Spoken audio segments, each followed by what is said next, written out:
The Mysterious Affair at Styles. Book by Agatha Christie. Chapter 1. I go to Styles. The intense interest aroused in the public by what was known at the time as the Styles case has now somewhat subsided. Nevertheless, in view of the worldwide notoriety which attended it, I have been asked, both by my friend Poirot and the family themselves, to write an account of the whole story.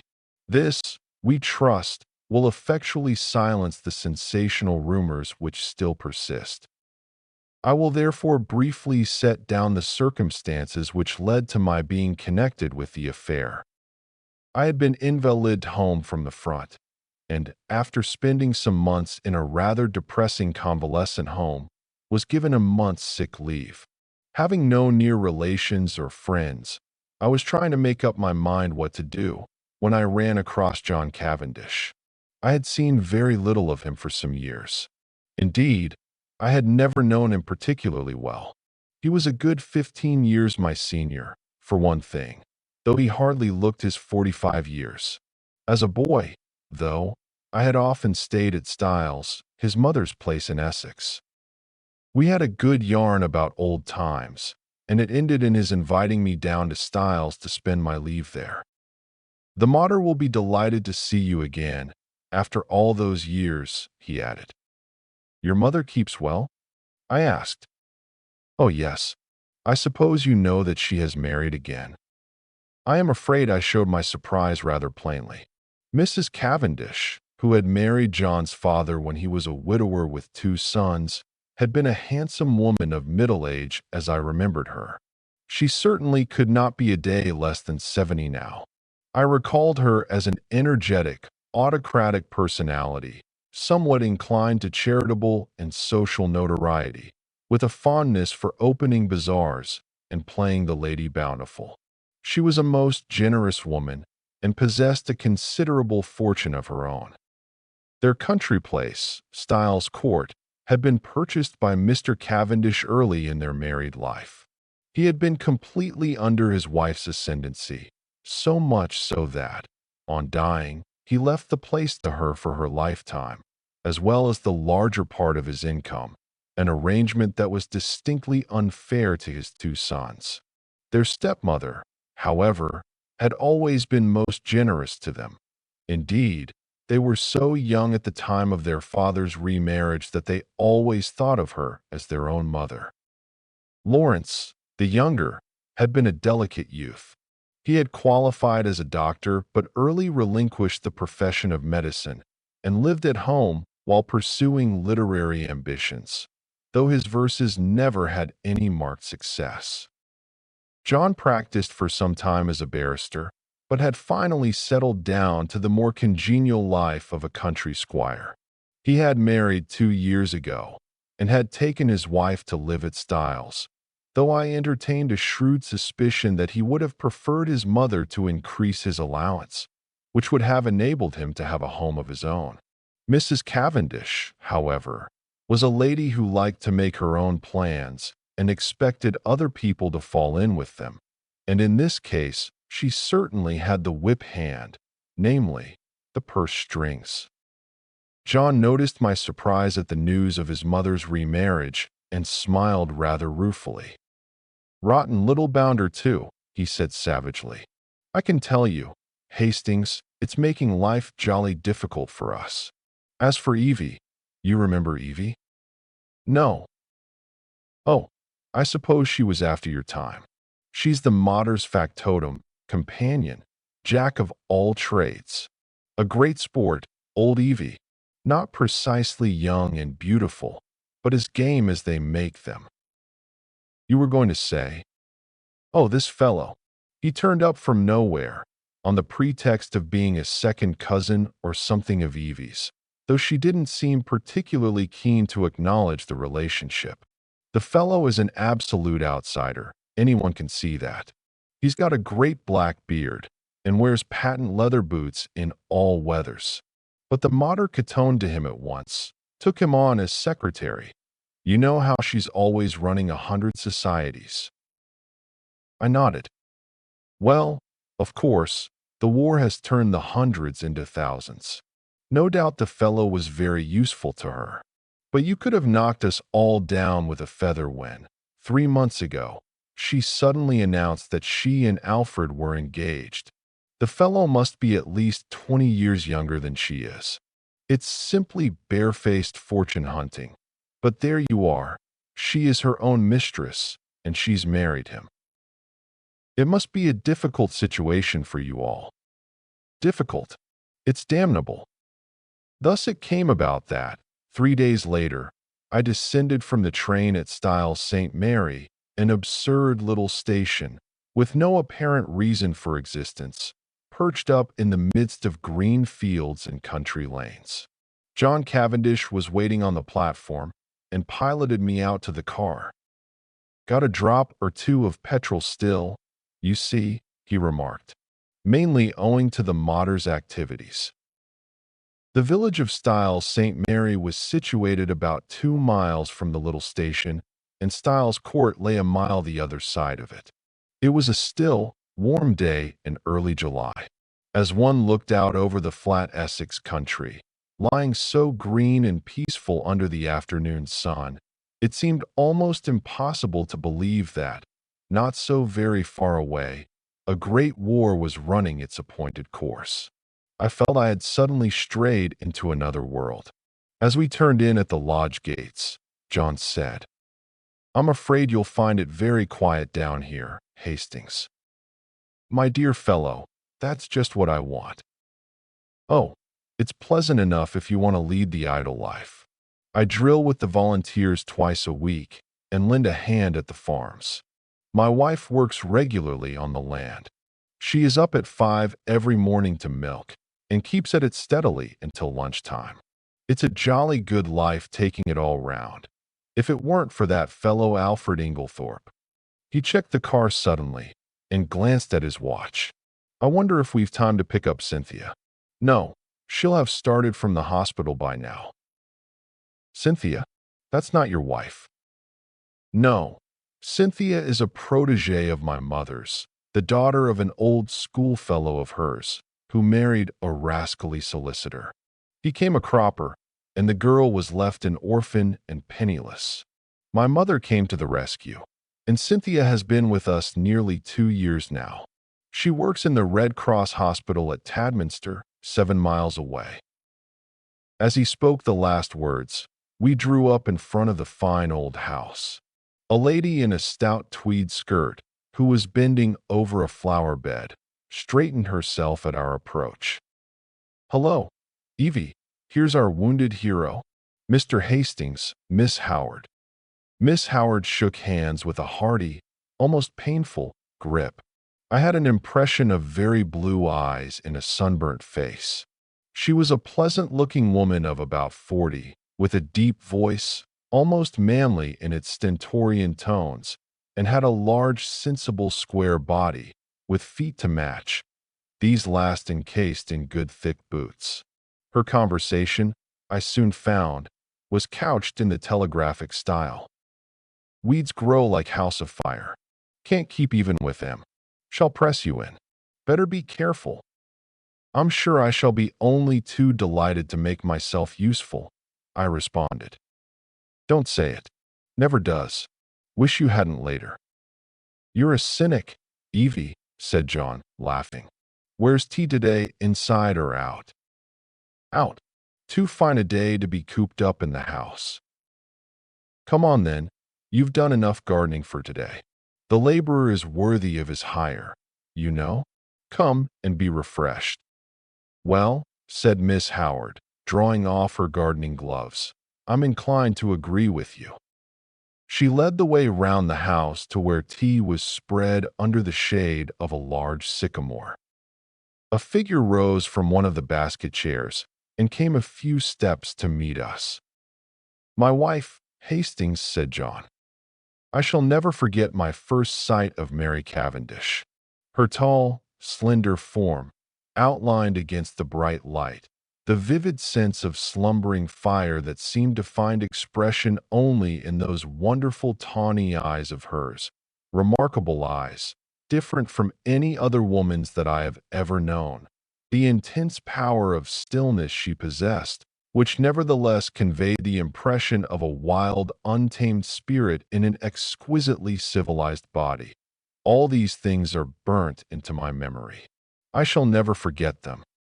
She greeted me with a few words of pleasant welcome in a low, clear voice, and I sank into a basket chair feeling distinctly glad that I had accepted John's invitation. Mrs. Cavendish gave me some tea, and her few quiet remarks heightened my first impression of her as a thoroughly fascinating woman. An appreciative listener is always stimulating, and I described, in a humorous manner, certain incidents of my convalescent home, in a way which, I flatter myself, greatly amused my hostess. John, of course, good fellow though he is, could hardly be called a brilliant conversationalist.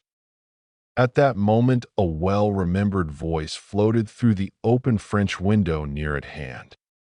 "Then you'll write to the princess after tea, Alfred? I'll write to Lady Tadminster for the second day myself. Or shall we wait until we hear from the princess? In case of a refusal, Lady Tadminster might open it the first day, and Mrs. Crosby the second. Then there's the Duchess, about the school fete." There was the murmur of a man's voice, and then Mrs. Inglethorpe's rose in reply. "Yes, certainly. After tea will do quite well. You are so thoughtful, Alfred dear." The French window swung open a little wider, and a handsome, white-haired old lady, with a somewhat masterful cast of features, stepped out of it onto the lawn. A man followed her, a suggestion of deference in his manner. Mrs. Inglethorpe greeted me with effusion. "Why, if it isn't too delightful to see you again, Mr. Hastings, after all these years. Alfred, darling, Mr. Hastings, my husband." I looked with some curiosity at Alfred Darling. He certainly struck a rather alien note. I did not wonder at John objecting to his beard. It was one of the longest and blackest I have ever seen. He wore gold-rimmed pince-nez and had a curious impassivity of feature. It struck me that he might look natural on a stage, but was strangely out of place in real life. His voice was rather deep and unctuous.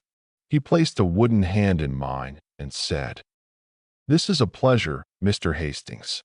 Then, turning to his wife, "Emily, dearest, I think that cushion is a little damp." She beamed fondly at him, as he substituted another with every demonstration of the tenderest care. Strange infatuation of an otherwise sensible woman. With the presence of Mr. Inglethorpe, a sense of constraint and veiled hostility seemed to settle down upon the company. Miss Howard, in particular, took no pains to conceal her feelings. Mrs. Inglethorpe, however, seemed to notice nothing unusual. Her volubility, which I remembered of old, had lost nothing in the intervening years, and she poured out a steady flood of conversation, mainly on the subject of the forthcoming bazaar which she was organizing and which was to take place shortly. Occasionally, she referred to her husband over a question of days or dates. His watchful and attentive manner never varied. From the very first, I took a firm and rooted dislike to him, and I flatter myself that my first judgments are usually fairly shrewd. Presently, Mrs. Inglethorpe turned to give some instructions about letters to Evelyn Howard, and her husband addressed me in his painstaking voice. "Is soldiering your regular profession, Mr. Hastings?" "No. Before the war, I was in Lloyd's." "And you will return there after it is over?" "Perhaps. Either that or a fresh start altogether." Mary Cavendish leant forward. "What would you really choose as a profession, if you could just consult your inclination?" "Well, that depends." "No secret hobby?" she asked. "Tell me, you're drawn to something?" "Everyone is. Usually something absurd. You'll laugh at me." She smiled. "Perhaps." "Well, I've always had a secret hankering to be a detective." The real thing, Scotland Yard? Or Sherlock Holmes? Oh, Sherlock Holmes by all means. But really, seriously, I am awfully drawn to it. I came across a man in Belgium once, a very famous detective, and he quite inflamed me. He was a marvelous little fellow. He used to say that all good detective work was a mere matter of method. My system is based on his, though of course I have progressed rather further. He was a funny little man, a great dandy, but wonderfully clever. Like a good detective story myself, remarked Miss Howard. Lots of nonsense written, though. Criminal discovered in last chapter. Everyone dumbfounded. Real crime, you'd know at once. There have been a great number of undiscovered crimes, I argued. Don't mean the police, but the people that are right in it. The family. You couldn't really hoodwink them. They'd know. Then, I said, much amused, you think that if you were mixed up in a crime, say a murder, you'd be able to spot the murderer right off? Of course I should.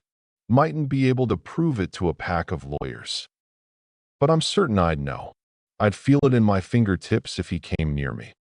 It might be a she, I suggested. Might. But murder's a violent crime. Associate it more with a man. Not in a case of poisoning.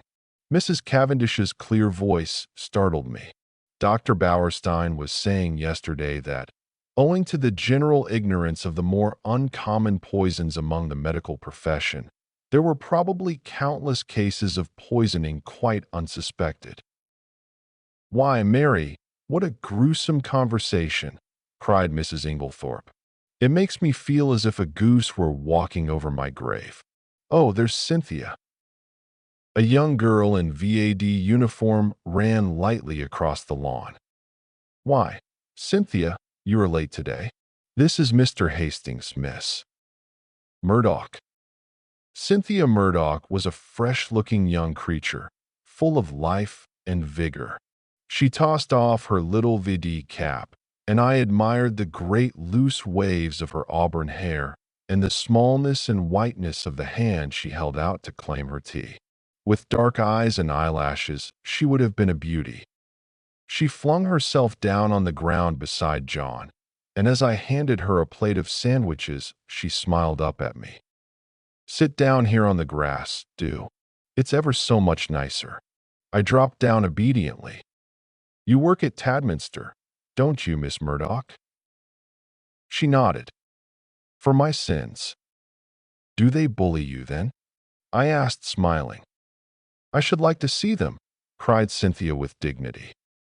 I have got a cousin who is nursing, I remarked, and she is terrified of sisters. I don't wonder.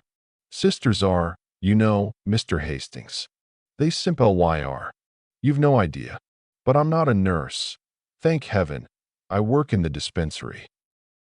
How many people do you poison? I asked, smiling. Cynthia smiled too. Oh, hundreds, she said. Cynthia, called Mrs. Inglethorp, do you think you could write a few notes for me? Certainly, Aunt Emily. She jumped up promptly, and something in her manner reminded me that her position was a dependent one, and that Mrs. Inglethorp, kind as she might be in the main, did not allow her to forget it. My hostess turned to me. John will show you your room. Supper is at 7:30. We have given up late dinner for some time now. Lady Tadminster, our member's wife, she was the late Lord Abbotsbury's daughter, does the same. She agrees with me that one must set an example of economy. We are quite a war household. Nothing is wasted here. Every scrap of waste paper, even, is saved and sent away in sacks. I expressed my appreciation, and John took me into the house and up the broad staircase, which forked right and left halfway to different wings of the building. My room was in the left wing and looked out over the park. John left me, and a few minutes later I saw him from my window walking slowly across the grass arm in arm with Cynthia Murdoch. I heard Mrs. Inglethorp call Cynthia impatiently, and the girl started and ran back to the house. At the same moment, a man stepped out from the shadow of a tree and walked slowly in the same direction. He looked about 40, very dark with a melancholy, clean-shaven face. Some violent emotion seemed to be mastering him. He looked up at my window as he passed, and I recognized him, though he had changed much in the 15 years that had elapsed since we last met. It was John's younger brother, Lawrence Cavendish.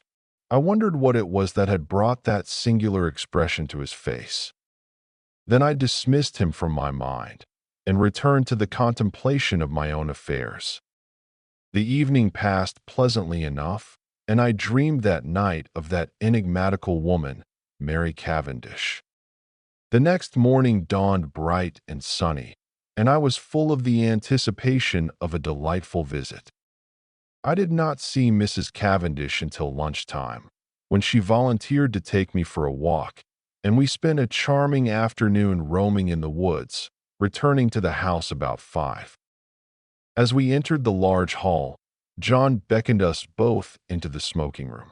I saw at once by his face that something disturbing had occurred. We followed him in, and he shut the door after us. "Look here, Mary, there's the deuce of a mess. Evie's had a row with Alfred Inglethorp, and she's off." "Evie? Off?" John nodded gloomily. "Yes.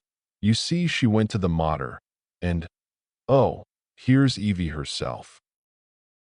Miss Howard entered.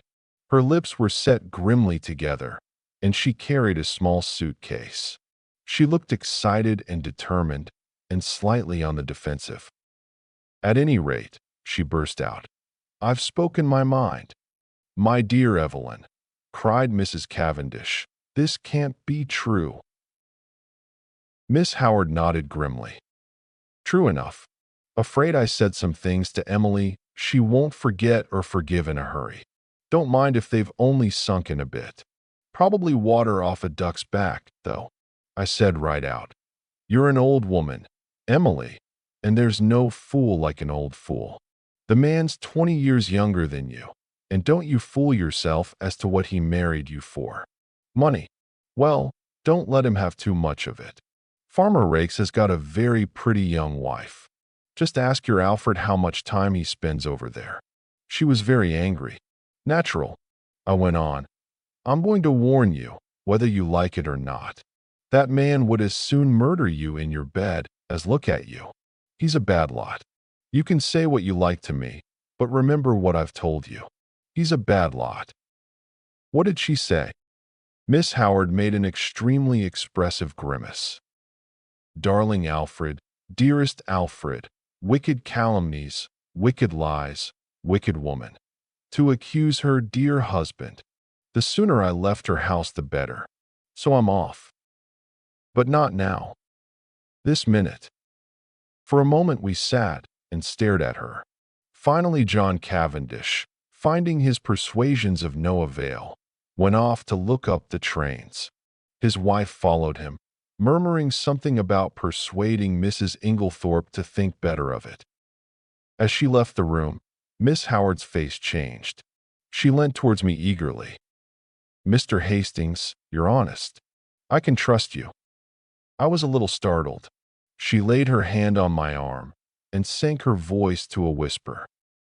"Look after her, Mr. Hastings. My poor Emily. They're a lot of sharks, all of them. Oh, I know what I'm talking about. There isn't one of them that's not hard up and trying to get money out of her. I've protected her as much as I could.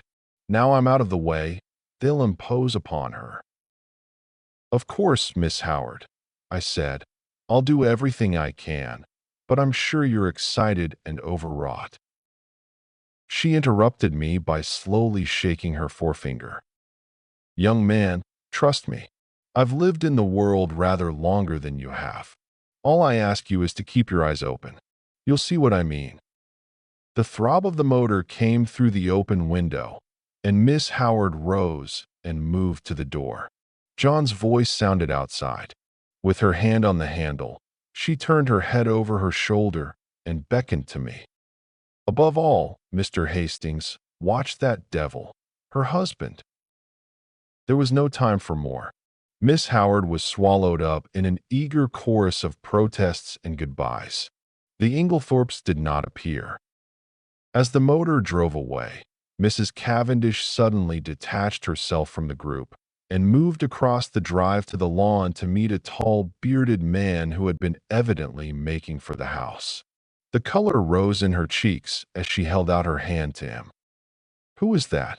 I asked sharply, for instinctively I distrusted the man. "That's Dr. Bauerstein," said John shortly. "And who is Dr. Bauerstein?" "He's staying in the village doing a rest cure after a bad nervous breakdown. He's a London specialist, a very clever man, one of the greatest living experts on poisons, I believe. And he's a great friend of Mary's," put in Cynthia, the irrepressible. John Cavendish frowned and changed the subject. "Come for a stroll, Hastings. This has been a most rotten business." She always had a rough tongue, but there is no stauncher friend in England than Evelyn Howard. He took the path through the plantation, and we walked down to the village through the woods which bordered one side of the estate. As we passed through one of the gates on our way home again, a pretty young woman of gypsy type coming in the opposite direction bowed and smiled. "That's a pretty girl," I remarked appreciatively. John's face hardened. "That is Mrs. Raikes." "The one that Miss Howard." "Exactly," said John, with rather unnecessary abruptness. I thought of the white-haired old lady in the big house, and that vivid, wicked little face that had just smiled into ours, and a vague chill of foreboding crept over me. I brushed it aside. "Styles is really a glorious old place," I said to John. He nodded rather gloomily. "Yes, it's a fine property. It'll be mine some day, should be mine now by rights, if my father had only made a decent will, and then I shouldn't be so damned hard up as I am now." "Hard up, are you?" "My dear Hastings, I don't mind telling you that I'm at my wits' end for money." "Couldn't your brother help you?" "Lawrence? He's gone through every penny he ever had, publishing rotten verses in fancy bindings. No, we're an impecunious lot. My mother's always been awfully good to us, I must say. That is, up to now. Since her marriage, of course," he broke off, frowning. For the first time I felt that, with Evelyn Howard, something indefinable had gone from the atmosphere. Her presence had spelt security. Now that security was removed, and the air seemed rife with suspicion, the sinister face of Dr. Bauerstein recurred to me unpleasantly. A vague suspicion of everyone and everything filled my mind. Just for a moment, I had a premonition of approaching evil. Chapter 2. The 16th and 17th of July. I had arrived at Styles on the 5th of July. I come now to the events of the 16th and 17th of that month. For the convenience of the reader, I will recapitulate the incidents of those days in as exact a manner as possible. They were elicited subsequently at the trial by a process of long and tedious cross-examinations. I received a letter from Evelyn Howard a couple of days after her departure, telling me she was working as a nurse at the big hospital in Midlingham, a manufacturing town some 15 miles away, and begging me to let her know if Mrs. Inglethorp should show any wish to be reconciled. The only fly in the ointment of my peaceful days was Mrs. Cavendish's extraordinary and, for my part, unaccountable preference for the society of Dr. Bauerstein.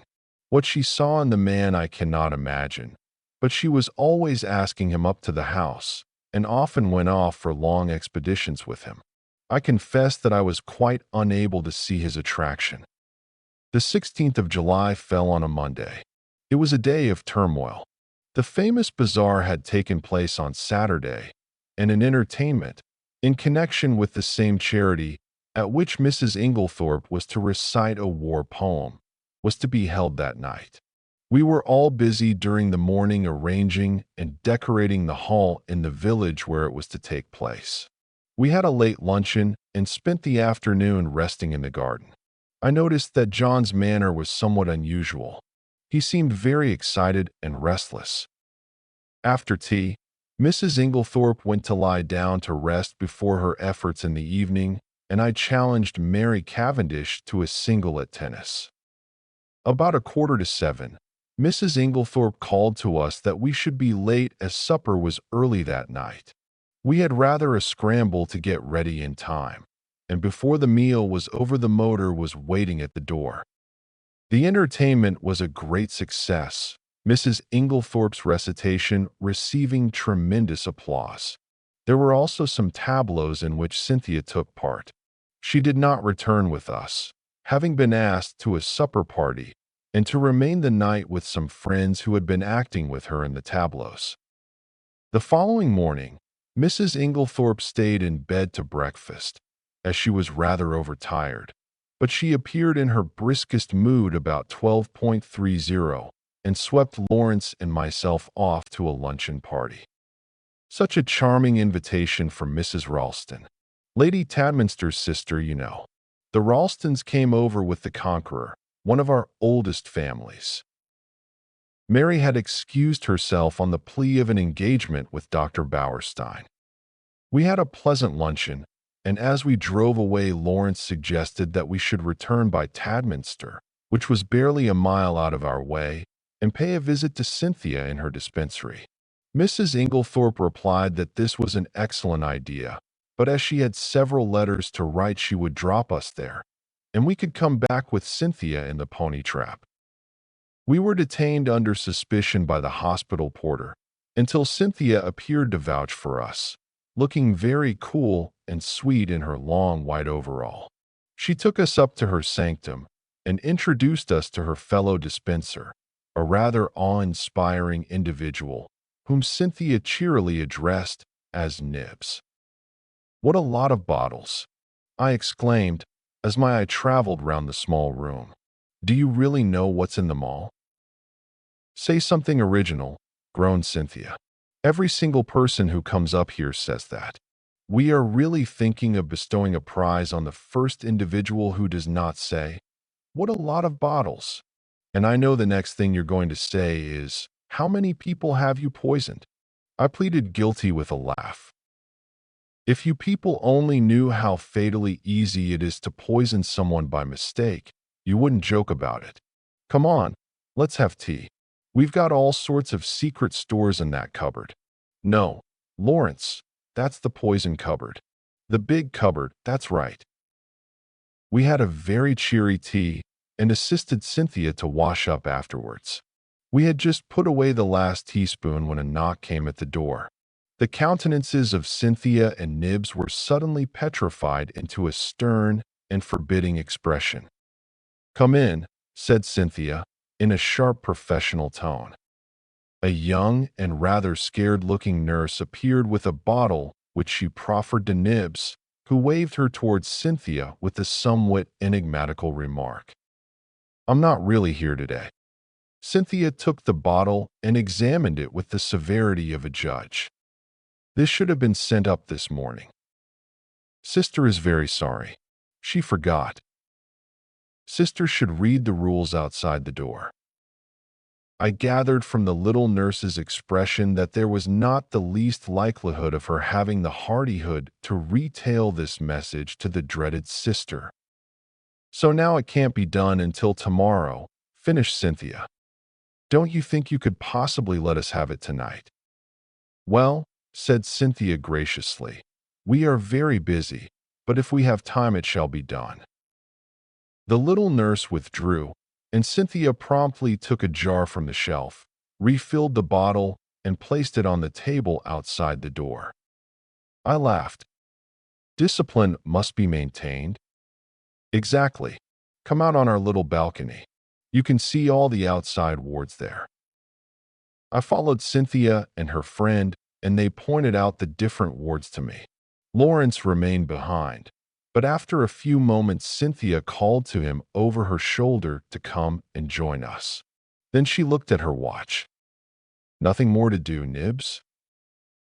"No." "All right. Then we can lock up and go." I had seen Lawrence in quite a different light that afternoon. Compared to John, he was an astoundingly difficult person to get to know. He was the opposite of his brother in almost every respect, being unusually shy and reserved. Yet he had a certain charm of manner, and I fancied that, if one really knew him well, one could have a deep affection for him. I had always fancied that his manner to Cynthia was rather constrained, and that she on her side was inclined to be shy of him. But they were both gay enough this afternoon and chatted together like a couple of children. As we drove through the village, I remembered that I wanted some stamps, so accordingly we pulled up at the post office. As I came out again, I cannonied into a little man who was just entering. I drew aside and apologized, when suddenly, with a loud exclamation, he clasped me in his arms and kissed me warmly. "Mon ami Hastings," he cried. "It is indeed mon ami Hastings." "Poirot," I exclaimed. I turned to the pony trap. "This is a very pleasant meeting for me, Miss Cynthia. This is my old friend, Monsieur Poirot, whom I have not seen for years." "Oh, we know Monsieur Poirot," said Cynthia gaily. "But I had no idea he was a friend of yours." "Yes, indeed," said Poirot seriously. "I know Mademoiselle Cynthia. It is by the charity of that good Mrs. Inglethorp that I am here." Then, as I looked at him inquiringly, "Yes, my friend, she had kindly extended hospitality to 7 of my country people who, alas, are refugees from their native land. We Belgians will always remember her with gratitude." Poirot was an extraordinary-looking little man. He was hardly more than 5 feet 4 inches, but carried himself with great dignity. His head was exactly the shape of an egg, and he always perched it a little on one side. His mustache was very stiff and military. The neatness of his attire was almost incredible. I believe a speck of dust would have caused him more pain than a bullet wound. Yet this quaint, dandified little man who, I was sorry to see, now limped badly, had been in his time one of the most celebrated members of the Belgian police. As a detective, his flair had been extraordinary, and he had achieved triumphs by unraveling some of the most baffling cases of the day. He pointed out to me the little house inhabited by him and his fellow Belgians, and I promised to go and see him at an early date. Then he raised his hat with a flourish to Cynthia, and we drove away. "He's a dear little man," said Cynthia. "I'd no idea you knew him."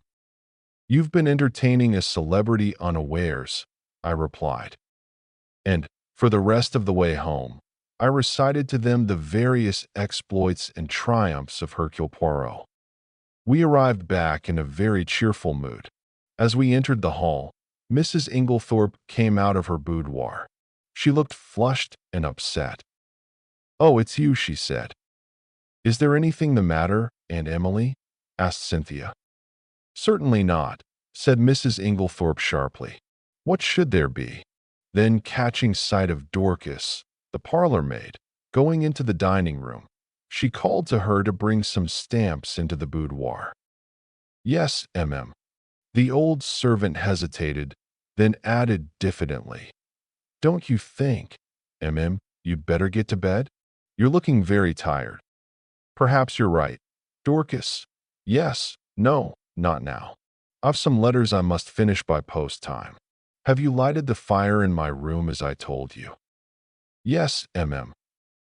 "Then I'll go to bed directly after supper." She went into her boudoir again, and Cynthia stared after her. "Goodness gracious! I wonder what's up," she said to Lawrence. He did not seem to have heard her, for without a word he turned on his heel and went out of the house. I suggested a quick game of tennis before supper, and, Cynthia agreeing, I ran upstairs to fetch my racket. Mrs. Cavendish was coming down the stairs. It may have been my fancy, but she, too, was looking odd and disturbed. "Had a good walk with Dr. Bauerstein?" I asked, trying to appear as indifferent as I could. "I didn't go," she replied abruptly. "Where is Mrs. Inglethorp?" "In the boudoir." Her hand clenched itself on the banisters. Then she seemed to nerve herself for some encounter, and went rapidly past me down the stairs across the hall to the boudoir, the door of which she shut behind her. As I ran out to the tennis court a few moments later, I had to pass the open boudoir window and was unable to help overhearing the following scrap of dialogue.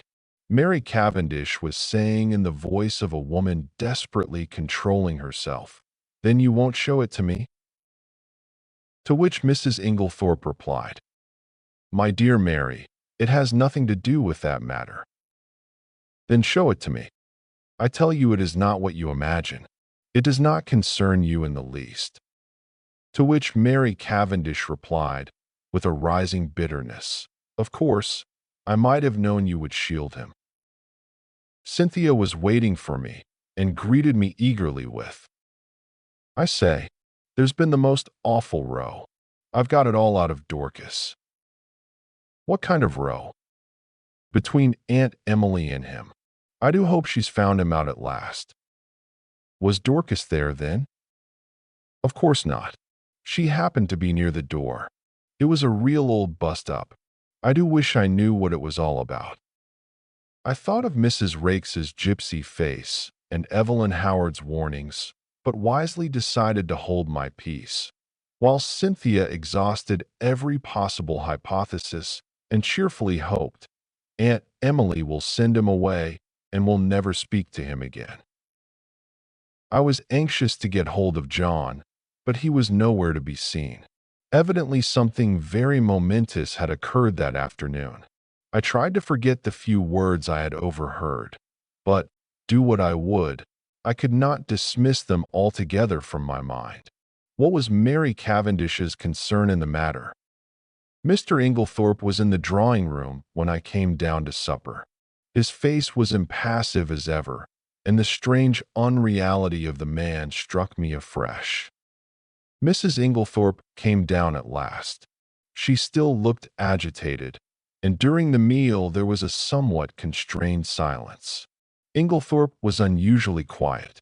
As a rule, he surrounded his wife with little attentions, placing a cushion at her back, and altogether playing the part of the devoted husband. Immediately after supper, Mrs. Inglethorp retired to her boudoir again. "Send my coffee in here, Mary," she called. "I've just 5 minutes to catch the post."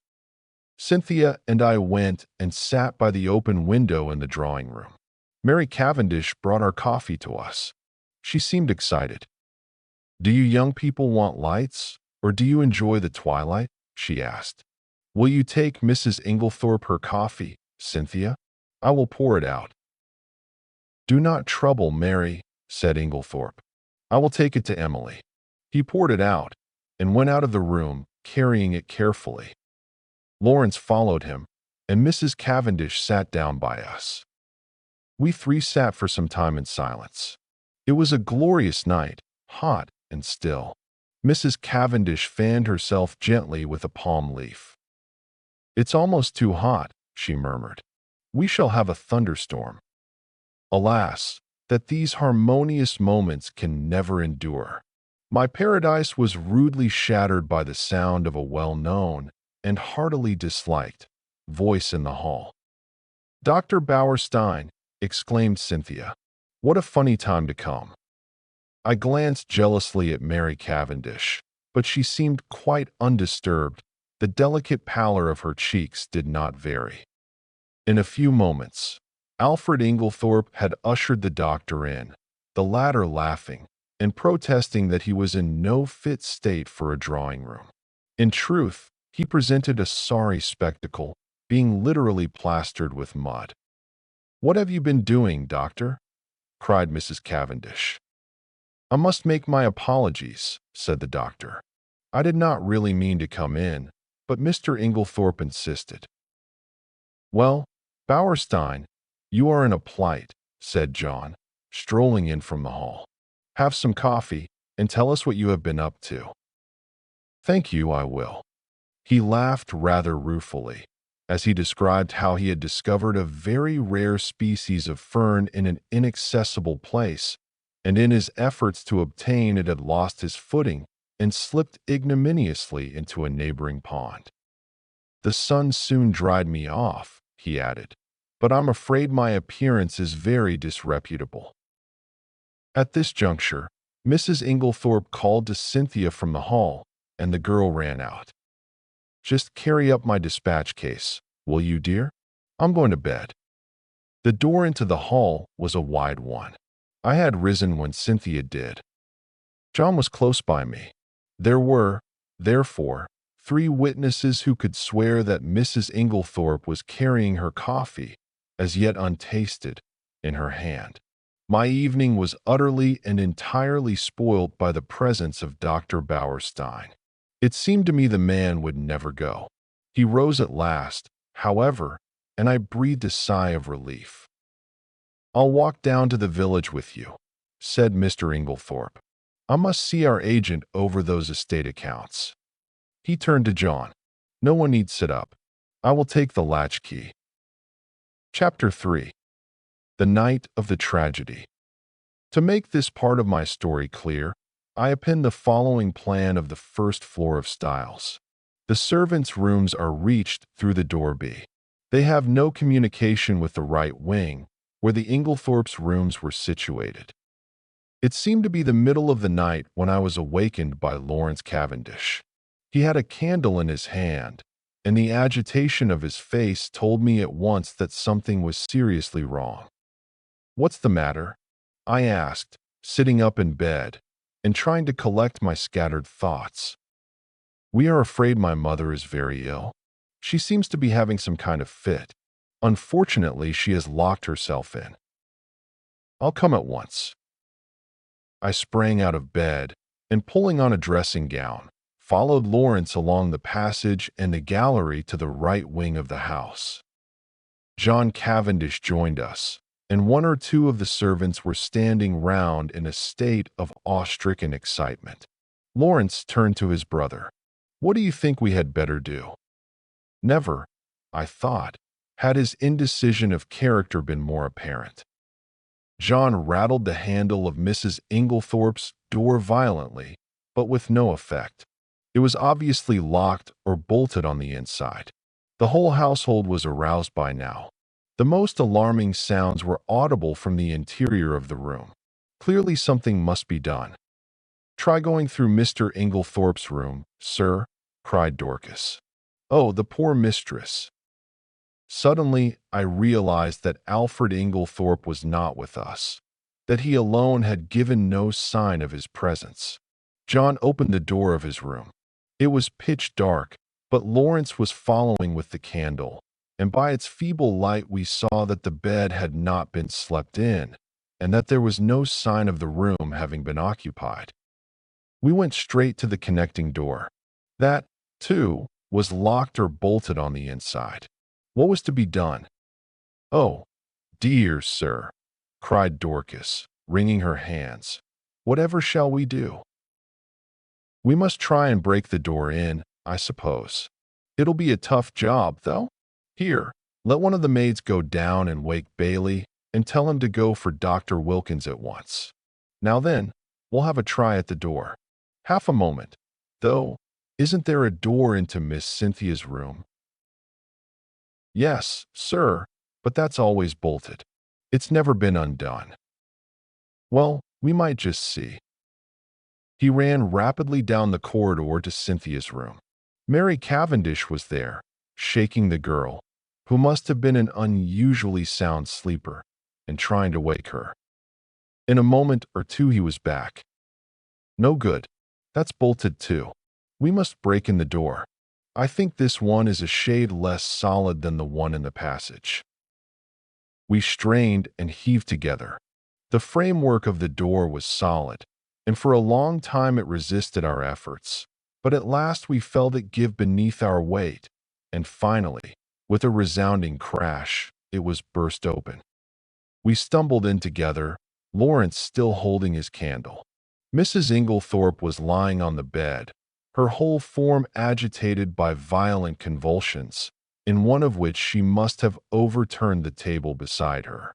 As we entered, however, her limbs relaxed, and she fell back upon the pillows. John strode across the room and lit the gas.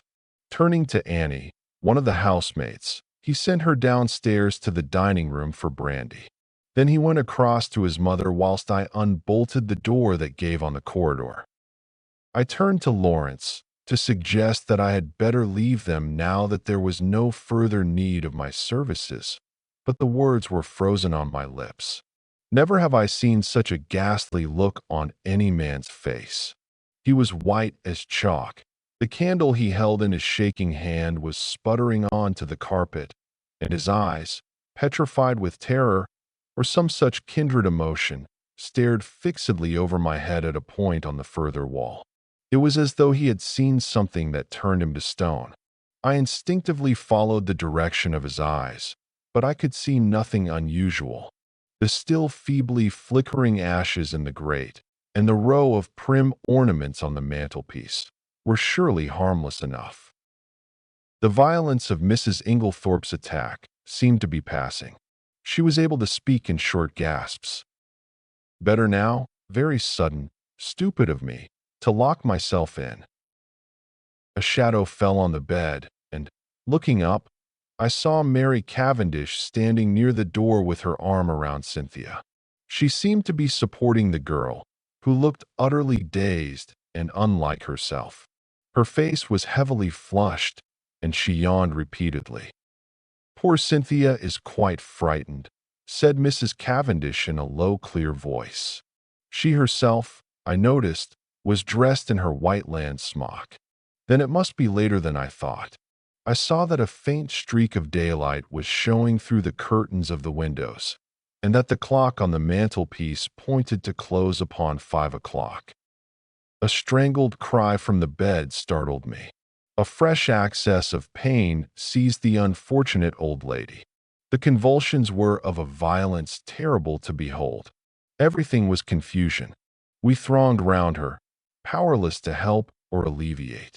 A final convulsion lifted her from the bed, until she appeared to rest upon her head and her heels, with her body arched in an extraordinary manner. In vain Mary and John tried to administer more brandy. The moments flew. Again the body arched itself in that peculiar fashion. At that moment, Dr. Bauerstein pushed his way authoritatively into the room.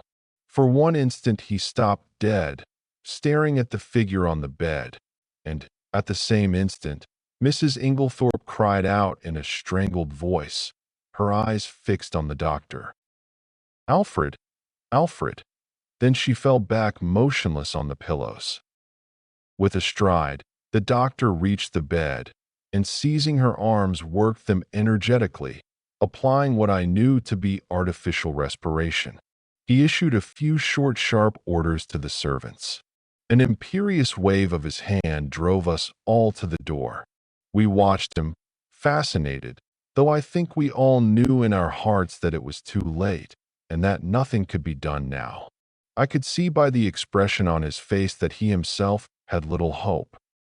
Finally, he abandoned his task, shaking his head gravely. At that moment, we heard footsteps outside, and Dr. Wilkins, Mrs. Inglethorpe's own doctor, a portly, fussy little man, came bustling in. In a few words, Dr. Bauerstein explained how he had happened to be passing the lodge gates as the car came out, and had run up to the house as fast as he could, whilst the car went on to fetch Dr. Wilkins. With a faint gesture of the hand, he indicated the figure on the bed. "V.E. Resad. V.E. Resad," murmured Dr. Wilkins. "Poor dear lady. Always did far too much against my advice. I warned her, take it easy. But no, her zeal for good works was too great. Nature rebelled. Natur rebelled." Dr. Bauerstein, I noticed, was watching the local doctor narrowly. He still kept his eyes fixed on him as he spoke. "The convulsions were of a peculiar violence, Dr. Wilkins. I am sorry you were not here in time to witness them. They were quite titanic in character." "Ah," said Dr. Wilkins wisely. "I should like to speak to you in private," said Dr. Bauerstein. He turned to John. "You do not object?" "Certainly not." We all trooped out into the corridor, leaving the two doctors alone, and I heard the key turned in the lock behind us. We went slowly down the stairs. I was violently excited.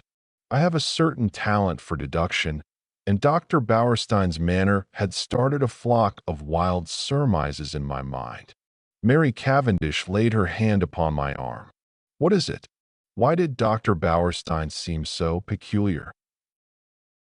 I looked at her. "Do you know what I think?" "What?" "Listen." I looked round. The others were out of earshot. I lowered my voice to a whisper.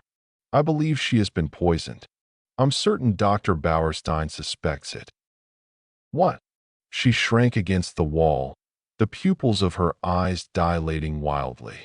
Then, with a sudden cry that startled me, she cried out, "No, no, not that, not that," and breaking from me, fled up the stairs. I followed her, afraid that she was going to faint. I found her leaning against the banisters, deadly pale. She waved me away impatiently. "No, no, leave me. I'd rather be alone. Let me just be quiet for a minute or two. Go down to the others." I obeyed her reluctantly. John and Lawrence were in the dining room. I joined them. We were all silent, but I suppose I voiced the thoughts of us all when I at last broke it by saying, "Where is Mr. Inglethorp?" John shook his head. "He's not in the house." Our eyes met. Where was Alfred Inglethorp? His absence was strange and inexplicable. I remembered Mrs. Inglethorpe's dying words. What lay beneath them? What more could she have told us if she had had time? At last we heard the doctors descending the stairs. Dr. Wilkins was looking important and excited, and trying to conceal an inward exultation under a manner of decorous calm. Dr. Bauerstein remained in the background, his grave, bearded face unchanged. Dr. Wilkins was the spokesman for the two. He addressed himself to John. "Mr. Cavendish, I should like your consent to a post-mortem." "Is that necessary?" asked John gravely. A spasm of pain crossed his face. "Absolutely," said Dr. Bauerstein. "You mean by that?" "That neither Dr. Wilkins nor myself could give a death certificate under the circumstances." John bent his head. "In that case, I have no alternative but to agree." "Thank you," said Dr. Wilkins briskly. "We propose that it should take place tomorrow night, or rather tonight." And he glanced at the daylight. "Under the circumstances, I am afraid an inquest can hardly be avoided. These formalities are necessary, but I beg that you won't distress yourselves." There was a pause, and then Dr. Bauerstein drew 2 keys from his pocket and handed them to John. "These are the keys of the 2 rooms. I have locked them and, in my opinion, they would be better kept locked for the present." The doctors then departed. I had been turning over an idea in my head, and I felt that the moment had now come to broach it. Yet I was a little chary of doing so. John, I knew, had a horror of any kind of publicity and was an easygoing optimist who preferred never to meet trouble halfway. It might be difficult to convince him of the soundness of my plan. Lawrence, on the other hand, being less conventional and having more imagination, I felt I might count upon as an ally. There was no doubt that the moment had come for me to take the lead. "John," I said, "I am going to ask you something." "Well?" "You remember my speaking of my friend Poirot, the Belgian who is here? He has been a most famous detective." "Yes." "I want you to let me call him in to investigate this matter." "What now? Before the post-mortem?" "Yes. Time is an advantage if there has been foul play." "Rubbish!" cried Lawrence angrily. In my opinion, the whole thing is a mare's nest of Bauersteins. Wilkins hadn't an idea of such a thing until Bauerstein put it into his head. But, like all specialists, Bauerstein's got a bee in his bonnet. Poisons are his hobby, so, of course, he sees them everywhere. I confess that I was surprised by Lawrence's attitude. He was so seldom vehement about anything. John hesitated. "I can't feel as you do, Lawrence," he said at last.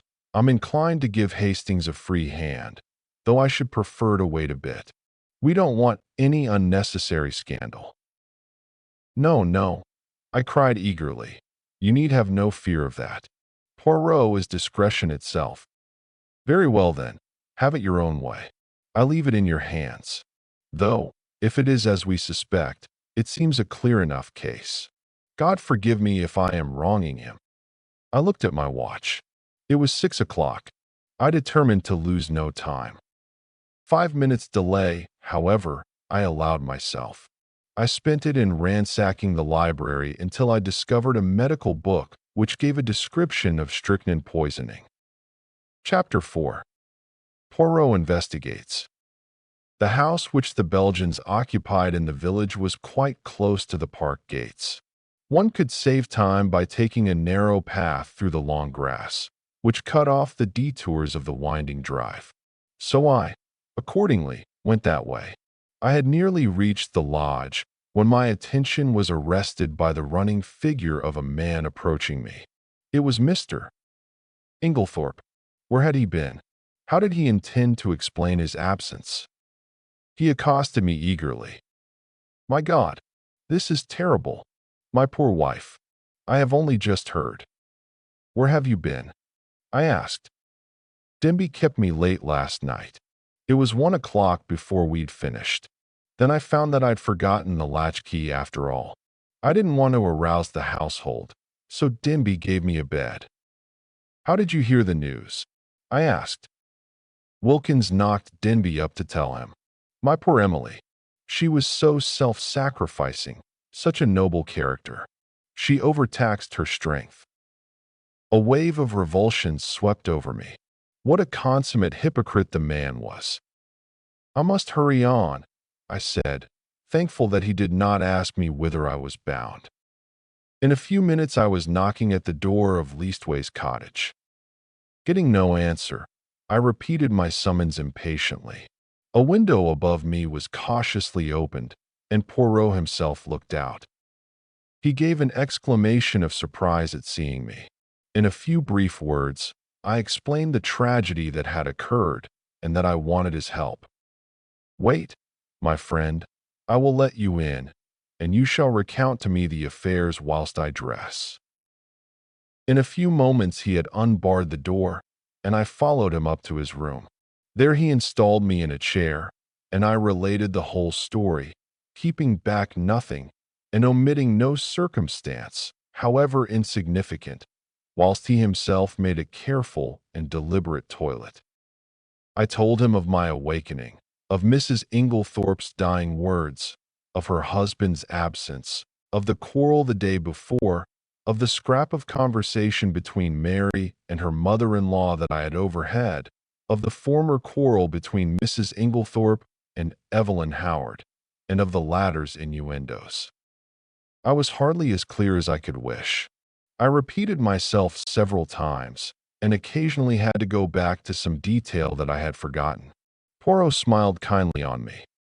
"The mind is confused? Is it not so? Take time, mon ami. You are agitated. You are excited. It is but natural. Presently, when we are calmer, we will arrange the facts, neatly, each in his proper place. We will examine and reject. Those of importance we will put on one side. Those of no importance, poof." He screwed up his cherub-like face and puffed comically enough. "Blow them away." "That's all very well," I objected. "But how are you going to decide what is important and what isn't? That always seems the difficulty to me." Poirot shook his head energetically. He was now arranging his mustache with exquisite care.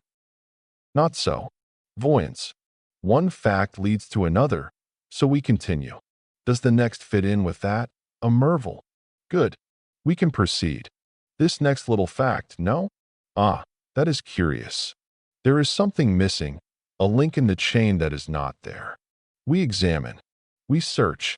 And that little curious fact, that possibly paltry little detail that will not tally, we put it here. He made an extravagant gesture with his hand. It is significant. It is tremendous. Why, yes. Ah. Poirot shook his forefinger so fiercely at me that I quailed before it. Beware. Peril to the detective who says, "It is so small. It does not matter. It will not agree. I will forget it." That way lies confusion. Everything matters. I know. You always told me that. That's why I have gone into all the details of this thing, whether they seem to me relevant or not. And I am pleased with you. You have a good memory, and you have given me the facts faithfully. Of the order in which you present them, I say nothing. Truly, it is deplorable. But I make allowances. You are upset. To that I attribute the circumstance that you have omitted one fact or paramount importance. What is that? I asked. You have not told me if Mrs. Inglethorp ate well last night. I stared at him. Surely the war had affected the little man's brain. He was carefully engaged in brushing his coat before putting it on, and seemed wholly engrossed in the task. I don't remember, I said. And, anyway, I don't see. You do not see? But it is of the first importance. I can't see why, I said, rather nettled. As far as I can remember, she didn't eat much. She was obviously upset, and it had taken her appetite away. That was only natural. Yes, said Poirot thoughtfully. It was only natural. He opened a drawer and took out a small dispatch case, then turned to me. Now I am ready. We will proceed to the chateau and study matters on the spot. Excuse me, mon ami, you dressed in haste, and your tie is on one side. Permit me. With a deft gesture, he rearranged it. Cays. Now, shall we start? We hurried up the village and turned in at the lodge gates. Poirot stopped for a moment and gazed sorrowfully over the beautiful expanse of park, still glittering with morning dew. So beautiful, and yet the poor family, plunged in sorrow, prostrated with grief. He looked at me keenly as he spoke, and I was aware that I reddened under his prolonged gaze. Was the family prostrated by grief? Was the sorrow at Mrs. Inglethorpe's death so great? I realized that there was an emotional lack in the atmosphere. The dead woman had not the gift of commanding love. Her death was a shock and a distress, but she would not be passionately regretted. Poirot seemed to follow my thoughts. He nodded his head gravely. No, you are right, he said. It is not as though there was a blood tie. She has been kind and generous to these Cavendishes, but she was not their own mother. Blood tells. Always remember that. Blood tells. Poirot, I said, I wish you would tell me why you wanted to know if Mrs. Inglethorpe ate well last night. I have been turning it over in my mind, but I can't see how it has anything to do with the matter. He was silent for a minute or two as we walked along, but finally he said, I do not mind telling you, though, as you know, it is not my habit to explain until the end is reached. The present contention is that Mrs. Inglethorpe died of strychnine poisoning, presumably administered in her coffee. Yes. Well, what time was the coffee served? About 8 o'clock. Therefore she drank it between then and 8:30, certainly not much later. Well, strychnine is a fairly rapid poison. Its effects would be felt very soon, probably in about an hour. Yet, in Mrs. Inglethorpe's case, the symptoms do not manifest themselves until 5 o'clock the next morning. 9 hours. But a heavy meal, taken at about the same time as the poison, might retard its effects, though hardly to that extent. Still, it is a possibility to be taken into account. But, according to you, she ate very little for supper, and yet the symptoms do not develop until early the next morning. Now that is a curious circumstance, my friend. Something may arise at the autopsy to explain it. In the meantime, remember it. As we neared the house, John came out and met us. His face looked weary and haggard. "This is a very dreadful business, Monsieur Poirot," he said. "Hastings has explained to you that we are anxious for no publicity." "I comprehend perfectly. You see, it is only suspicion so far. We have nothing to go upon." "Precisely. It is a matter of precaution only." John turned to me, taking out his cigarette case and lighting a cigarette as he did so. "You know that fellow Inglethorp is back?" "Yes, I met him." John flung the match into an adjacent flower bed, a proceeding which was too much for Poirot's feelings. He retrieved it and buried it neatly. "It's jolly difficult to know how to treat him." "That difficulty will not exist long," pronounced Poirot quietly. John looked puzzled, not quite understanding the portent of this cryptic saying. He handed the 2 keys which Dr. Bauerstein had given him to me. "Show Monsieur Poirot everything he wants to see." "The rooms are locked?" asked Poirot. Dr. Bauerstein considered it advisable. Poirot nodded thoughtfully. "Then he is very sure. Well, that simplifies matters for us." We went up together to the room of the tragedy. For convenience, I append a plan of the room and the principal articles of furniture in it. Poirot locked the door on the inside and proceeded to a minute inspection of the room. He darted from one object to the other with the agility of a grasshopper. I remained by the door, fearing to obliterate any clues. Poirot, however, did not seem grateful to me for my forbearance. "What have you, my friend?" he cried. "That you remain there like, how do you say it?" "Ah, yes, the stuck pig." I explained that I was afraid of obliterating any footmarks. "Footmarks? But what an idea. There has already been practically an army in the room. What footmarks are we likely to find? No, come here and aid me in my search. I will put down my little case until I need it." He did so, on the round table by the window, but it was an ill-advised proceeding, for, the top of it being loose, it tilted up and precipitated the dispatch case onto the floor. "En voilà un table," cried Poirot. "Ah, my friend, one may live in a big house and yet have no comfort."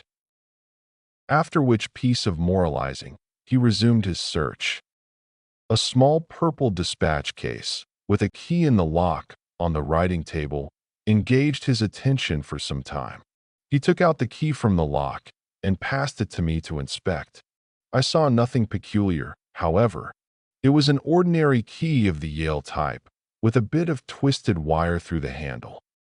Next, he examined the framework of the door we had broken in, assuring himself that the bolt had really been shot. Then he went to the door opposite leading into Cynthia's room. That door was also bolted, as I had stated. However, he went to the length of unbolting it and opening and shutting it several times. This he did with the utmost precaution against making any noise. Suddenly something in the bolt itself seemed to rivet his attention. He examined it carefully, and then, nimbly whipping out a pair of small forceps from his case, he drew out some minute particle which he carefully sealed up in a tiny envelope. On the chest of drawers there was a tray with a spirit lamp and a small saucepan on it. A small quantity of a dark fluid remained in the saucepan, and an empty cup and saucer that had been drunk out of stood near it. I wondered how I could have been so unobservant as to overlook this. Here was a clue worth having. Poirot delicately dipped his finger into the liquid and tasted it gingerly. He made a grimace. "Cocoa," with, I think, rum in it. He passed on to the debris on the floor, where the table by the bed had been overturned. A reading lamp, some books, matches, a bunch of keys, and the crushed fragments of a coffee cup lay scattered about. "Ah, this is curious," said Poirot. "I must confess that I see nothing particularly curious about it." "You do not? Observe the lamp. The chimney is broken in 2 places. They lie there as they fell. But see, the coffee cup is absolutely smashed to powder." "Well," I said wearily, "I suppose someone must have stepped on it."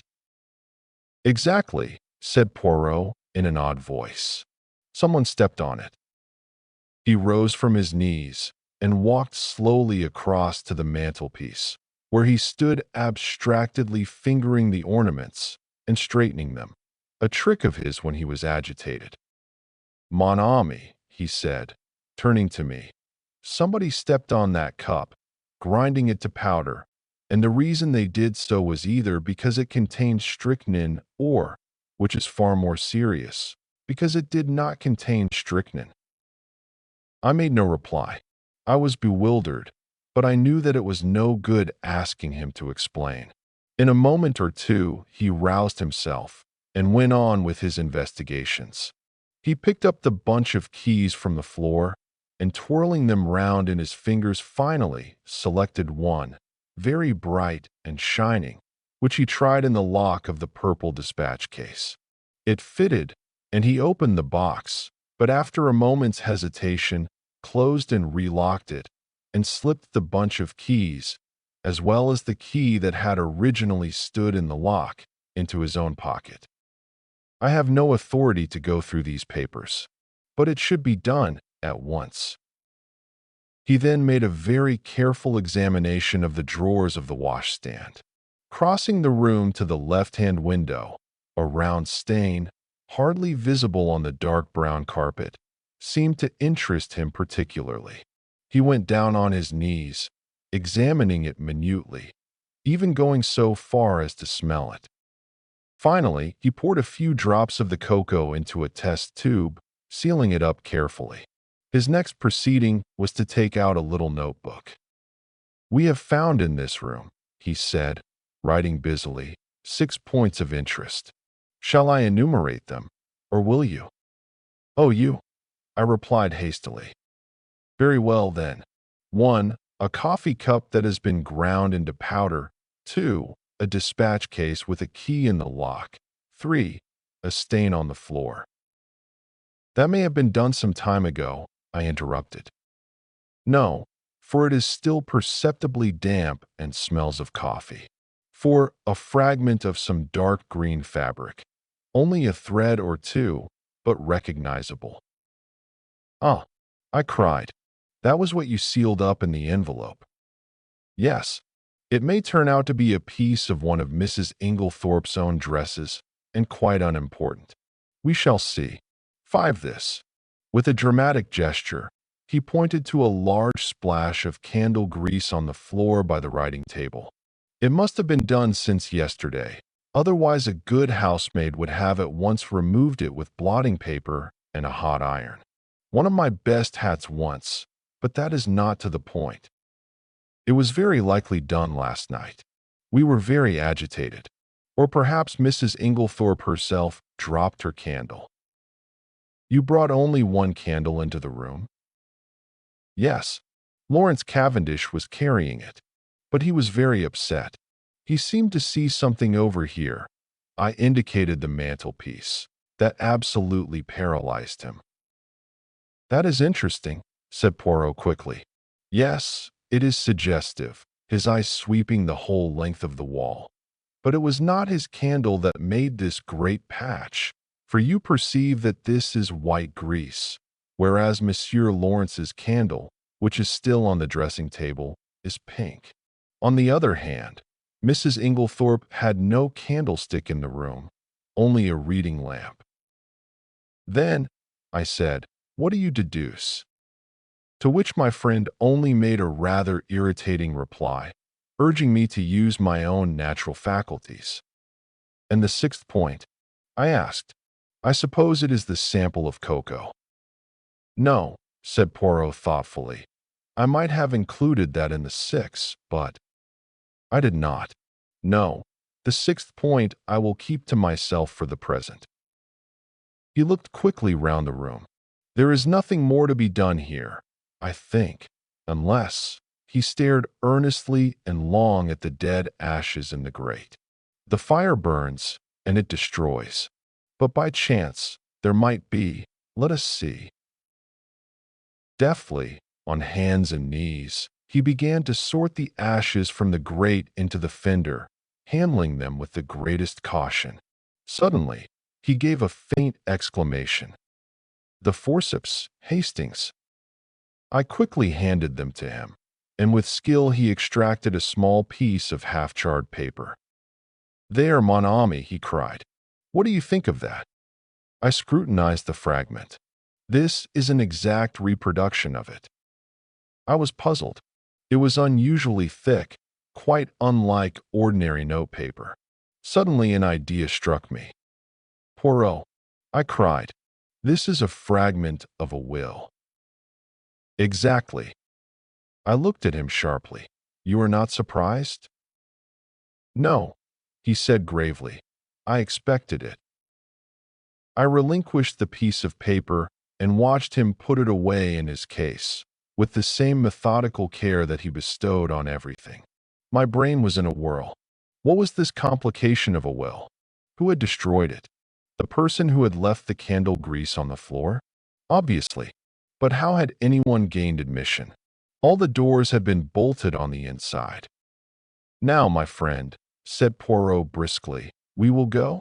I should like to ask a few questions of the parlor maid. Dorcas. Her name is it not? We passed through Alfred Inglethorp's room, and Poirot delayed long enough to make a brief but fairly comprehensive examination of it. We went out through that door, locking both it and that of Mrs. Inglethorp's room as before.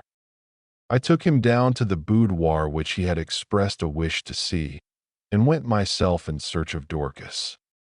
When I returned with her, however, the boudoir was empty. Poirot, I cried, where are you? I am here, my friend. He had stepped outside the French window and was standing, apparently lost in admiration, before the various shaped flower beds. Admirable, he murmured. Admirable. What symmetry. Observe that crescent and those diamonds. Their neatness rejoices the eye. The spacing of the plants, also, is perfect. It has been recently done, is it not so? Yes, I believe they were at it yesterday afternoon. But come in. Dorcas is here. Eh bien, eh bien. Do not grudge me a moment's satisfaction of the eye. Yes, but this affair is more important. And how do you know that these fine begonias are not of equal importance? I shrugged my shoulders. There was really no arguing with him if he chose to take that line. You do not agree? But such things have been. Well, we will come in and interview the brave Dorcas. Dorcas was standing in the boudoir, her hands folded in front of her, and her gray hair rose in stiff waves under her white cap. She was the very model and picture of a good old-fashioned servant. In her attitude towards Poirot, she was inclined to be suspicious, but he soon broke down her defenses. He drew forward a chair. Pray be seated, mademoiselle. Thank you, sir. You have been with your mistress many years, is it not so? 10 years, sir. That is a long time and very faithful service. You were much attached to her, were you not? She was a very good mistress to me, sir. Then you will not object to answering a few questions. I put them to you with Mr. Cavendish's full approval. Oh, certainly, sir. Then I will begin by asking you about the events of yesterday afternoon. Your mistress had a quarrel? Yes, sir, but I don't know that I ought. Dorcas hesitated. Poirot looked at her keenly. My good Dorcas, It is necessary that I should know every detail of that quarrel as fully as possible. Do not think you are betraying your mistress's secrets. Your mistress lies dead, and it is necessary that we should know all, if we are to avenge her. Nothing can bring her back to life, but we do hope, if there has been foul play, to bring the murderer to justice." "Amen to that," said Dorcas fiercely, "and, naming no names, there's one in this house that none of us could ever abide, and an ill day it was when first he darkened the threshold." Poirot waited for her indignation to subside, and then, resuming his businesslike tone, he asked, "Now, as to this quarrel, what is the first you heard of it?" "Well, sir, I happened to be going along the hall outside yesterday." "What time was that?"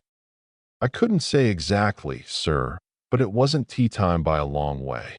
Perhaps 4 o'clock, or it may have been a bit later."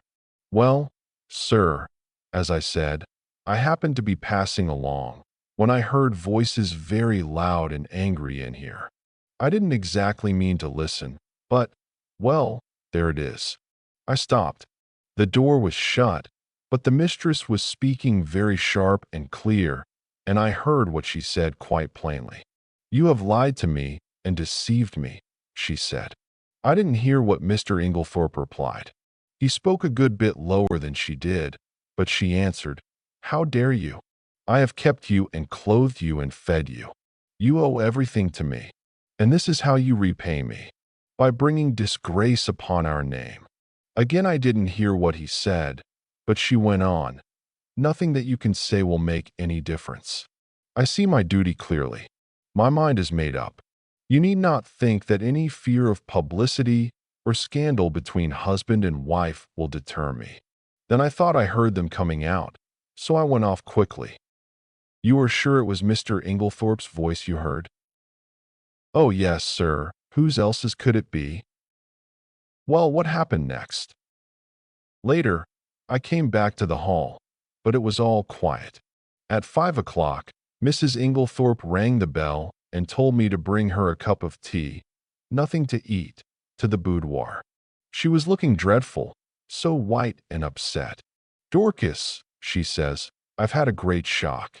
'I'm sorry for that, I says.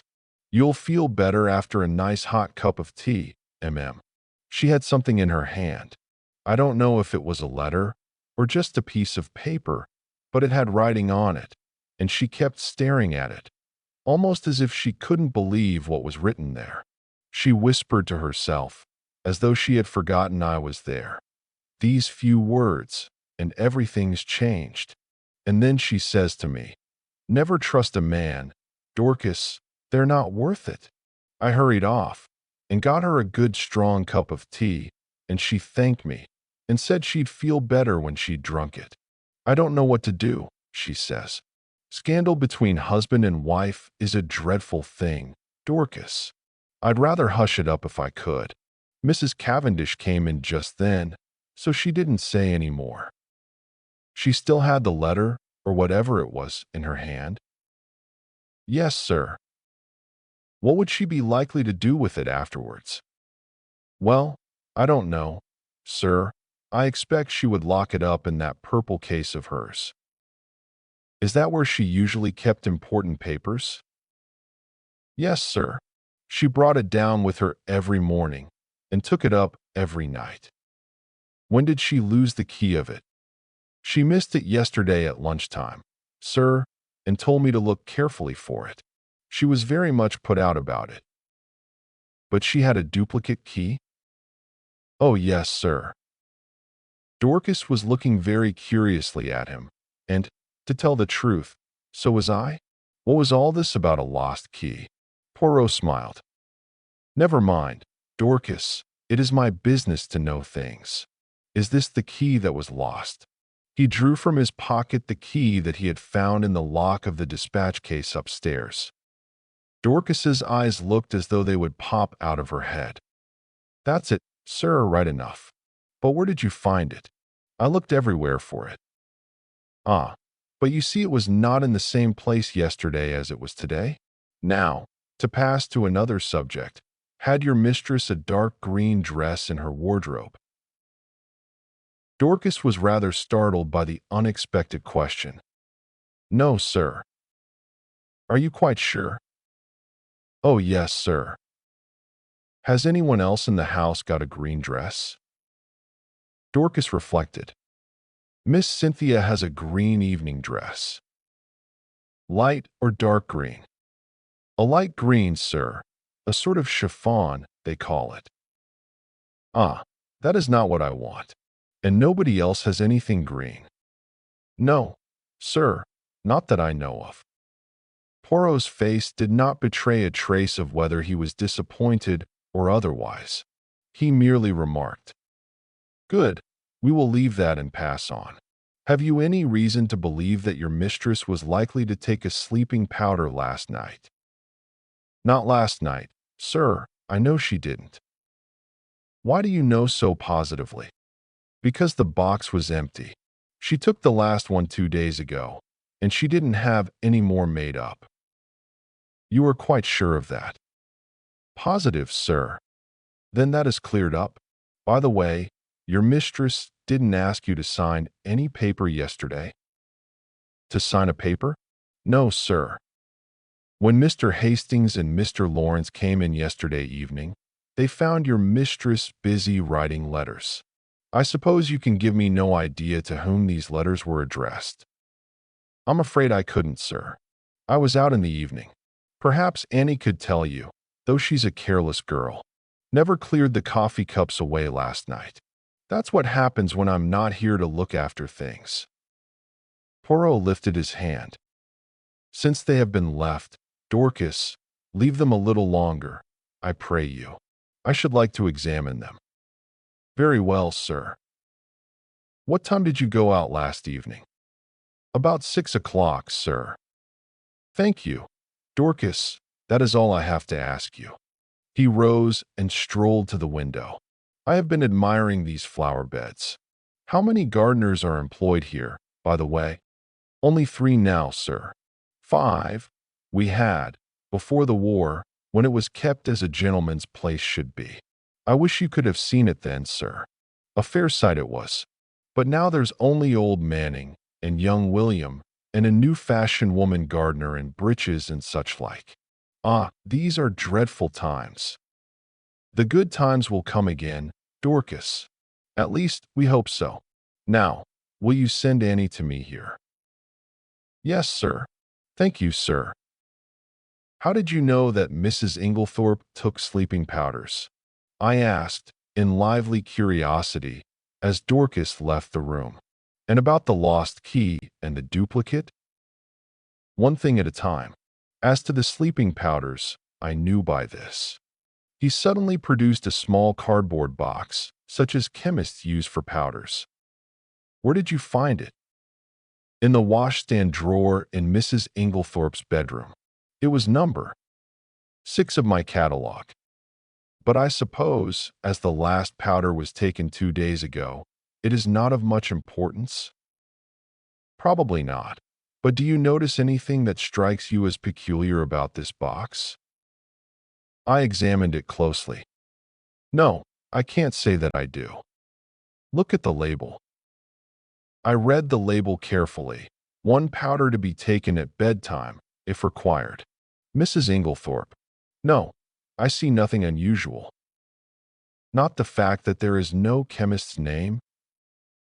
Ah, I exclaimed. To be sure, that is odd.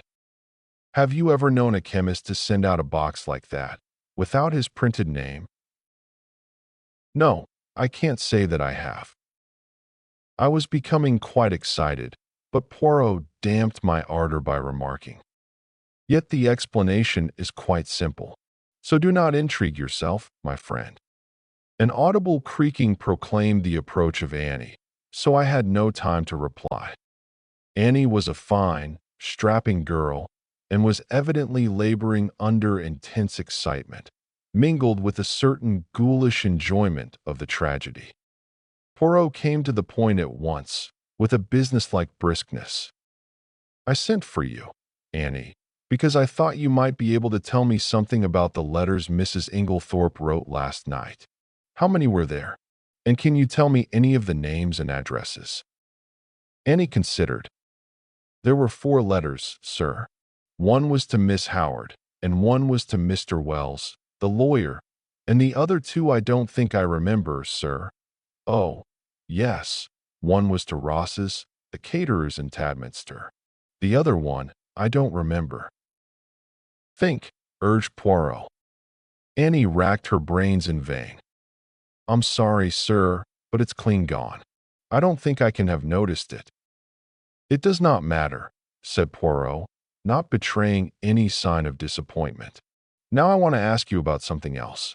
There is a saucepan in Mrs. Inglethorpe's room with some cocoa in it. Did she have that every night?" "Yes, sir. It was put in her room every evening, and she warmed it up in the night, whenever she fancied it." "What was it? Plain cocoa?" "Yes, sir, made with milk, with a teaspoonful of sugar and 2 teaspoonfuls of rum in it." "Who took it to her room?" "I did, sir." "Always?" "Yes, sir." "At what time?" "When I went to draw the curtains, as a rule, sir." "Did you bring it straight up from the kitchen then?" "No, sir. You see there's not much room on the gas stove, so cook used to make it early, before putting the vegetables on for supper. Then I used to bring it up and put it on the table by the swing door and take it into her room later." "The swing door is in the left wing, is it not?" "Yes, sir." "And the table, is it on this side of the door or on the farther servant's side?" "It's this side, sir." "What time did you bring it up last night?" "About 7:15, I should say, sir." "And when did you take it into Mrs. Inglethorpe's room?" "When I went to shut up, sir. About 8 o'clock. Mrs. Inglethorpe came up to bed before I'd finished. Then, between 7:15 and 8 o'clock, the cocoa was standing on the table in the left wing?" "Yes, sir." Annie had been growing redder and redder in the face, and now she blurted out unexpectedly, "And if there was salt in it, sir, it wasn't me. I never took the salt near it." "What makes you think there was salt in it?" asked Poirot. "Seeing it on the tray, sir." "You saw some salt on the tray?" "Yes. Coarse kitchen salt, it looked. I never noticed it when I took the tray up, but when I came to take it into the mistress's room I saw it at once, and I suppose I ought to have taken it down again and asked cook to make some fresh. But I was in a hurry because Dorcas was out, and I thought maybe the cocoa itself was all right, and the salt had only gone on the tray. So I dusted it off with my apron and took it in." I had the utmost difficulty in controlling my excitement. Unknown to herself, Annie had provided us with an important piece of evidence. How she would have gaped if she had realized that her coarse kitchen salt was strychnine, one of the most deadly poisons known to mankind. I marveled at Poirot's calm. His self-control was astonishing. I awaited his next question with impatience, but it disappointed me. "When you went into Mrs. Inglethorpe's room, was the door leading into Miss Cynthia's room bolted?" "Oh, yes, sir, it always was. It had never been opened." "And the door into Mr. Inglethorpe's room? Did you notice if that was bolted too?" Annie hesitated. "I couldn't rightly say, sir. It was shut, but I couldn't say whether it was bolted or not." "When you finally left the room, did Mrs. Inglethorpe bolt the door after you?" "No, sir, not then, but I expect she did later. She usually did lock it at night. The door into the passage, that is." "Did you notice any candle grease on the floor when you did the room yesterday?" "Candle grease? Oh, no, sir. Mrs. Inglethorpe didn't have a candle, only a reading lamp." "Then, if there had been a large patch of candle grease on the floor, you think you would have been sure to have seen it?" "Yes, sir, and I would have taken it out with a piece of blotting paper and a hot iron. Then Poirot repeated the question he had put to Dorcas. Did your mistress ever have a green dress? No, sir. Nor a mantle, nor a cape, nor a, how do you call it, a sports coat? Not green, sir. Nor anyone else in the house. Annie reflected. No, sir. You are sure of that? Quite sure. Bien. That is all I want to know. Thank you very much. With a nervous giggle, Annie took herself creakingly out of the room. My pent-up excitement burst forth. Poirot, I cried, I congratulate you. This is a great discovery. What is a great discovery? Why, that it was the cocoa and not the coffee that was poisoned. That explains everything. Of course, it did not take effect until the early morning, since the cocoa was only drunk in the middle of the night. So you think that the cocoa, mark well what I say, Hastings, the cocoa, contained strychnine? Of course. That salt on the tray, what else could it have been? It might have been salt, replied Poirot placidly. I shrugged my shoulders. If he was going to take the matter that way, it was no good arguing with him. The idea crossed my mind, not for the first time, that poor old Poirot was growing old. Privately, I thought it lucky that he had associated with him someone of a more receptive type of mind. Poirot was surveying me with quietly twinkling eyes. You are not pleased with me, mon ami? My dear Poirot, I said coldly, it is not for me to dictate to you. You have a right to your own opinion, just as I have to mine. A most admirable sentiment, remarked Poirot, rising briskly to his feet. Now I have finished with this room.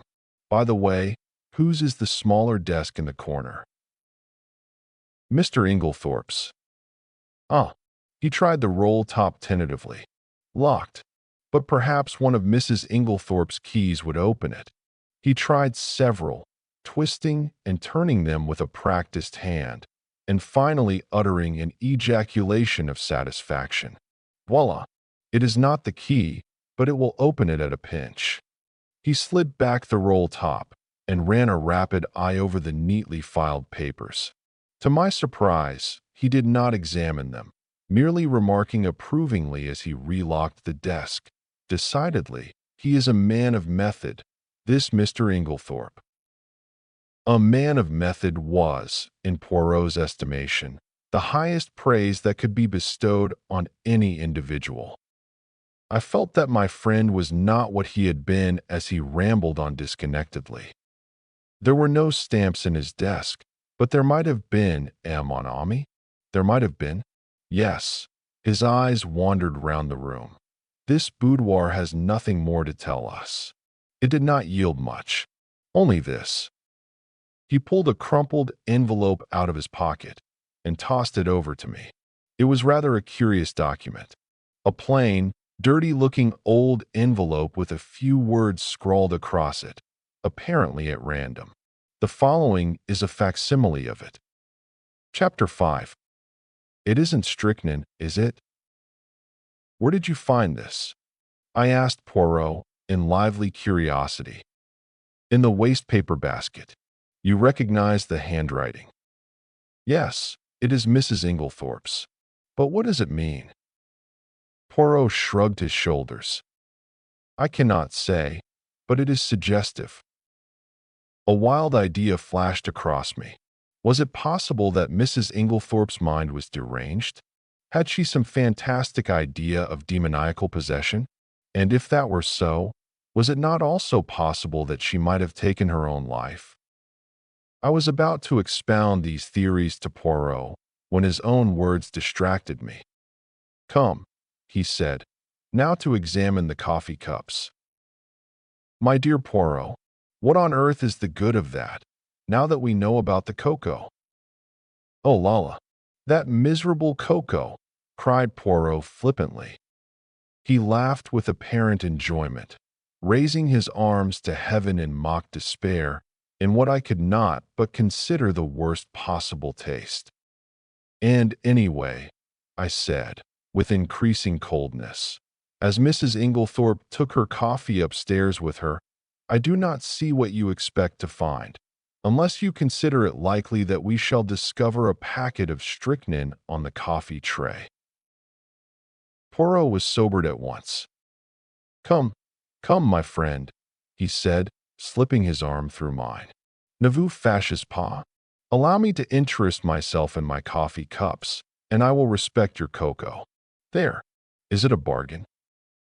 He was so quaintly humorous that I was forced to laugh, and we went together to the drawing room, where the coffee cups and tray remained undisturbed as we had left them. Poirot made me recapitulate the scene of the night before, listening very carefully and verifying the position of the various cups. So Mrs. Cavendish stood by the tray and poured out. Yes. Then she came across to the window where you sat with Mademoiselle Cynthia. Yes, here are the 3 cups. And the cup on the mantelpiece, half drunk, that would be Mr. Lawrence Cavendish's. And the one on the tray? John Cavendish's. I saw him put it down there. Good. 1, 2, 3, 4, 5.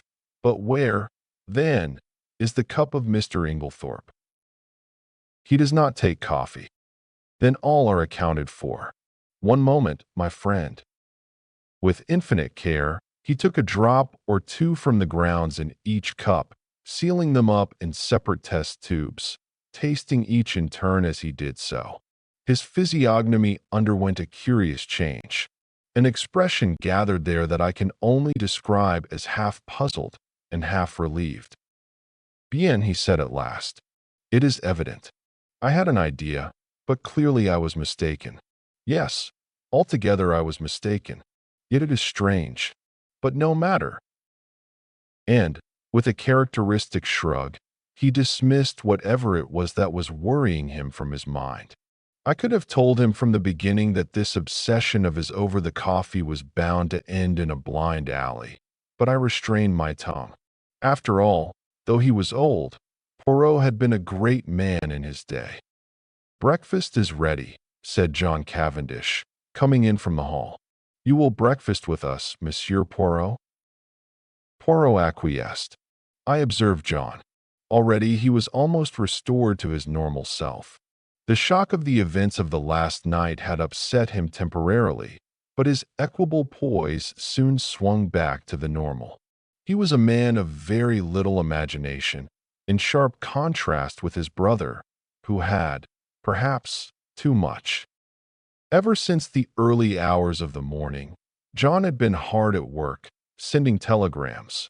One of the first had gone to Evelyn Howard, writing notices for the papers, and generally occupying himself with the melancholy duties that a death entails. May I ask how things are proceeding? He said. Do your investigations point to my mother having died a natural death? Or must we prepare ourselves for the worst? I think, Mr. Cavendish, said Poirot gravely, that you would do well not to buoy yourself up with any false hopes. Can you tell me the views of the other members of the family? My brother Lawrence is convinced that we are making a fuss over nothing. He says that everything points to its being a simple case of heart failure. He does he? That is very interesting, murmured Poirot softly. And Mrs. Cavendish. A faint cloud passed over John's face. I have not the least idea what my wife's views on the subject are. The answer brought a momentary stiffness in its train. John broke the rather awkward silence by saying with a slight effort, I told you, didn't I, that Mr. Inglethorp has returned? Poirot bent his head. It's an awkward position for all of us. Of course, one has to treat him as usual, but, hang it all, one's gorge does rise at sitting down to eat with a possible murderer. Poirot nodded sympathetically. I quite understand. It is a very difficult situation for you, Mr. Cavendish. I would like to ask you one question. Mr. Inglethorpe's reason for not returning last night was, I believe, that he had forgotten the latchkey. Is not that so? Yes. I suppose you are quite sure that the latchkey was forgotten, that he did not take it after all. I have no idea. I never thought of looking. We always keep it in the hall drawer. I'll go and see if it's there now. Poirot held up his hand with a faint smile. No, no, Mr. Cavendish, it is too late now. I am certain that you will find it. If Mr. Inglethorpe did take it, he has had ample time to replace it by now. But do you think? I think nothing. If anyone had chanced to look this morning before his return and seen it there, it would have been a valuable point in his favor. That is all. John looked perplexed. Do not worry, said Poirot smoothly. I assure you that you need not let it trouble you. Since you are so kind, let us go and have some breakfast. Everyone was assembled in the dining room. Under the circumstances, we were naturally not a cheerful party. The reaction after a shock is always trying, and I think we were suffering from it. Decorum and good breeding naturally enjoined that our demeanor should be much as usual, yet I could not help wondering if this self-control were really a matter of great difficulty. There were no red eyes, no signs of secretly indulged grief. I felt that I was right in my opinion that Dorcas was the person most affected by the personal side of the tragedy. I pass over Alfred Inglethorpe, who acted the bereaved widower in a manner that I felt to be disgusting in its hypocrisy. Did he know that we suspected him? I wondered. Surely he could not be unaware of the fact, conceal it as we would. Did he feel some secret stirring of fear, or was he confident that his crime would go unpunished? Surely the suspicion in the atmosphere must warn him that he was already a marked man. But did everyone suspect him? What about Mrs. Cavendish? I watched her as she sat at the head of the table, graceful, composed, enigmatic. In her soft gray frock, with white ruffles at the wrists falling over her slender hands, she looked very beautiful. When she chose, however, her face could be sphinx-like in its inscrutability. She was very silent, hardly opening her lips. And yet in some queer way, I felt that the great strength of her personality was dominating us all. And little Cynthia? Did she suspect? She looked very tired and ill, I thought. The heaviness and languor of her manner were very marked. I asked her if she were feeling ill, and she answered frankly, "Yes, I've got the most beastly headache." "Have another cup of coffee, mademoiselle," said Poirot solicitously. "It will revive you. It is unparalleled for the mal de tea, carrot tea." He jumped up and took her cup. "No sugar," said Cynthia, watching him as he picked up the sugar tongs. "No sugar? You abandon it in the wartime, eh?" "No, I never take it in coffee." "Saker," murmured Poirot to himself, as he brought back the replenished cup. Only I heard him, and glancing up curiously at the little man, I saw that his face was working with suppressed excitement, and his eyes were as green as a cat's. He had heard or seen something that had affected him strongly, but what was it? I do not usually label myself as dense, but I must confess that nothing out of the ordinary had attracted my attention. In another moment, the door opened and Dorcas appeared. "Mr. Wells to see you, sir," she said to John. I remembered the name as being that of the lawyer to whom Mrs. Inglethorpe had written the night before. John rose immediately. "Show him into my study." Then he turned to us. "My mother's lawyer," he explained, and in a lower voice, "He is also coroner, you understand. Perhaps you would like to come with me?" We acquiesced and followed him out of the room. John strode on ahead, and I took the opportunity of whispering to Poirot, "There will be an inquest then?" Poirot nodded absently. He seemed absorbed in thought, so much so that my curiosity was aroused. "What is it? You are not attending to what I say." It is true, my friend. I am much worried. Why? Because Mademoiselle Cynthia does not take sugar in her coffee. What? You cannot be serious. But I am most serious. Ah, there is something there that I do not understand. My instinct was right. What instinct? The instinct that led me to insist on examining those coffee cups. Chut. No more now. We followed John into his study, and he closed the door behind us. Mr. Wells was a pleasant man of middle age, with keen eyes and the typical lawyer's mouth. John introduced us both and explained the reason of our presence. You will understand, Wells, he added, that this is all strictly private. We are still hoping that there will turn out to be no need for investigation of any kind. Quite so, said Mr. Wells soothingly. I wish we could have spared you the pain and publicity of an inquest, but, of course, it's quite unavoidable in the absence of a doctor's certificate. Yes, I suppose so. Clever man, Bauerstein. Great authority on toxicology, I believe. Indeed, said John with a certain stiffness in his manner. Then he added rather hesitatingly, shall we have to appear as witnesses? All of us, I mean. You, of course, and Mr.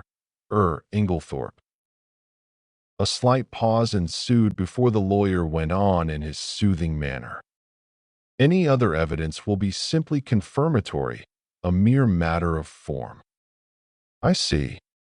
A faint expression of relief swept over John's face. It puzzled me, for I saw no occasion for it. If you know of nothing to the contrary, pursued Mr. Wells, I had thought of Friday. That will give us plenty of time for the doctor's report. The post-mortem is to take place tonight, I believe. Yes. Then the arrangement will suit you? Perfectly. I need not tell you, my dear Cavendish, how distressed I am at this most tragic affair. Can you give us no help in solving it, monsieur? Interposed Poirot, speaking for the first time since we had entered the room. Yes, we heard that Mrs. Inglethorp wrote to you last night. You should have received the letter this morning. I did, but it contains no information. It is merely a note asking me to call upon her this morning, as she wanted my advice on a matter of great importance. She gave you no hint as to what that matter might be? Unfortunately, no. That is a pity, said John. A great pity, agreed Poirot gravely. There was a silence. Poirot remained lost in thought for a few minutes. Finally, he turned to the lawyer again. Mr. Wells, there is one thing I should like to ask you. That is, if it is not against professional etiquette. In the event of Mrs. Inglethorpe's death, who would inherit her money? The lawyer hesitated a moment, and then replied, the knowledge will be public property very soon, so if Mr. Cavendish does not object. Not at all, interpolated John. I do not see any reason why I should not answer your question. By her last will, dated August of last year, after various unimportant legacies to servants, etc., she gave her entire fortune to her stepson, Mr. John Cavendish. Was not that, pardon the question, Mr. Cavendish, rather unfair to her other stepson, Mr. Lawrence Cavendish? No, I do not think so. You see, under the terms of their father's will, while John inherited the property, Lawrence, at his stepmother's death, would come into a considerable sum of money. Mrs. Inglethorpe left her money to her elder stepson, knowing that he would have to keep up Styles. It was, to my mind, a very fair and equitable distribution. Poirot nodded thoughtfully. I see, but I am right in saying, am I not, that by your English law that will was automatically revoked when Mrs. Inglethorpe remarried? Mr. Wells bowed his head. As I was about to proceed, Monsieur Poirot, that document is now null and void. Fine, said Poirot. He reflected for a moment, and then asked, was Mrs. Inglethorp herself aware of that fact? I do not know. She may have been. She was, said John unexpectedly. We were discussing the matter of wills being revoked by marriage only yesterday. One more question, Mr. Wells. You say her last will had Mrs. Inglethorp, then, made several former wills. On an average, she made a new will at least once a year, said Mr. Wells imperturbably. She was given to changing her mind as to her testamentary dispositions, now benefiting one, now another member of her family. Suppose, suggested Poirot, that, unknown to you, she had made a new will in favor of someone who was not, in any sense of the word, a member of the family. We will say Miss Howard, for instance. Would you be surprised? Not in the least. Poirot seemed to have exhausted his questions. I drew close to him, while John and the lawyer were debating the question of going through Mrs. Inglethorpe's papers. Do you think Mrs. Inglethorpe made a will leaving all her money to Miss Howard? I asked in a low voice, with some curiosity. Poirot smiled. No. Then why did you ask? Hush. John Cavendish had turned to Poirot. Will you come with us, Monsieur Poirot? We are going through my mother's papers. Mr. Inglethorpe is quite willing to leave it entirely to Mr. Wells and myself. Which simplifies matters very much, murmured the lawyer. As technically, of course, he was entitled. He did not finish the sentence. We will look through the desk in the boudoir first, explained John, and go up to her bedroom afterwards. She kept her most important papers in a purple dispatch case, which we must look through carefully. Yes, said the lawyer. It is quite possible that there may be a later will than the one in my possession. There is a later will. It was Poirot who spoke. What? John and the lawyer looked at him startled. Or rather, pursued my friend imperturbably, there was one. What do you mean, there was one? Where is it now? Burnt. Burnt. Yes. See here. He took out the charred fragment we had found in the grate in Mrs. Inglethorpe's room and handed it to the lawyer with a brief explanation of when and where he had found it. But possibly this is an old will. I do not think so. In fact, I am almost certain that it was made no earlier than yesterday afternoon. What? Impossible, broke simultaneously from both men. Poirot turned to John. If you will allow me to send for your gardener, I will prove it to you. Oh, of course, but I don't see. Poirot raised his hand. Do as I ask you. Afterwards you shall question as much as you please. Very well. He rang the bell. Dorcas answered it in due course. Dorcas, will you tell Manning to come round and speak to me here? Yes, sir. Dorcas withdrew. We waited in a tense silence. Poirot alone seemed perfectly at his ease and dusted a forgotten corner of the bookcase. The clumping of hobnailed boots on the gravel outside proclaimed the approach of Manning. John looked questioningly at Poirot. The latter nodded. Come inside, Manning, said John. I want to speak to you. Manning came slowly and hesitatingly through the French window and stood as near it as he could. He held his cap in his hands, twisting it very carefully round and round. His back was much bent, though he was probably not as old as he looked, but his eyes were sharp and intelligent, and belied his slow and rather cautious speech. Manning, said John, this gentleman will put some questions to you which I want you to answer. Yes, sir, mumbled Manning. Poirot stepped forward briskly. Manning's eye swept over him with a faint contempt. You were planting a bed of begonias round by the south side of the house yesterday afternoon, were you not, Manning? Yes, sir, me and Willem. And Mrs. Inglethorp came to the window and called you, did she not? Yes, sir, she did. Tell me in your own words exactly what happened after that. Well, sir, nothing much. She just told Willum to go on his bicycle down to the village and bring back a form of will or such like.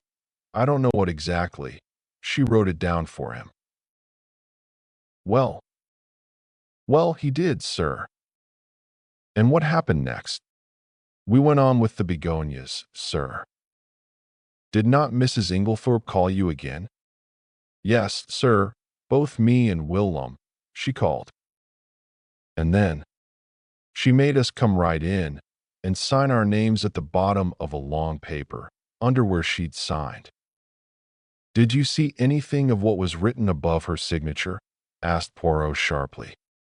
No, sir, there was a bit of blotting paper over that part. And you signed where she told you? Yes, sir, first me and then Willum.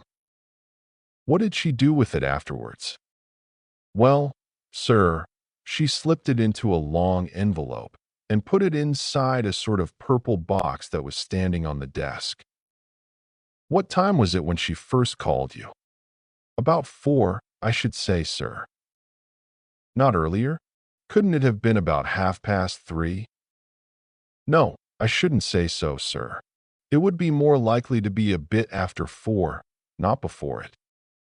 Thank you, Manning. That will do, said Poirot pleasantly. The gardener glanced at his master, who nodded, whereupon Manning lifted a finger to his forehead with a low mumble and backed cautiously out of the window. We all looked at each other. Good heavens, murmured John. What an extraordinary coincidence.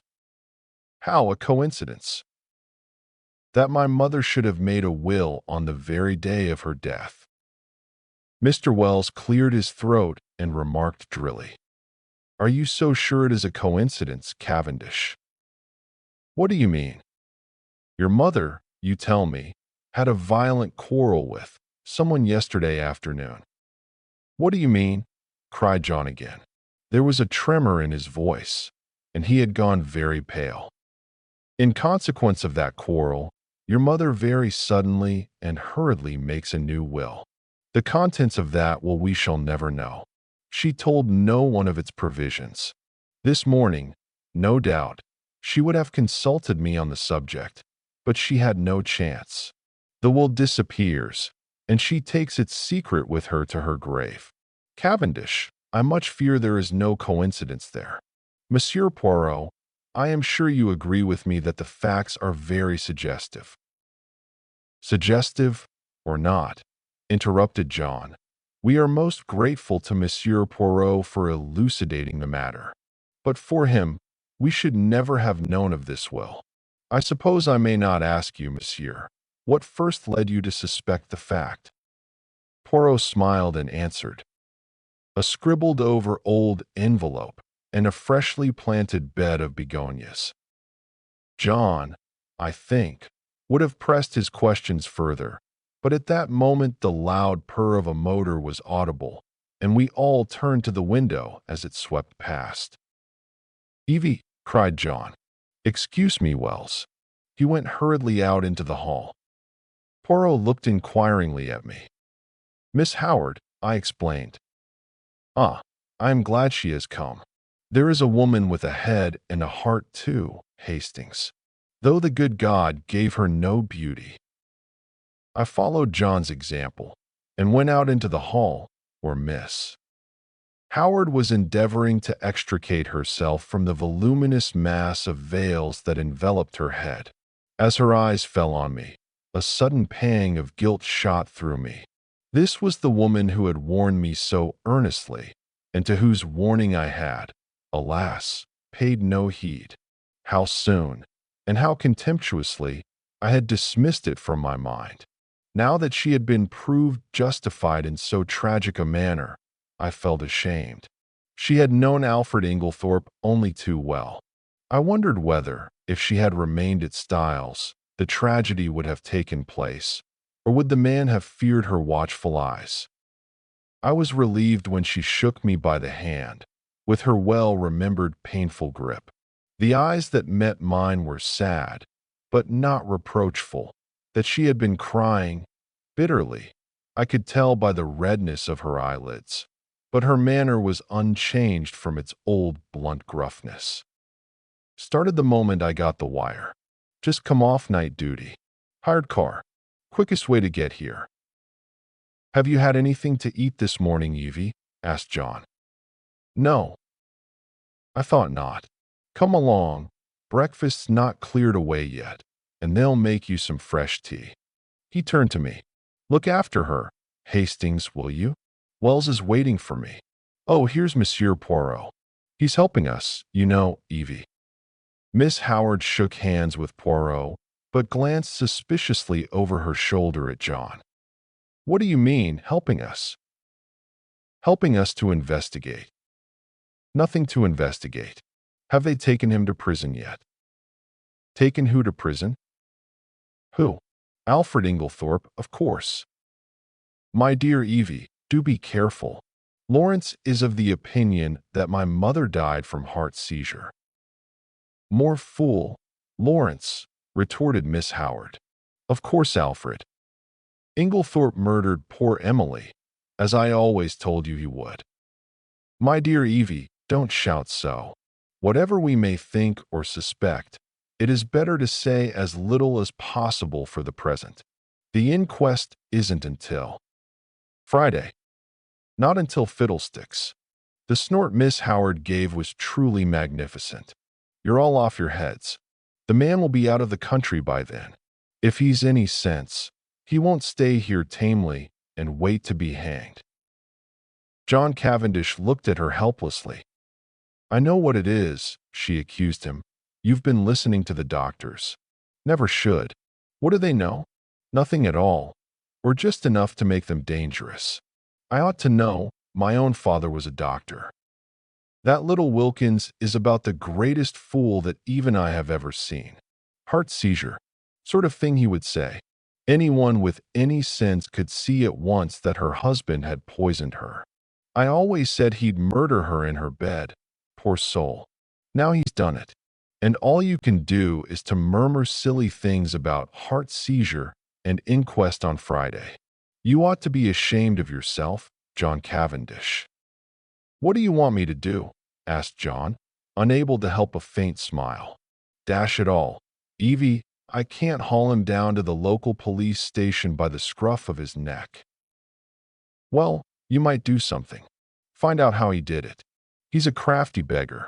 Dare say he soaked flypapers. Ask cook if she's missed any. It occurred to me very forcibly at that moment that to harbor Miss Howard and Alfred Inglethorp under the same roof and keep the peace between them was likely to prove a Herculean task, and I did not envy John. I could see by the expression of his face that he fully appreciated the difficulty of the position. For the moment, he sought refuge in retreat and left the room precipitately.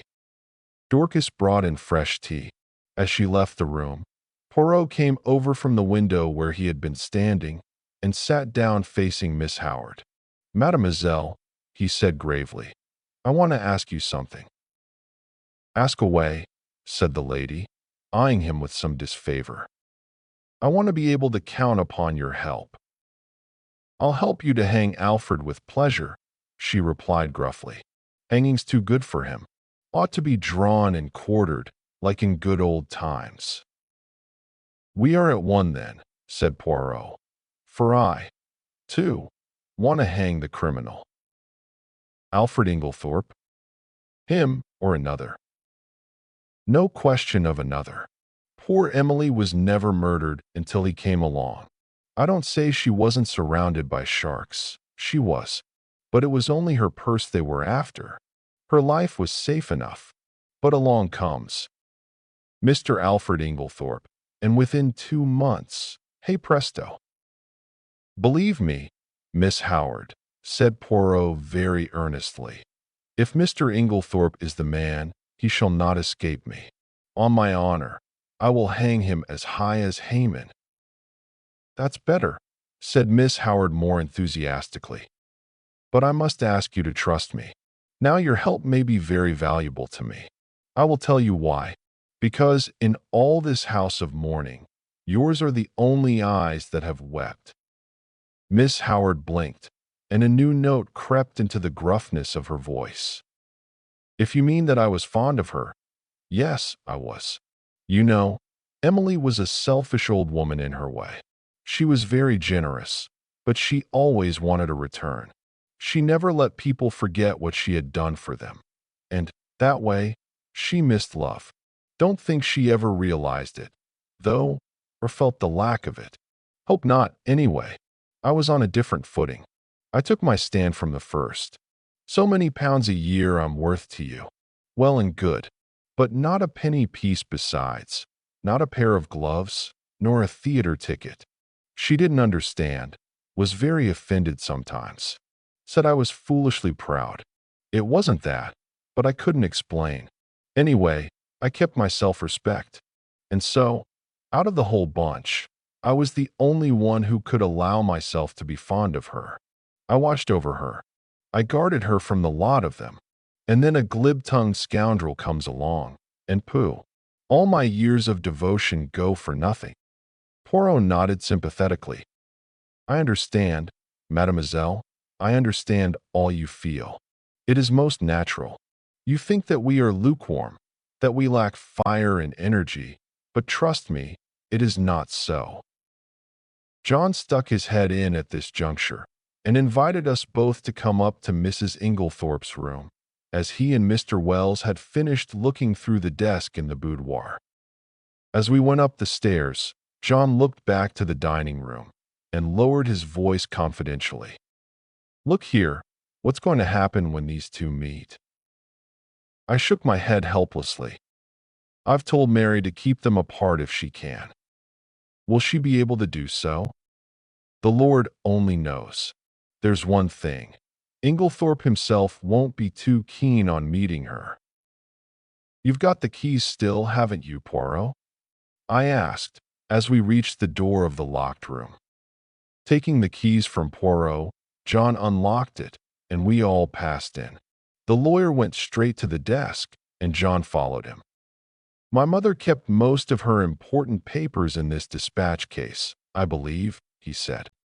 Poirot drew out the small bunch of keys. "Permit me. I locked it, out of precaution, this morning. But it's not locked now." "Impossible." "See." And John lifted the lid as he spoke. "Mille tonnerres," cried Poirot, dumbfounded. "And I, who have both the keys in my pocket." He flung himself upon the case. Suddenly he stiffened. "En voilà un affaire. This lock has been forced." "What?" Poirot laid down the case again. "But who forced it? Why should they? When?" But the door was locked. These exclamations burst from us disjointedly. Poirot answered them categorically, almost mechanically. "Who? That is the question. Why? Ah, if I only knew." "When?" "Since I was here an hour ago. As to the door being locked, it is a very ordinary lock. Probably any other of the door keys in this passage would fit it." We stared at one another blankly. Poirot had walked over to the mantelpiece. He was outwardly calm, but I noticed his hands, which from long force of habit were mechanically straightening the spill vases on the mantelpiece, were shaking violently. "See here, it was like this," he said at last. "There was something in that case, some piece of evidence, slight in itself perhaps, but still enough of a clue to connect the murderer with the crime. It was vital to him that it should be destroyed before it was discovered and its significance appreciated. Therefore, he took the risk, the great risk, of coming in here. Finding the case locked, he was obliged to force it, thus betraying his presence. For him to take that risk, it must have been something of great importance." "But what was it?" "Ah," cried Poirot, with a gesture of anger. "That I do not know. A document of some kind, without doubt. Possibly the scrap of paper Dorcas saw in her hand yesterday afternoon. And I, his anger burst forth freely. Miserable animal that I am. I guessed nothing. I have behaved like an imbecile. I should never have left that case here. I should have carried it away with me. Ah, triple pig. And now it is gone. It is destroyed, but is it destroyed? Is there not yet a chance? We must leave no stone unturned. He rushed like a madman from the room, and I followed him as soon as I had sufficiently recovered my wits. But by the time I had reached the top of the stairs, he was out of sight. Mary Cavendish was standing where the staircase branched, staring down into the hall in the direction in which he had disappeared.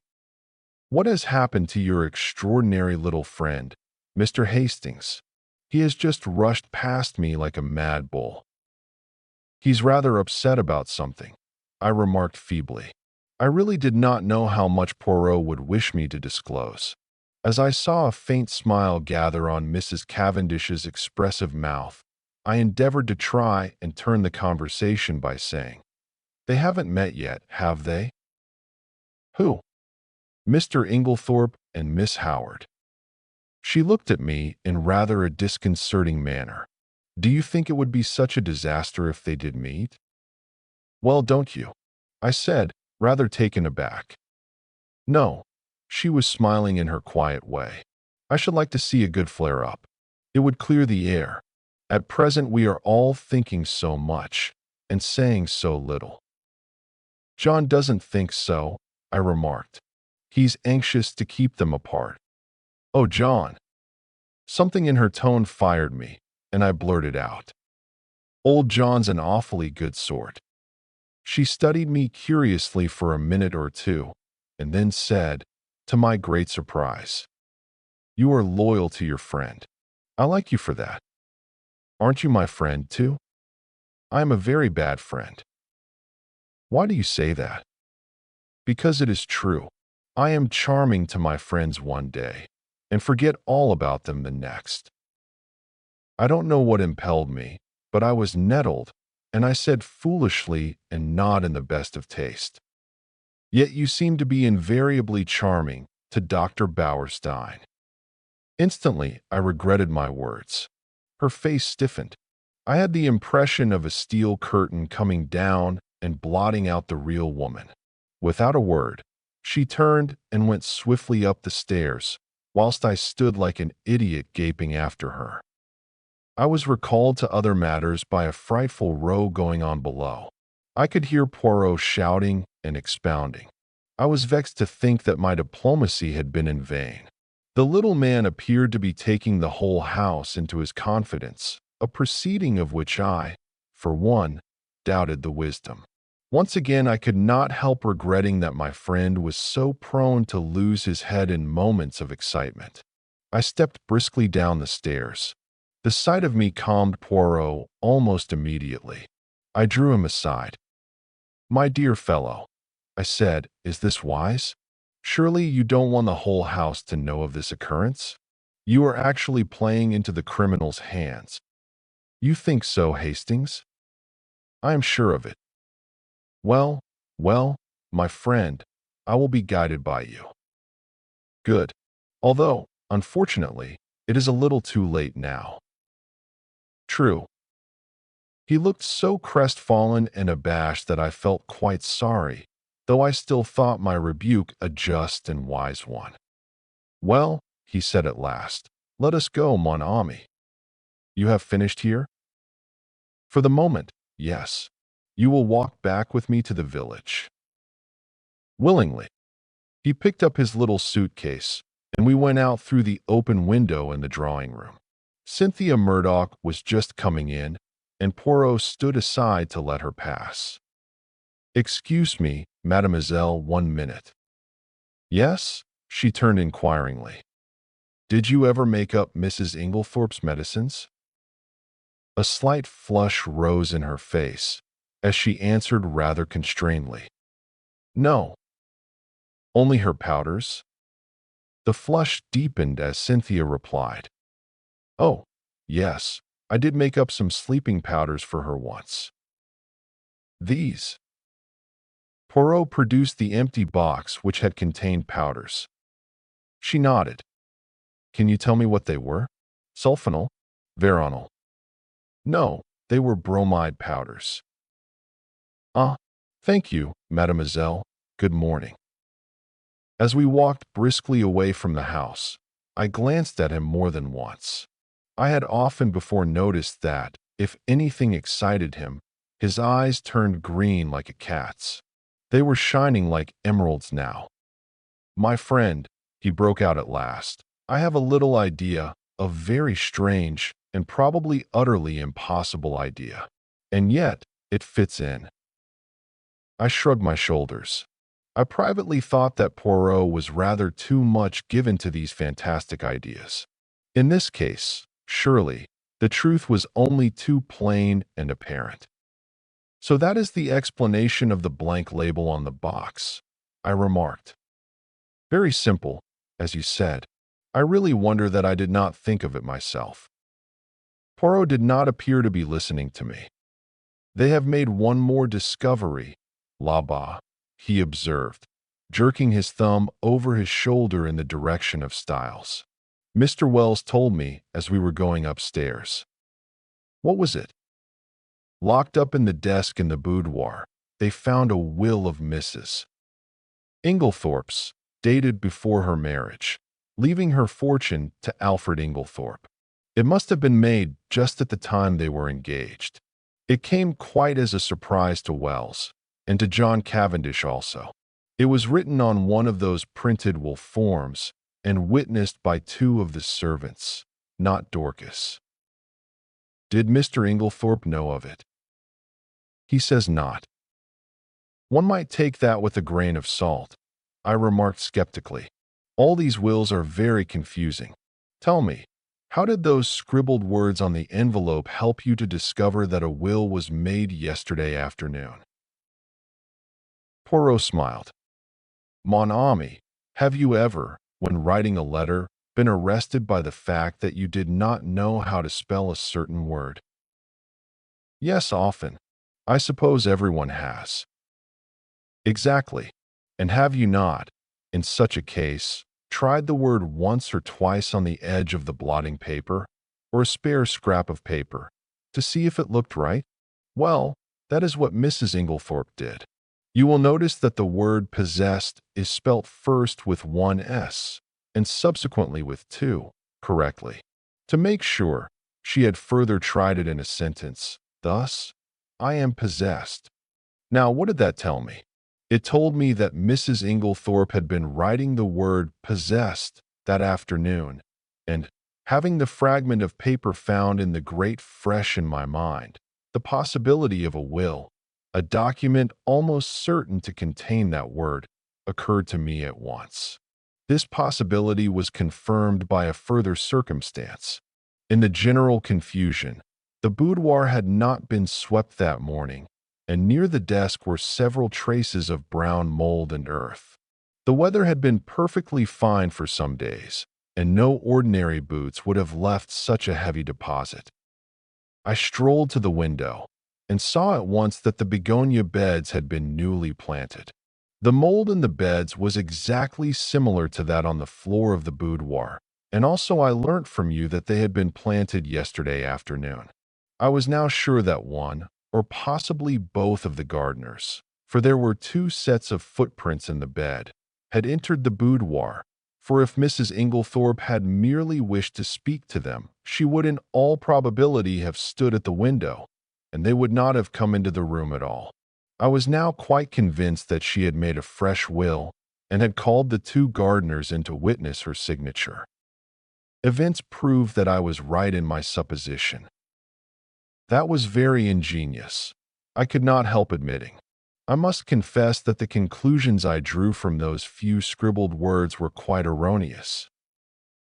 He smiled. You gave too much rein to your imagination. Imagination is a good servant and a bad master. The simplest explanation is always the most likely. Another point. How did you know that the key of the dispatch case had been lost? I did not know it. It was a guess that turned out to be correct. You observed that it had a piece of twisted wire through the handle. That suggested to me at once that it had possibly been wrenched off a flimsy keyring. Now, if it had been lost and recovered, Mrs. Inglethorp would at once have replaced it on her bunch. But on her bunch, I found what was obviously the duplicate key, very new and bright, which led me to the hypothesis that somebody else had inserted the original key in the lock of the dispatch case. Yes, I said, Alfred Inglethorp, without a doubt. Poirot looked at me curiously. You are very sure of his guilt? Well, naturally. Every fresh circumstance seems to establish it more clearly. On the contrary, said Poirot quietly, there are several points in his favor. Oh, come now. Yes. I see only one. And that he was not in the house last night. Bad shot, as you English say. You have chosen the one point that to my mind tells against him. How is that? Because if Mr. Inglethorp knew that his wife would be poisoned last night, he would certainly have arranged to be away from the house. His excuse was an obviously trumped-up one. That leaves us two possibilities. Either he knew what was going to happen or he had a reason of his own for his absence. And that reason? I asked skeptically. Poirot shrugged his shoulders. How should I know? Discreditable, without doubt.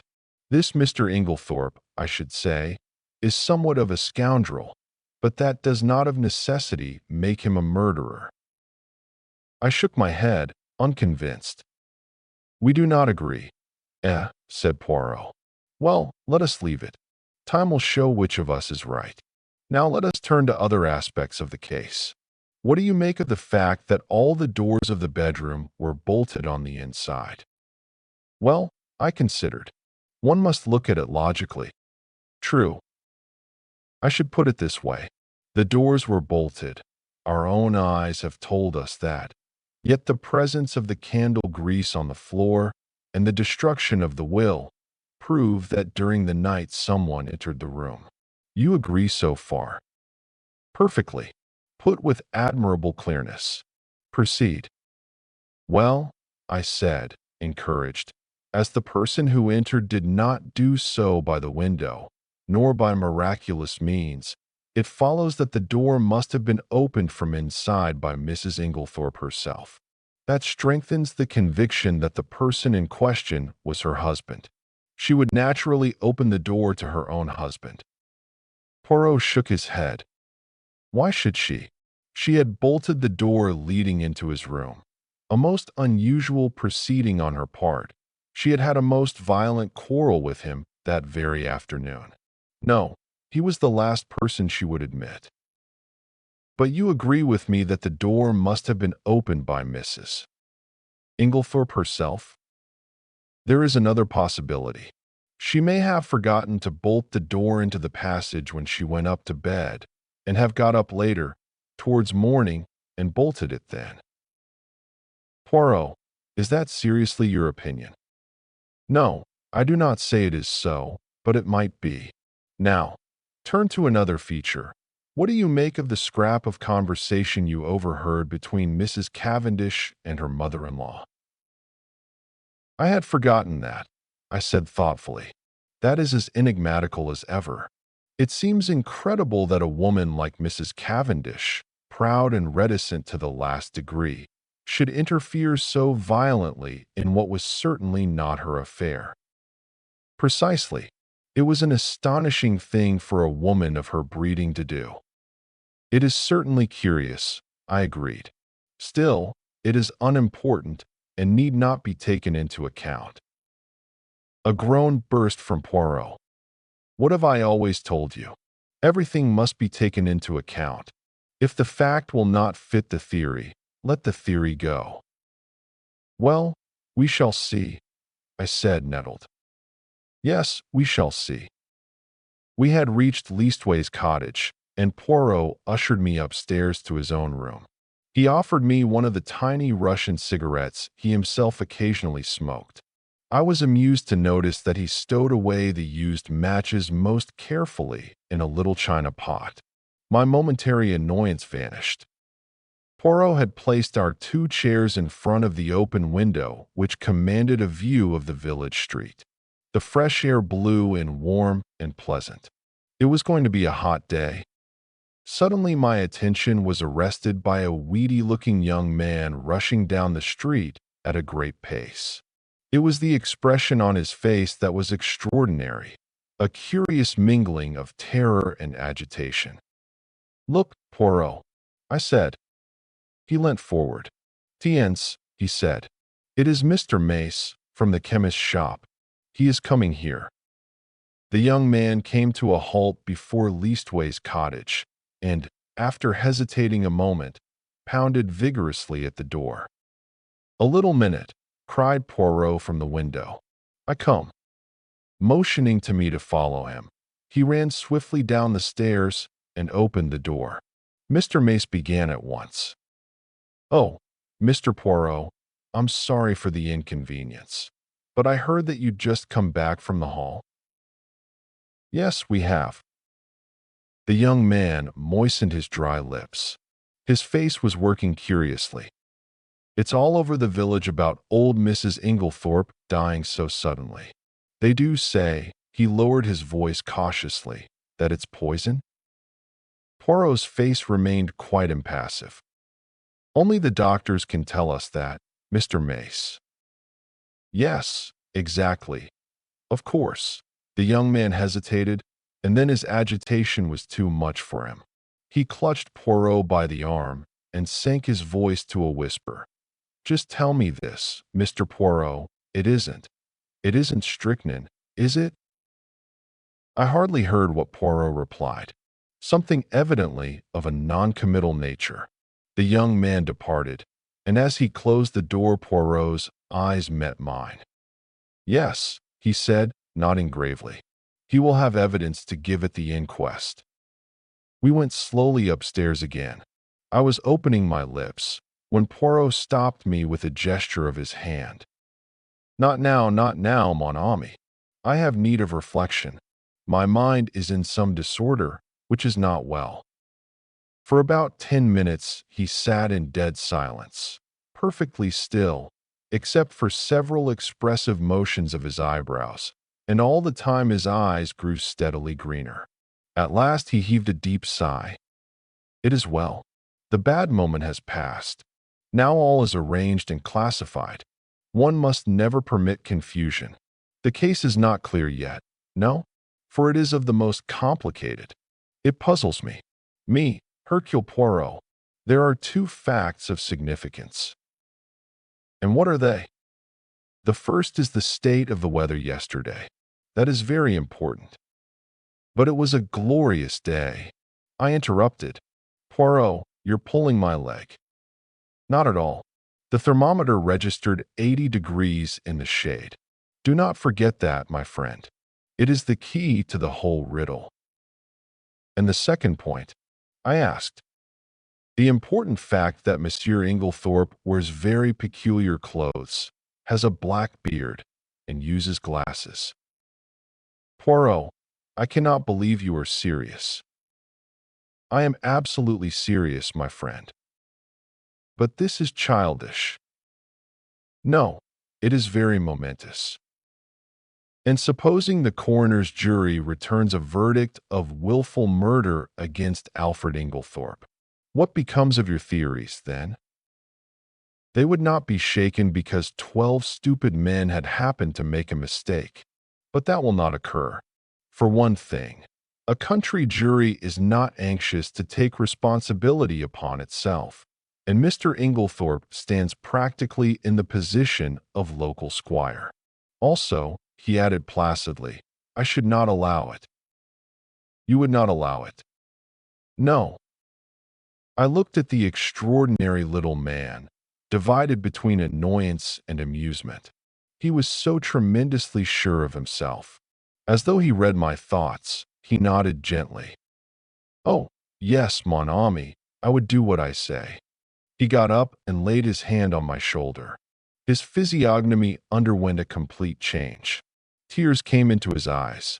In all this, you see, I think of the poor Mrs. Inglethorp who is dead. She was not extravagantly loved, no, but she was very good to us Belgians. I owe her a debt. I endeavored to interrupt, but Poirot swept on. Let me tell you this, Hastings. She would never forgive me if I let Alfred Inglethorp, her husband, be arrested now, when a word from me could save him. Chapter 6. The Inquest. In the interval before the inquest, Poirot was unfailing in his activity. Twice he was closeted with Mr. Wells. He also took long walks into the country. I rather resented his not taking me into his confidence, the more so as I could not in the least guess what he was driving at. It occurred to me that he might have been making inquiries at Rakes's farm. So, finding him out when I called at Leastways Cottage on Wednesday evening, I walked over there by the fields, hoping to meet him. But there was no sign of him, and I hesitated to go right up to the farm itself. As I walked away, I met an aged rustic, who leered at me cunningly. "You am from the Hall, bain't you?" he asked. "Yes. I'm looking for a friend of mine whom I thought might have walked this way." "A little chap, as waves his hands when he talks. One of them Belgies from the village?" "Yes," I said eagerly. "He has been here, then?" "Oh, aye, he's been here right enough. More'n once, too. Friend of yours, is he? Ah, you gentlemen from the Hall. You am a pretty lot." And he leered more jocosely than ever. "Why, do the gentlemen from the Hall come here often?" I asked as carelessly as I could. He winked at me knowingly. "One does, mister. Naming no names, mind. And a very liberal gentleman, too." "Oh, thank you, sir, I'm sure." I walked on sharply. Evelyn Howard had been right then, and I experienced a sharp twinge of disgust as I thought of Alfred Inglethorp's liberality with another woman's money. Had that piquant gypsy face been at the bottom of the crime, or was it the base mainspring of money? Probably a judicious mixture of both. On one point, Poirot seemed to have a curious obsession. He once or twice observed to me that he thought Dorcas must have made an error fixing the time of the quarrel. He suggested to her repeatedly that it was 4:30 and not 4 o'clock when she heard the voices. But Dorcas was unshaken. Quite an hour, or even more, had elapsed between the time when she had heard the voices and 5 o'clock, when she had taken tea to her mistress. The inquest was held on Friday at the Stylites Arms in the village. Poirot and I sat together, not being required to give evidence. The preliminaries were gone through. The jury viewed the body, and John Cavendish gave evidence of identification. Further questioned, he described his awakening in the early hours of the morning and the circumstances of his mother's death. The medical evidence was next taken. There was a breathless hush, and every eye was fixed on the famous London specialist, who was known to be one of the greatest authorities of the day on the subject of toxicology. In a few brief words, he summed up the result of the post-mortem. Shorn of its medical phraseology and technicalities, it amounted to the fact that Mrs. Inglethorp had met her death as a result of strychnine poisoning. Judging from the quantity recovered, she must have taken not less than 3/4 of a grain of strychnine, but probably 1 grain or slightly over. "Is it possible that she could have swallowed the poison by accident?" asked the coroner. "I should consider it very unlikely. Strychnine is not used for domestic purposes, as some poisons are, and there are restrictions placed on its sale." "Does anything in your examination lead you to determine how the poison was administered?" "No." "You arrived at Styles before Dr. Wilkins, I believe." "That is so. The motor met me just outside the lodge gates, and I hurried there as fast as I could." "Will you relate to us exactly what happened next?" "I entered Mrs. Inglethorp's room. She was at that moment in a typical tetanic convulsion. She turned towards me and gasped out, "Alfred! Alfred! Could the strychnine have been administered in Mrs. Inglethorpe's after-dinner coffee, which was taken to her by her husband?" "Possibly, but strychnine is a fairly rapid drug in its action. The symptoms appear from 1 to 2 hours after it has been swallowed. It is retarded under certain conditions, none of which, however, appear to have been present in this case. I presume Mrs. Inglethorpe took the coffee after dinner about 8 o'clock, whereas the symptoms did not manifest themselves until the early hours of the morning, which, on the face of it, points to the drug having been taken much later in the evening. Mrs. Inglethorpe was in the habit of drinking a cup of cocoa in the middle of the night. Could the strychnine have been administered in that?" "No. I myself took a sample of the cocoa remaining in the saucepan and had it analyzed. There was no strychnine present." I heard Poirot chuckle softly beside me. "How did you know?" I whispered. "Listen. I should say," the doctor was continuing, "that I would have been considerably surprised at any other result." "Why?" "Simply because strychnine has an unusually bitter taste. It can be detected in a solution of 1 in 70,000 and can only be disguised by some strongly flavored substance. Cocoa would be quite powerless to mask it." One of the jury wanted to know if the same objection applied to coffee. "No. Coffee has a bitter taste of its own, which would probably cover the taste of the strychnine." "Then you consider it more likely that the drug was administered in the coffee, but that for some unknown reason its action was delayed?" "Yes, but, the cup being completely smashed, there is no possibility of analyzing its contents." This concluded Dr. Bauerstein's evidence. Dr. Wilkins corroborated it on all points. Sounded as to the possibility of suicide, he repudiated it utterly. The deceased, he said, suffered from a weak heart, but otherwise enjoyed perfect health and was of a cheerful and well-balanced disposition. She would be one of the last people to take her own life. Lawrence Cavendish was next called. His evidence was quite unimportant, being a mere repetition of that of his brother. Just as he was about to step down, he paused and said rather hesitatingly, "I should like to make a suggestion if I may." He glanced deprecatingly at the coroner, who replied briskly, "Certainly, Mr. Cavendish, we are here to arrive at the truth of this matter and welcome anything that may lead to further elucidation."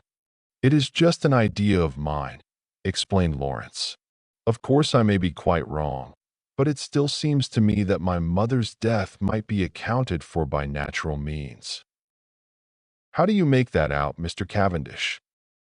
"My mother, at the time of her death, and for some time before it, was taking a tonic containing strychnine." "Ah," said the coroner. The jury looked up, interested. "I believe," continued Lawrence, "that there have been cases where the cumulative effect of the drug, administered for some time, has ended by causing death. Also, is it not possible that she may have taken an overdose of her medicine by accident?" "This is the first we have heard of the deceased taking strychnine at the time of her death. We are much obliged to you, Mr. Cavendish." Dr. Wilkins was recalled and ridiculed the idea. "What Mr. Cavendish suggests is quite impossible. Any doctor would tell you the same. Strychnine is, in a certain sense, a cumulative poison, but it would be quite impossible for it to result in sudden death in this way. There would have to be a long period of chronic symptoms which would at once have attracted my attention. The whole thing is absurd." "And the second suggestion?" "That Mrs. Inglethorpe may have inadvertently taken an overdose. 3, or even 4 doses would not have resulted in death. Mrs. Inglethorpe always had an extra large amount of medicine made up at a time, as she dealt with Coots, the cash chemists in Tadminster. She would have had to take very nearly the whole bottle to account for the amount of strychnine found at the post-mortem." Then you consider that we may dismiss the tonic as not being in any way instrumental in causing her death? Certainly. The supposition is ridiculous.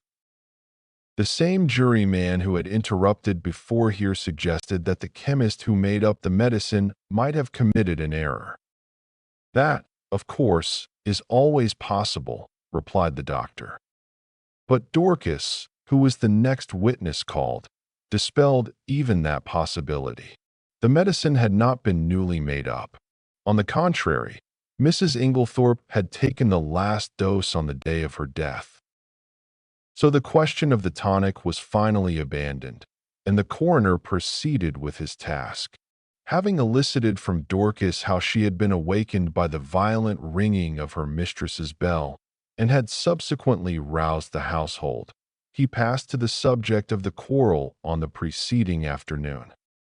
Dorcas's evidence on this point was substantially what Poirot and I had already heard, so I will not repeat it here.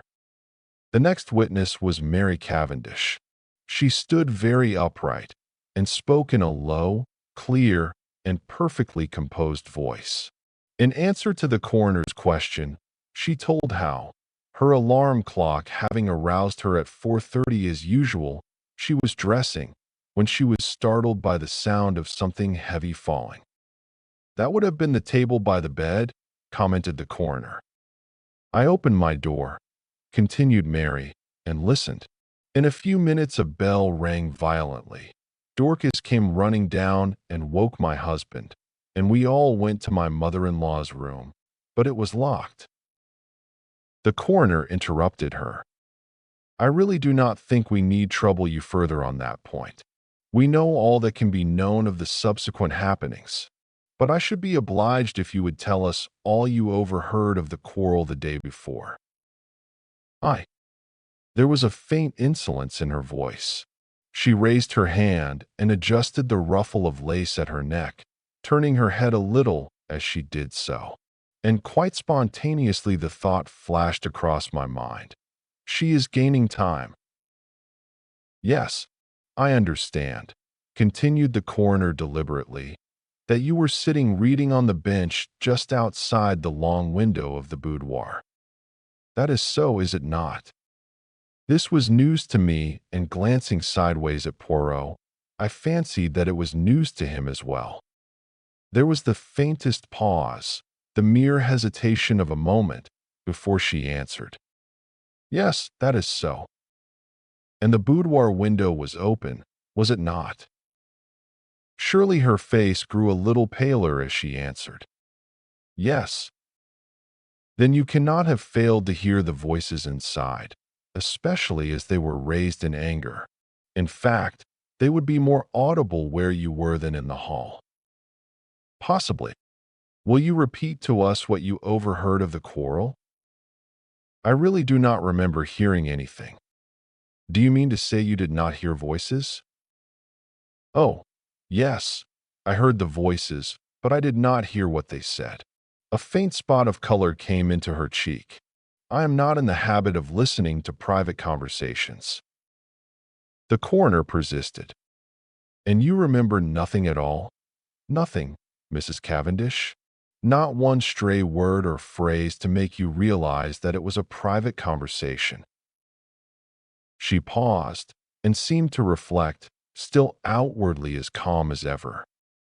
"Yes, I remember. Mrs. Inglethorp said something. I do not remember exactly what, about causing scandal between husband and wife."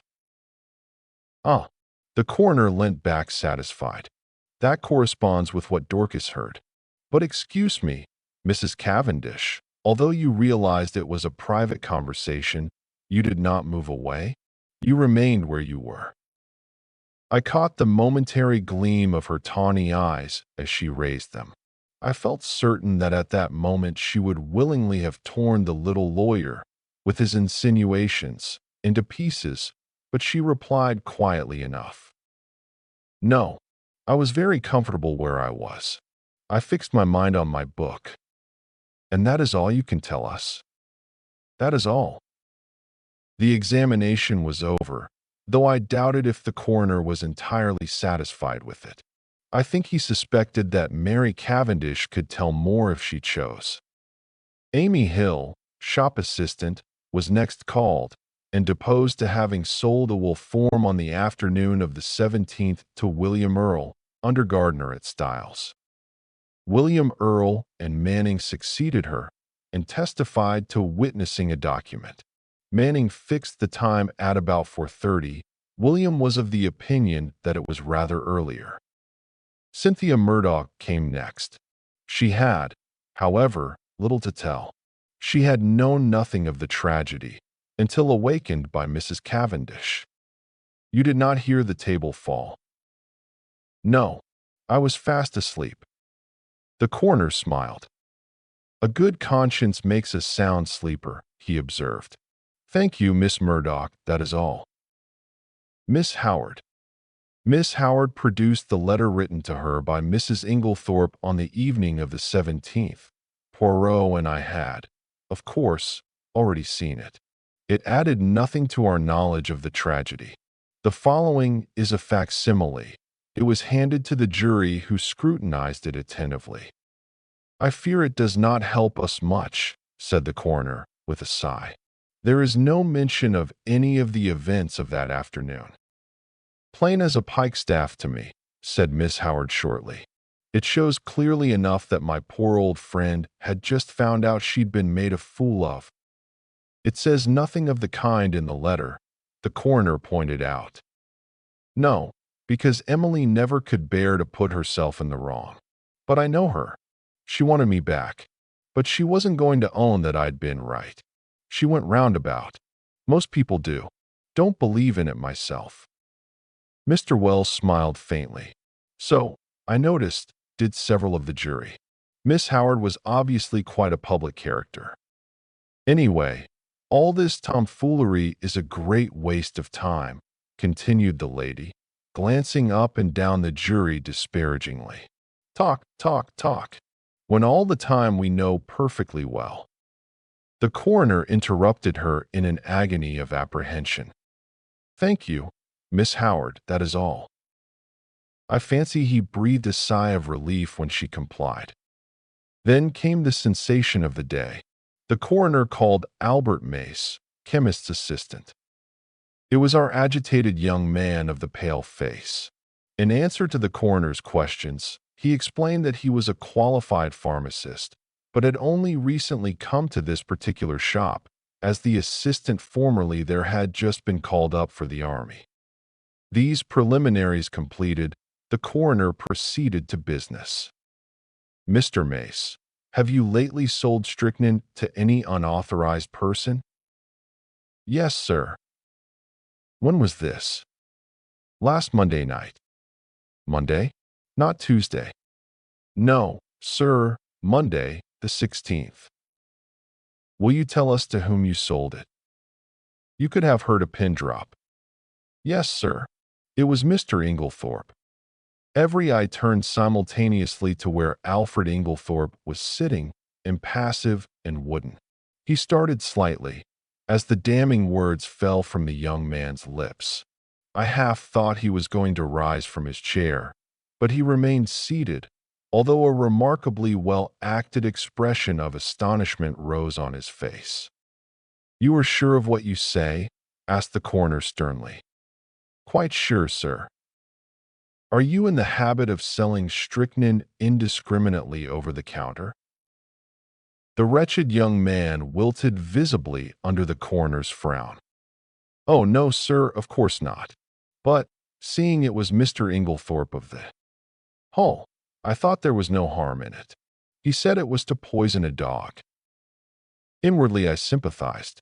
It was only human nature to endeavor to please the Hall, especially when it might result in custom being transferred from Coots to the local establishment. Is it not customary for anyone purchasing poison to sign a book? "Yes, sir, Mr. Inglethorp did so." "Have you got the book here?" "Yes, sir." It was produced, and, with a few words of stern censure, the coroner dismissed the wretched Mr. Mace. Then, amidst a breathless silence, Alfred Inglethorp was called. Did he realize, I wondered, how closely the halter was being drawn around his neck? The coroner went straight to the point. On Monday evening last, did you purchase strychnine for the purpose of poisoning a dog? Inglethorp replied with perfect calmness. No, I did not. There is no dog at Styles, except an outdoor sheepdog, which is in perfect health. You deny absolutely having purchased strychnine from Albert Mace on Monday last. I do. Do you also deny this? The coroner handed him the register in which his signature was inscribed. Certainly I do. The handwriting is quite different from mine. I will show you. He took an old envelope out of his pocket and wrote his name on it, handing it to the jury. It was certainly utterly dissimilar. Then what is your explanation of Mr. Mace's statement? Alfred Inglethorp replied imperturbably. Mr. Mace must have been mistaken. The coroner hesitated for a moment and then said, Mr. Inglethorp, as a mere matter of form, would you mind telling us where you were on the evening of Monday, July 16th? Really, I cannot remember. That is absurd, Mr. Inglethorp, said the coroner sharply. Think again. Inglethorp shook his head. I cannot tell you. I have an idea that I was out walking. In what direction? I really can't remember. The coroner's face grew graver. Were you in company with anyone? No. Did you meet anyone on your walk? No. That is a pity, said the coroner dryly. I am to take it, then, that you declined to say where you were at the time that Mr. Mace positively recognized you as entering the shop to purchase strychnine? If you like to take it that way, yes.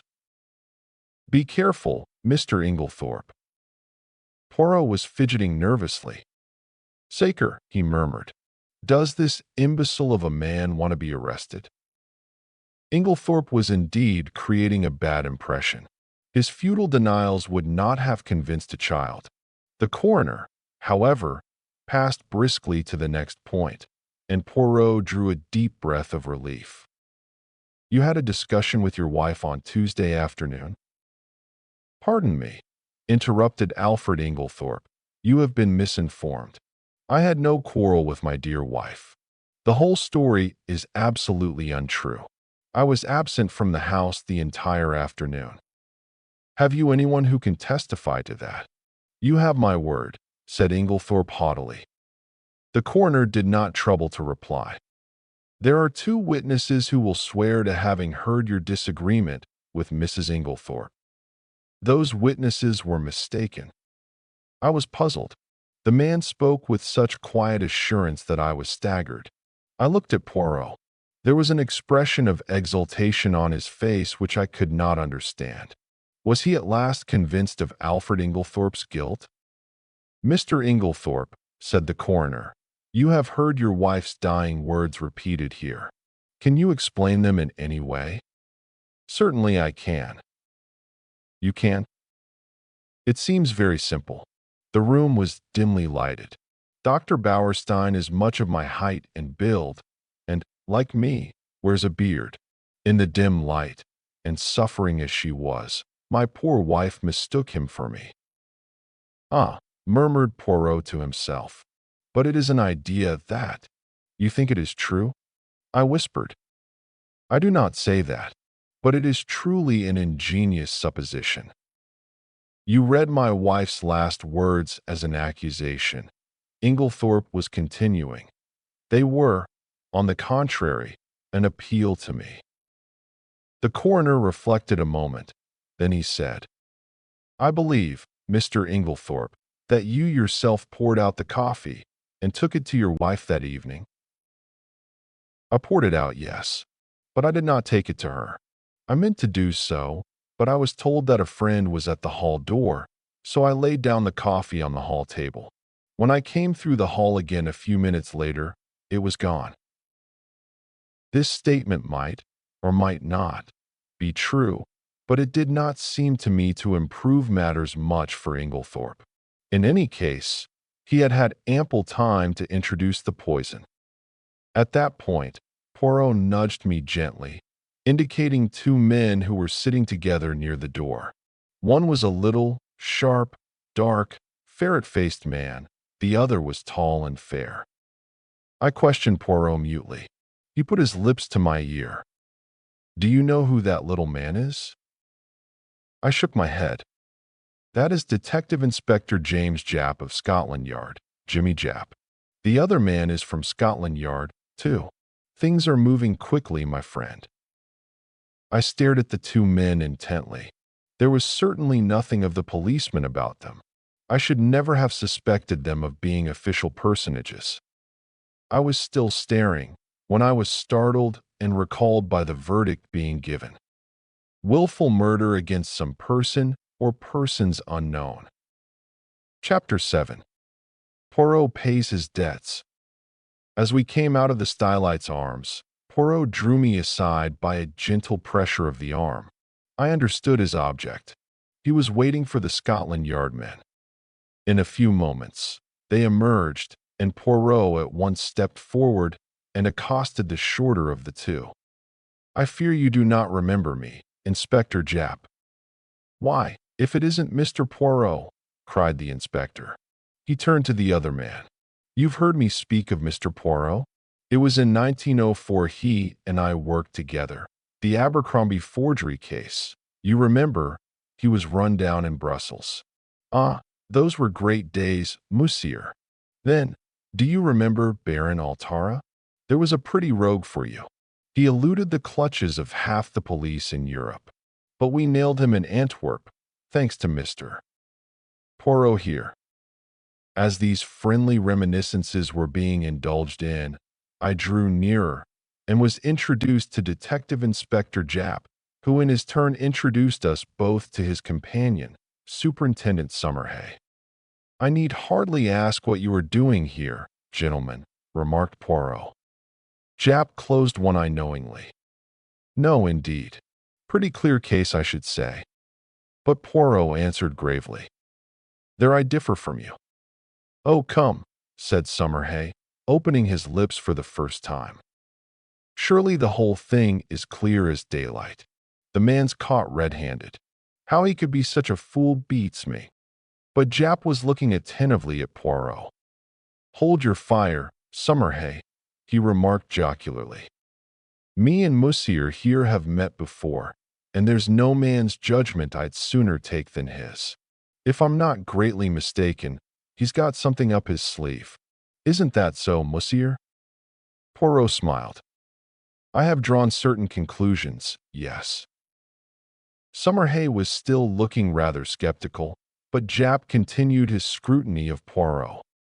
"It's this way," he said. "So far, we've only seen the case from the outside. That's where the Yard's at a disadvantage in a case of this kind, where the murder's only out, so to speak, after the inquest. A lot depends on being on the spot first thing, and that's where Mr. Poirot's had the start of us. We shouldn't have been here as soon as this even, if it hadn't been for the fact that there was a smart doctor on the spot who gave us the tip through the coroner. But you've been on the spot from the first, and you may have picked up some little hints.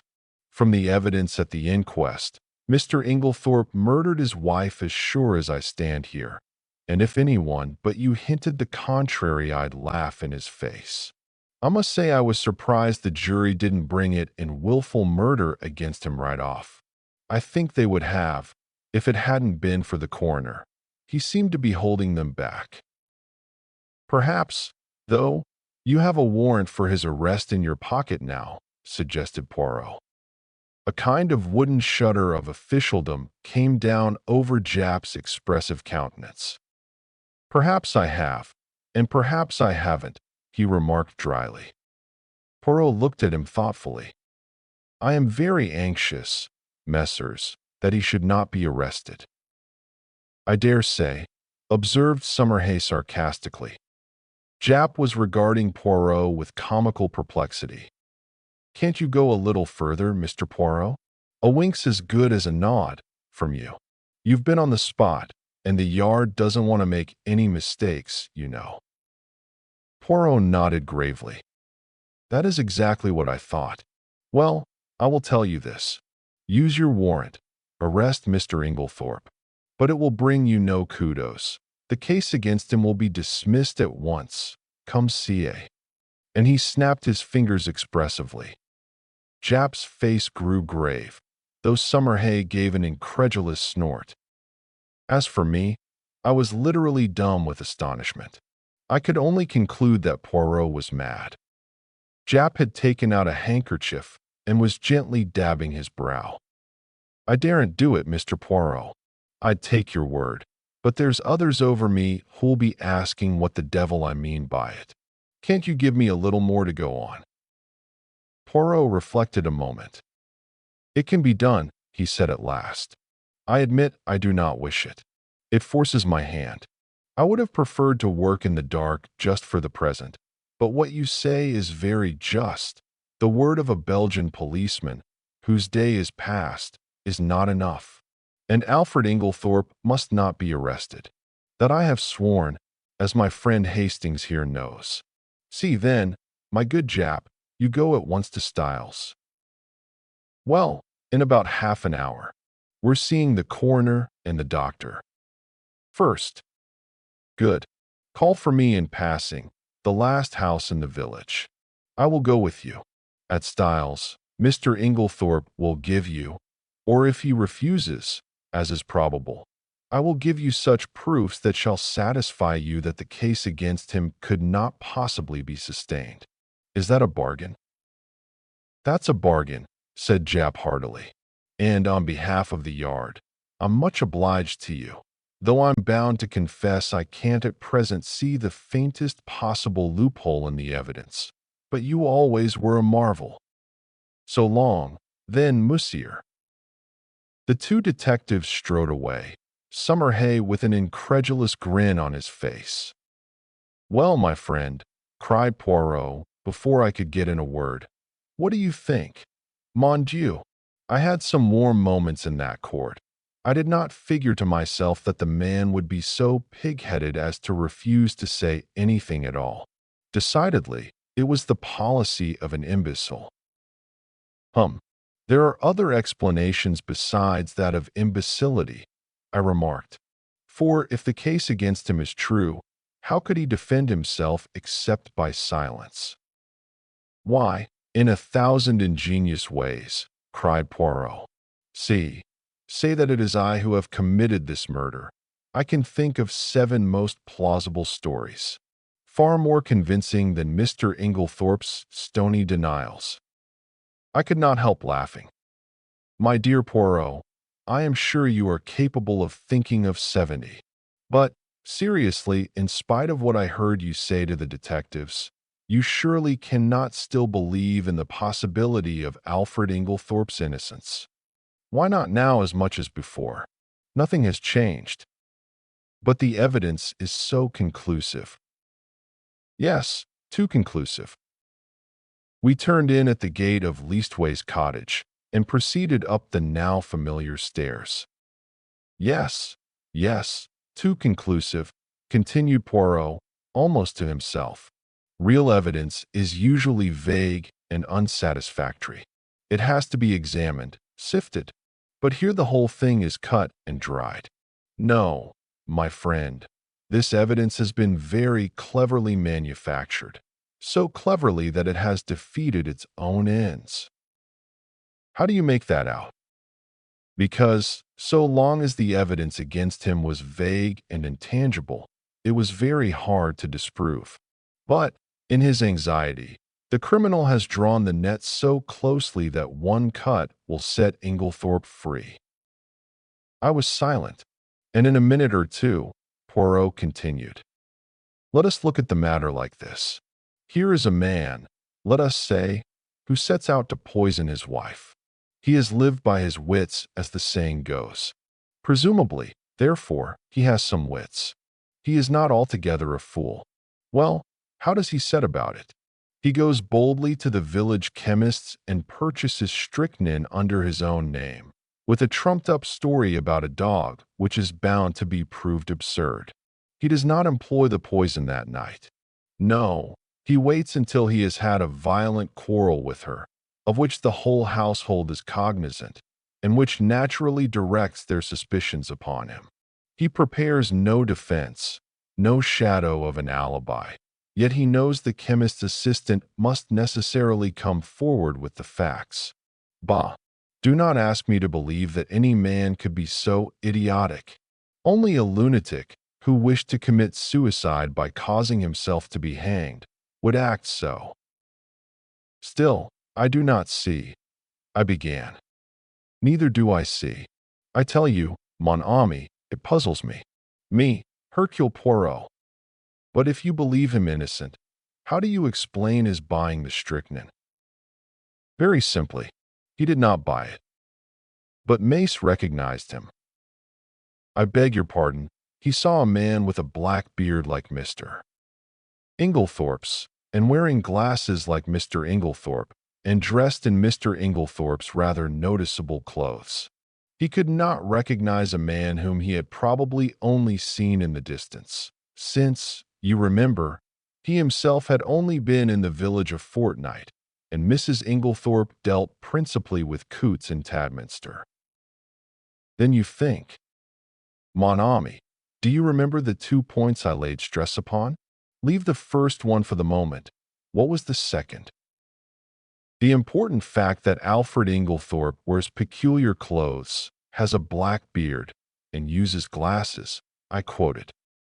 Exactly. Now suppose anyone wished to pass himself off as John or Lawrence Cavendish. Would it be easy? No, I said thoughtfully. Of course an actor. But Poirot cut me short ruthlessly. And why would it not be easy? I will tell you, my friend, because they are both clean-shaven men. To make up successfully as one of these two in broad daylight, it would need an actor of genius and a certain initial facial resemblance. But in the case of Alfred Inglethorpe, all that is changed.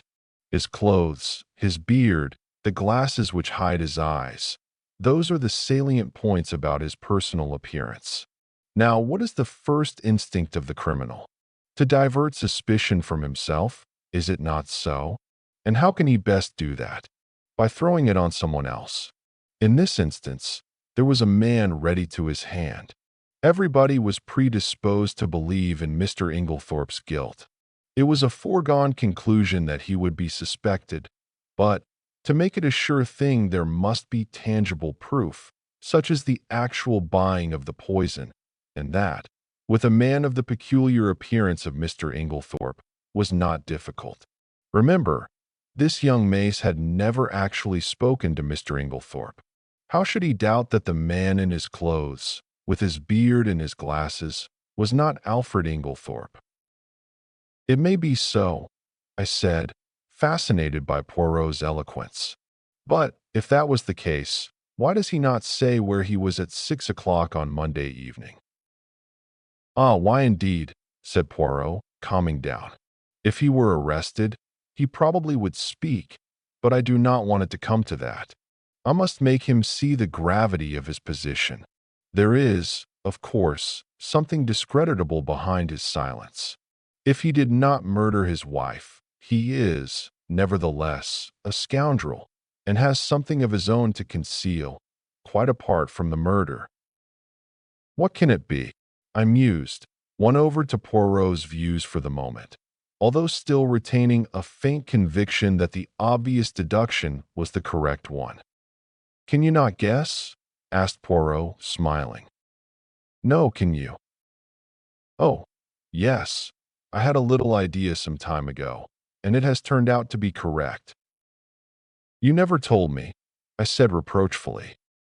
Poirot spread out his hands apologetically. Pardon me, mon ami, you were not precisely sympathetic. He turned to me earnestly. Tell me, you see now that he must not be arrested? Perhaps, I said doubtfully, for I was really indifferent to the fate of Alfred Inglethorpe, and thought that a good fright would do him no harm.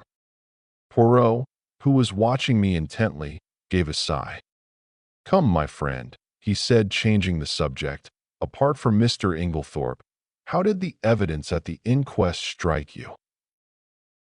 Oh, pretty much what I expected. Did nothing strike you as peculiar about it?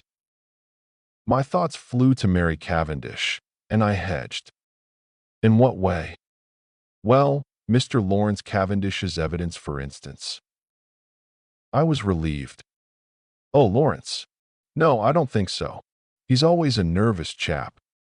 His suggestion that his mother might have been poisoned accidentally by means of the tonic she was taking, that did not strike you as strange, Hein?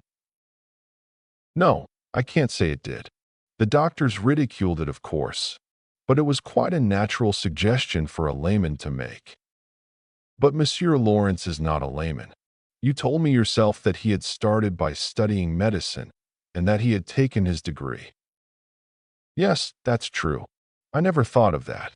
I was rather startled. It is odd. Poirot nodded. From the first, his behavior has been peculiar. Of all the household, he alone would be likely to recognize the symptoms of strychnine poisoning, and yet we find him the only member of the family to uphold strenuously the theory of death from natural causes. If it had been Monsieur John, I could have understood it. He has no technical knowledge and is by nature unimaginative. But Monsieur Lawrence, no? And now, today, he puts forward a suggestion that he himself must have known was ridiculous. There is food for thought in this, mon ami. It's very confusing, I agreed. Then there is Mrs. Cavendish, continued Poirot. That is another who is not telling all she knows. What do you make of her attitude? I don't know what to make of it. It seems inconceivable that she should be shielding Alfred Inglethorp. Yet that is what it looks like. Poirot nodded reflectively. Yes, it is queer. One thing is certain, she overheard a good deal more of that private conversation than she was willing to admit. And yet she is the last person one would accuse of stooping to eavesdrop. Exactly. One thing her evidence has shown me. I made a mistake. Dorcas was quite right. The quarrel did take place earlier in the afternoon, about 4 o'clock, as she said. I looked at him curiously. I had never understood his insistence on that point. Yes, a good deal that was peculiar came out today, continued Poirot. Dr. Bauerstein. Now, what was he doing up and dressed at that hour in the morning? It is astonishing to me that no one commented on the fact. He has insomnia, I believe, I said doubtfully. Which is a very good or a very bad explanation, remarked Poirot. It covers everything and explains nothing. I shall keep my eye on our clever Dr. Bauerstein. Any more faults to find with the evidence? I inquired satirically. Mon ami, replied Poirot gravely. When you find that people are not telling you the truth, look out. Now, unless I am much mistaken, at this inquest today only one, at most, 2 persons were speaking the truth without reservation or subterfuge. Oh, come now, Poirot. I won't cite Lawrence or Mrs. Cavendish. But there's John and Miss Howard. Surely they were speaking the truth. Both of them, my friend. One, I grant you, but both. His words gave me an unpleasant shock. Miss Howard's evidence, unimportant as it was, had been given in such a downright straightforward manner that it had never occurred to me to doubt her sincerity.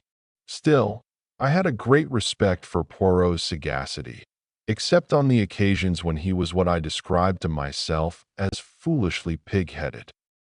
Do you really think so? I asked.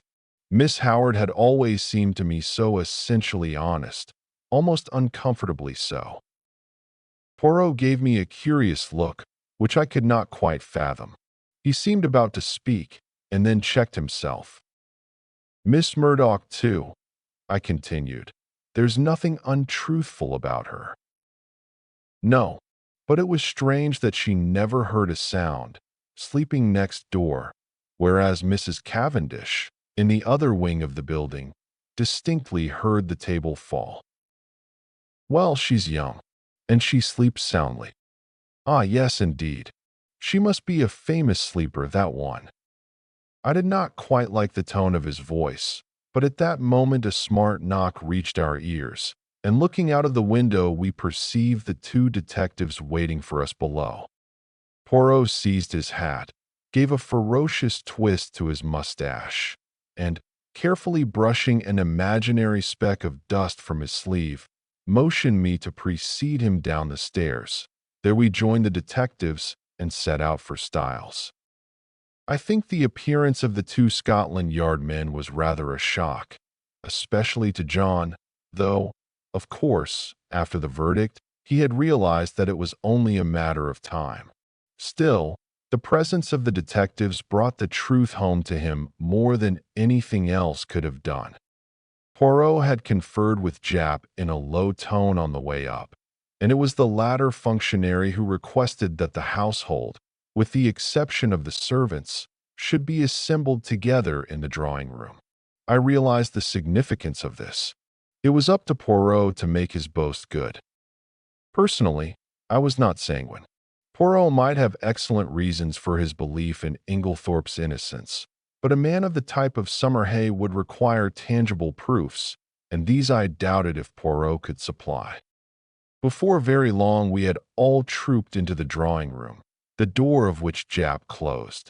Poirot politely set chairs for everyone. The Scotland Yard men were the cynosure of all eyes. I think that for the first time we realized that the thing was not a bad dream, but a tangible reality. We had read of such things. Now we ourselves were actors in the drama. Tomorrow the daily papers, all over England, would blazon out the news in staring headlines. Mysterious tragedy in Essex, wealthy lady poisoned. There would be pictures of Styles, snapshots of the family leaving the inquest. The village photographer had not been idle. All the things that one had read 100 times, things that happened to other people, not to oneself. And now, in this house, a murder had been committed. In front of us were the detectives in charge of the case. The well-known glib phraseology passed rapidly through my mind in the interval before Poirot opened the proceedings. I think everyone was a little surprised that it should be he and not one of the official detectives who took the initiative. "Mesdames and messieurs," said Poirot, bowing as though he were a celebrity about to deliver a lecture, "I have asked you to come here all together for a certain object. That object, it concerns Mr. Alfred Inglethorpe." Inglethorpe was sitting a little by himself. I think, unconsciously, everyone had drawn his chair slightly away from him, and he gave a faint start as Poirot pronounced his name. "Mr. Inglethorpe," said Poirot, addressing him directly, "a very dark shadow is resting on this house, the shadow of murder." Inglethorpe shook his head sadly. "My poor wife," he murmured. "Poor Emily. It is terrible." "I do not think, monsieur," said Poirot pointedly, "that you quite realize how terrible it may be for you." And as Inglethorpe did not appear to understand, he added, "Mr. Inglethorpe, you are standing in very grave danger." The two detectives fidgeted. I saw the official caution, "Anything you say will be used in evidence against you," actually hovering on Summerhay's lips. Poirot went on. "Do you understand now, monsieur?" "No. What do you mean?" "I mean," said Poirot deliberately, "that you are suspected of poisoning your wife." A little gasp ran round the circle at this plain speaking. "Good heavens!" cried Inglethorpe, starting up. "What a monstrous idea! I poison my dearest Emily." "I do not think," Poirot watched him narrowly, "that you quite realize the unfavorable nature of your evidence at the inquest. Mr. Inglethorpe, knowing what I have now told you, do you still refuse to say where you were at 6 o'clock on Monday afternoon?" With a groan, Alfred Inglethorpe sank down again and buried his face in his hands. Poirot approached and stood over him. "Speak," he cried menacingly. With an effort, Inglethorp raised his face from his hands. Then, slowly and deliberately, he shook his head. "You will not speak." "No, I do not believe that anyone could be so monstrous as to accuse me of what you say." Poirot nodded thoughtfully, like a man whose mind is made. "Soit," he said, "then I must speak for you." Alfred Inglethorp sprang up again. "You?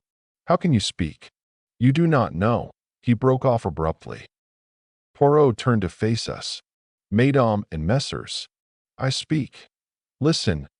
I, Hercule Poirot, affirm that the man who entered the chemist's shop and purchased strychnine at 6 o'clock on Monday last was not Mr. Inglethorp, for at 6 o'clock on that day Mr. Inglethorp was escorting Mrs. Raikes back to her home from a neighboring farm. I can produce no less than 5 witnesses to swear to having seen them together, either at 6 or just after, and, as you may know, the Abbey farm, Mrs. Raikes's home, is at least 2.5 miles distant from the village. There is absolutely no question as to the alibi." Chapter 8. Fresh suspicions. There was a moment's stupefied silence. Jap, who was the least surprised of any of us, was the first to speak. "My word," he cried, "you're the goods. And no mistake, Mr. Poirot. These witnesses of yours are all right, I suppose." "Voila. I have prepared a list of them, names and addresses. You must see them, of course, but you will find it all right." "I'm sure of that." Jap lowered his voice. "I'm much obliged to you. A pretty mare's nest arresting him would have been."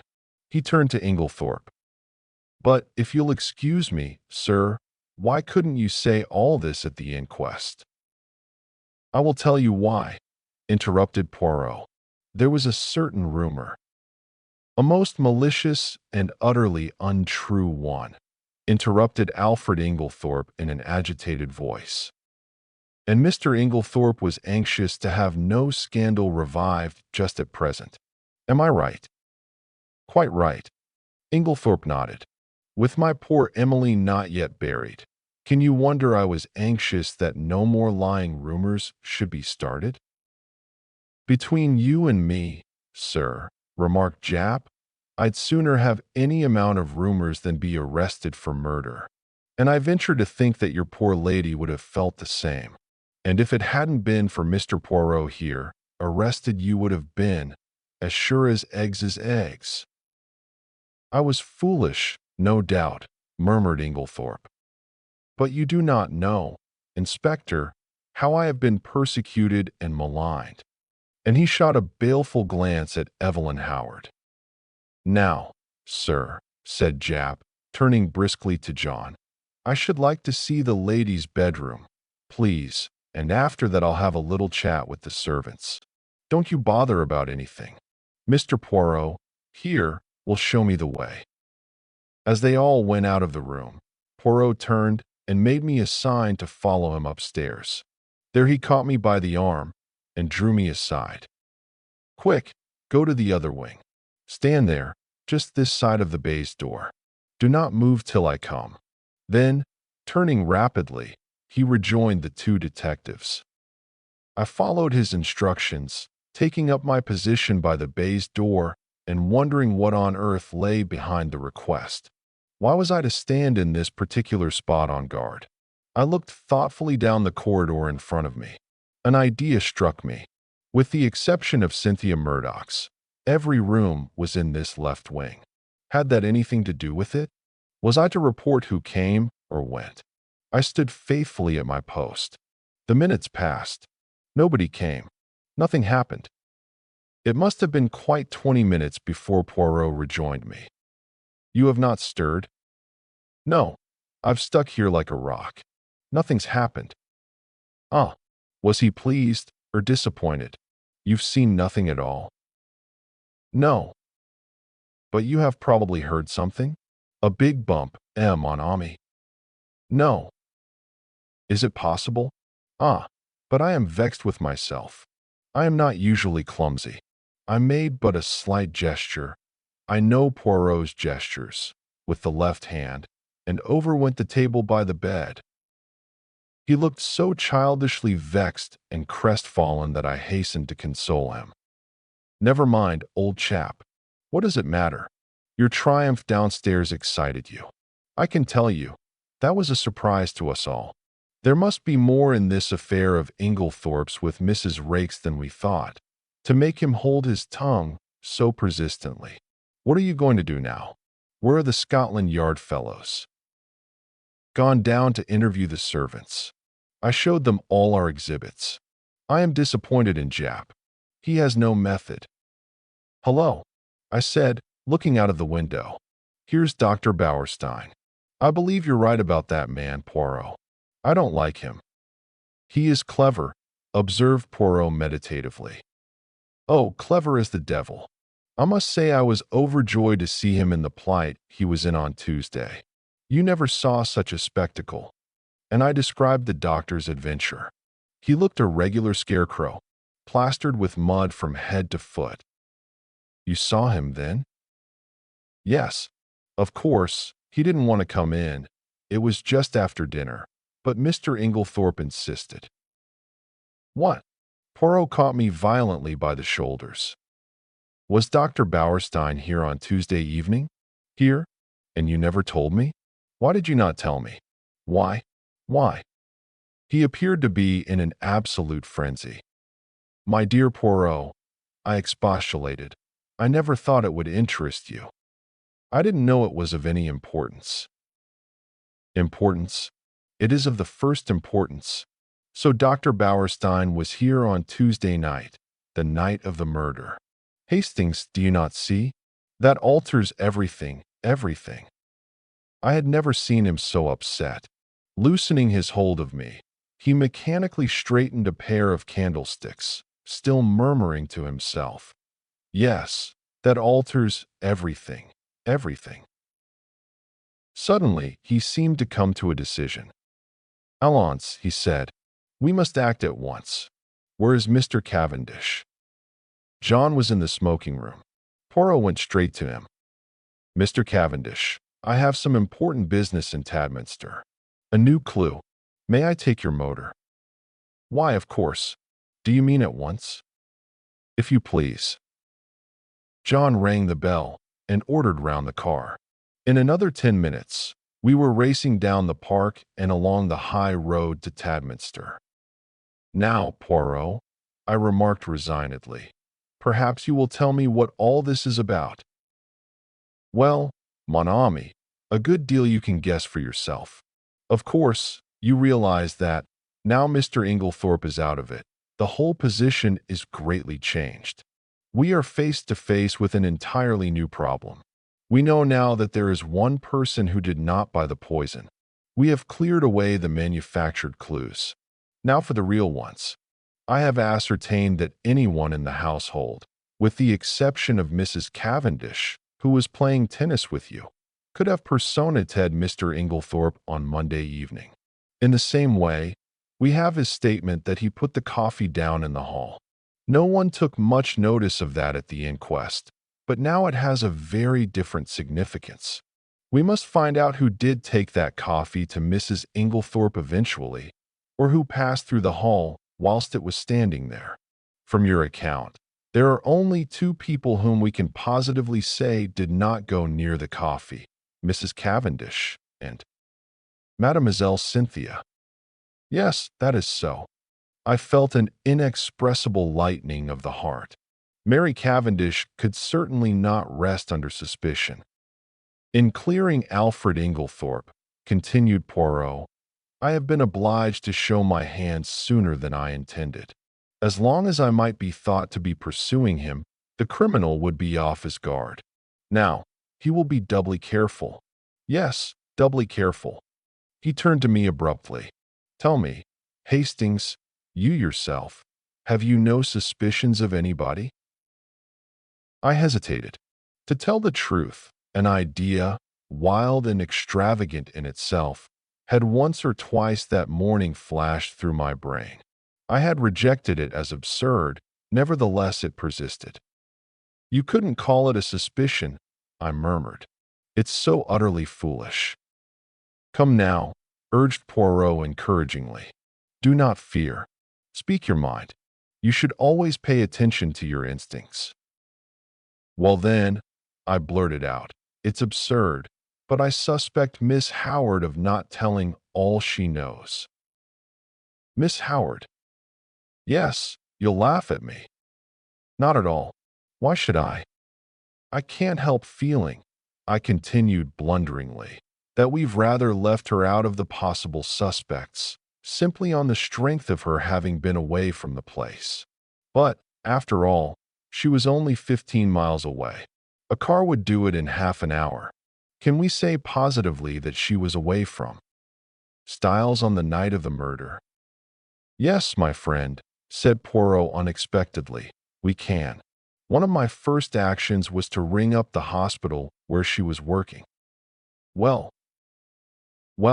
I learnt that Miss Howard had been on afternoon duty on Tuesday, and that, a convoy coming in unexpectedly, she had kindly offered to remain on night duty, which offer was gratefully accepted.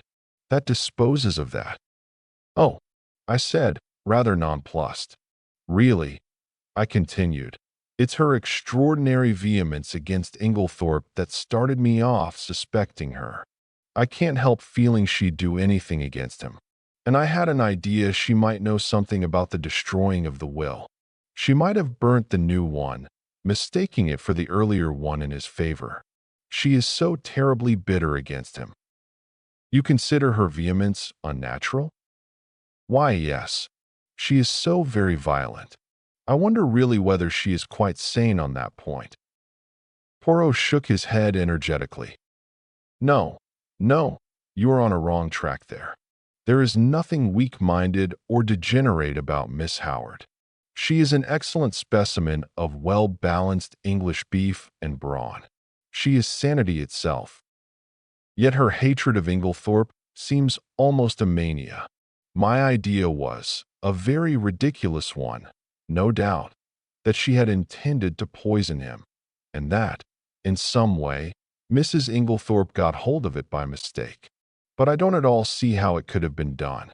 The whole thing is absurd and ridiculous to the last degree. Still, you are right in one thing. It is always wise to suspect everybody until you can prove logically, and to your own satisfaction, that they are innocent. Now, what reasons are there against Miss Howard's having deliberately poisoned Mrs. Inglethorp? Why, she was devoted to her, I exclaimed. Cha, cried Poirot irritably. You argue like a child. If Miss Howard were capable of poisoning the old lady, she would be quite equally capable of simulating devotion. No, we must look elsewhere. You are perfectly correct in your assumption that her vehemence against Alfred Inglethorp is too violent to be natural, but you are quite wrong in the deduction you draw from it. I have drawn my own deductions, which I believe to be correct, but I will not speak of them at present. He paused a minute, then went on. Now, to my way of thinking, there is one insuperable objection to Miss Howard's being the murderess, and that is, that in no possible way could Mrs. Inglethorp's death benefit Miss Howard. Now there is no murder without a motive. I reflected. Could not Mrs. Inglethorp have made a will in her favor? Poirot shook his head. But you yourself suggested that possibility to Mr. Wells. Poirot smiled. That was for a reason. I did not want to mention the name of the person who was actually in my mind. Miss Howard occupied very much the same position, so I used her name instead. Still, Mrs. Inglethorp might have done so. Why, that will mate on the afternoon of her death may. But Poirot's shake of the head was so energetic that I stopped. No, my friend, I have certain little ideas of my own about that will. But I can tell you this much, it was not in Miss Howard's favor. I accepted his assurance, though I did not really see how he could be so positive about the matter. Well, I said, with a sigh, We will acquit Miss Howard then. It is partly your fault that I ever came to suspect her. It was what you said about her evidence at the inquest that set me off." Poirot looked puzzled. "What did I say about her evidence at the inquest? Don't you remember? When I cited her and John Cavendish as being above suspicion." "Oh, yes." He seemed a little confused, but recovered himself. "By the way, Hastings, there is something I want you to do for me." "Certainly. What is it?" "Next time you happen to be alone with Lawrence Cavendish, I want you to say this to him. I have a message for you from Poirot. He says, 'Find the extra coffee cup, and you can rest in peace.' Nothing more. Nothing less. Find the extra coffee cup, and you can rest in peace. Is that right?" I asked, much mystified. "Excellent. But what does it mean?" That I will leave you to find out. You have access to the facts. Just say that to him, and see what he says." "Very well, but it's all extremely mysterious." We were running into Tadminster now, and Poirot directed the car to the analytical chemist. Poirot hopped down briskly and went inside. In a few minutes he was back again. "There," he said, "that is all my business." "What were you doing there?" I asked in lively curiosity. "I left something to be analyzed." "Yes, but what?" "The sample of cocoa I took from the saucepan in the bedroom." "But that has already been tested," I cried, stupefied. "Dr. Bauerstein had it tested, and you yourself laughed at the possibility of there being strychnine in it." "I know Dr. Bauerstein had it tested," replied Poirot quietly. "Well then." "Well, I have a fancy for having it analyzed again, that is all." And not another word on the subject could I drag out of him. This proceeding of Poirot's, in respect of the cocoa, puzzled me intensely. I could see neither rhyme nor reason in it. However, my confidence in him, which at one time had rather waned, was fully restored since his belief in Alfred Inglethorp's innocence had been so triumphantly vindicated. The funeral of Mrs. Inglethorp took place the following day, and on Monday, as I came down to a late breakfast, John drew me aside and informed me that Mr. Inglethorp was leaving that morning to take up his quarters at the Stylites Arms until he should have completed his plans. "And really it's a great relief to think he's going, Hastings," continued my honest friend. "It was bad enough before, when we thought he'd done it, but I'm hanged if it isn't worse now, when we all feel guilty for having been so down on the fellow. The fact is, we've treated him abominably. Of course, things did look black against him. I don't see how anyone could blame us for jumping to the conclusions we did. Still, there it is. We were in the wrong, and now there's a beastly feeling that one ought to make amends, which is difficult when one doesn't like the fellow a bit better than one did before. The whole thing's damned awkward, and I'm thankful he's had the tact to take himself off. It's a good thing Styles wasn't the mauders to leave to him. Couldn't bear to think of the fellow lording it here. He's welcome to her money." "You'll be able to keep up the place all right?" I asked. "Oh yes. There are the death duties, of course, but half my father's money goes with the place, and Lawrence will stay with us for the present, so there is his share as well. We shall be pinched at first, of course, because, as I once told you, I am in a bit of a hole financially myself. Still, the Johnnies will wait now." In the general relief at Inglethorp's approaching departure, we had the most genial breakfast we had experienced since the tragedy. Cynthia, whose young spirits were naturally buoyant, was looking quite her pretty self again, and we all, with the exception of Lawrence, who seemed unalterably gloomy and nervous, were quietly cheerful at the opening of a new and hopeful future. The papers, of course, had been full of the tragedy. Glaring headlines, sandwiched biographies of every member of the household, subtle innuendos, The usual familiar tag about the police having a clue. Nothing was spared us. It was a slack time. The war was momentarily inactive, and the newspapers seized with avidity on this crime in fashionable life.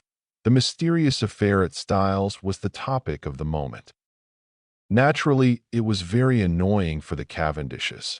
The house was constantly besieged by reporters who were consistently denied admission, but who continued to haunt the village and the grounds, where they lay in wait with cameras for any unwary members of the household. We all lived in a blast of publicity. The Scotland Yard men came and went, examining, questioning, lynx-eyed and reserved of tongue. Towards what end they were working, we did not know. Had they any clue, or would the whole thing remain in the category of undiscovered crimes? After breakfast, Dorcas came up to me rather mysteriously and asked if she might have a few words with me. Certainly. What is it, Dorcas? Well, it's just this, sir. You'll be seeing the Belgian gentleman today, perhaps. I nodded. Well, sir, you know how he asked me so particular if the mistress, or anyone else, had a green dress. Yes, you have found one. My interest was aroused. No, not that, sir. But since then I've remembered what the young gentleman, John and Lawrence were still the young gentleman to Dorcas, called the dressing-up box. It's up in the front attic, sir. A great chest, full of old clothes and fancy dresses and what not. And it came to me sudden like that there might be a green dress amongst them. So, if you'd tell the Belgian gentleman. I will tell him, Dorcas, I promised. Thank you very much, sir. A very nice gentleman he is, sir. And quite a different class from them two detectives from London. What goes prying about and asking questions? I don't hold with foreigners as a rule, but from what the newspapers says I make out is how these brave Belgies isn't the ordinary run of foreigners, and certainly he's a most polite-spoken gentleman. Dear old Dorcas, as she stood there, with her honest face upturned to mine, I thought what a fine specimen she was of the old-fashioned servant that is so fast dying out. I thought I might as well go down to the village at once and look up Poirot, but I met him halfway, coming up to the house, and at once gave him Dorcas's message. Ah, the brave Dorcas. We will look at the chest, but no matter, we will examine it all the same. We entered the house by one of the windows. There was no one in the hall, and we went straight up to the attic. Sure enough, there was the chest, a fine old piece, all studded with brass nails, and full to overflowing with every imaginable type of garment. Poirot bundled everything out on the floor with scant ceremony. There were 1 or 2 green fabrics of varying shades, but Poirot shook his head over them all.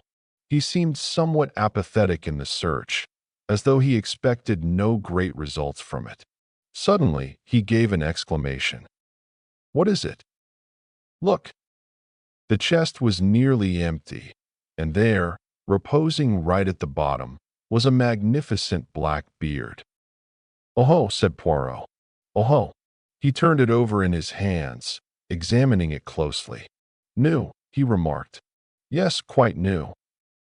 After a moment's hesitation, he replaced it in the chest, heaped all the other things on top of it as before, and made his way briskly downstairs. He went straight to the pantry, where we found Dorcas busily polishing her silver. Poirot wished her good morning with Gallic politeness, and went on. We have been looking through that chest, Dorcas. I'm much obliged to you for mentioning it. There is, indeed, a fine collection there. Are they often used, may I ask?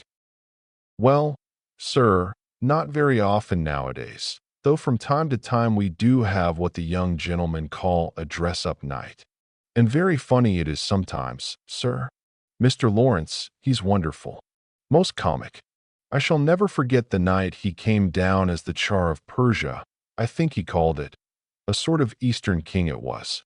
He had the big paper knife in his hand, and, mind, Dorcas, he says, you'll have to be very respectful.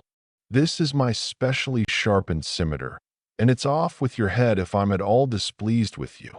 Miss Cynthia, she was what they call an Apache or some such name, a Frenchified sort of cutthroat, I take it to be. A real sight she looked. You'd never have believed a pretty young lady like that could have made herself into such a ruffian. Nobody would have known her. These evenings must have been great fun, said Poirot genially. I suppose Mr. Lawrence wore that fine black beard in the chest upstairs when he was Shah of Persia? He did have a beard, sir, replied Dorcas, smiling. And well I know it, for he borrowed 2 skeins of my black wool to make it with, and I'm sure it looked wonderfully natural at a distance. I didn't know as there was a beard up there at all. It must have been got quite lately, I think. There was a red wig, I know, but nothing else in the way of hair. Burnt corks they use mostly, though 'tis messy getting it off again. Miss Cynthia was a negress once, and, oh, the trouble she had. So Dorcas knows nothing about that black beard, said Poirot thoughtfully, as we walked out into the hall again. Do you think it is the one? I whispered eagerly. Poirot nodded. I do. You noticed it had been trimmed? No. Yes. It was cut exactly the shape of Mr. Inglethorpe's, and I found 1 or 2 snipped hairs. Hastings, this affair is very deep. Who put it in the chest, I wonder? Someone with a good deal of intelligence, remarked Poirot drily. You realize that he chose the one place in the house to hide it where its presence would not be remarked? Yes, he is intelligent. But we must be more intelligent. We must be so intelligent that he does not suspect us of being intelligent at all. I acquiesced. There, mon ami, you will be of great assistance to me. I was pleased with the compliment. There had been times when I hardly thought that Poirot appreciated me at my true worth. Yes, he continued, staring at me thoughtfully, you will be invaluable. This was naturally gratifying, but Poirot's next words were not so welcome. I must have an ally in the house, he observed reflectively. You have me, I protested. True, but you are not sufficient. I was hurt and showed it. Poirot hurried to explain himself. You do not quite take my meaning. You are known to be working with me. I want somebody who is not associated with us in any way. Oh, I see. How about John? No, I think not. The dear fellow isn't perhaps very bright, I said thoughtfully. Here comes Miss Howard, said Poirot suddenly. She is the very person. But I am in her black books, since I cleared Mr. Inglethorpe. Still, we can but try. With a nod that was barely civil, Miss Howard assented to Poirot's request for a few minutes' conversation. We went into the little morning room, and Poirot closed the door. Well, Monsieur Poirot, said Miss Howard impatiently, what is it? Out with it. I'm busy. Do you remember, mademoiselle, that I once asked you to help me? Yes, I do. The lady nodded. And I told you I'd help you with pleasure. To hang Alfred Inglethorpe. Ah, Poirot studied her seriously. Miss Howard, I will ask you one question. I beg of you to reply to it truthfully. Never tell lies, replied Miss Howard. It is this. Do you still believe that Mrs. Inglethorpe was poisoned by her husband? What do you mean? She asked sharply.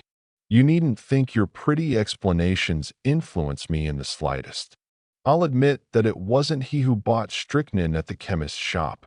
What of that? I dare say he soaked fly paper, as I told you at the beginning. That is arsenic, not strychnine, said Poirot mildly. What does that matter? Arsenic would put poor Emily out of the way just as well as strychnine.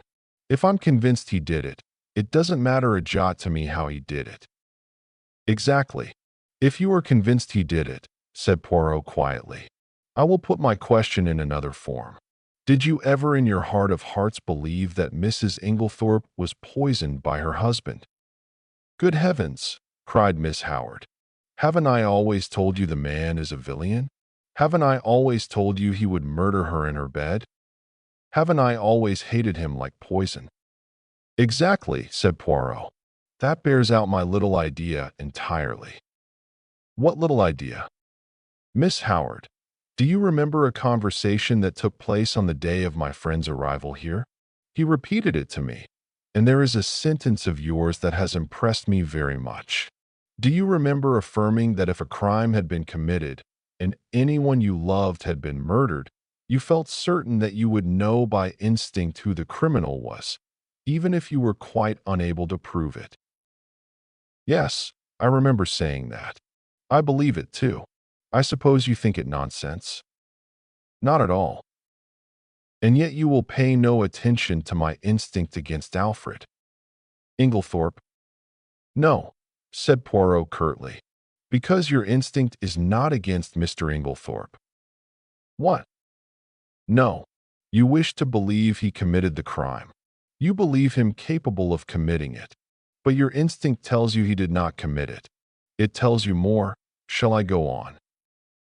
She was staring at him, fascinated, and made a slight affirmative movement of the hand.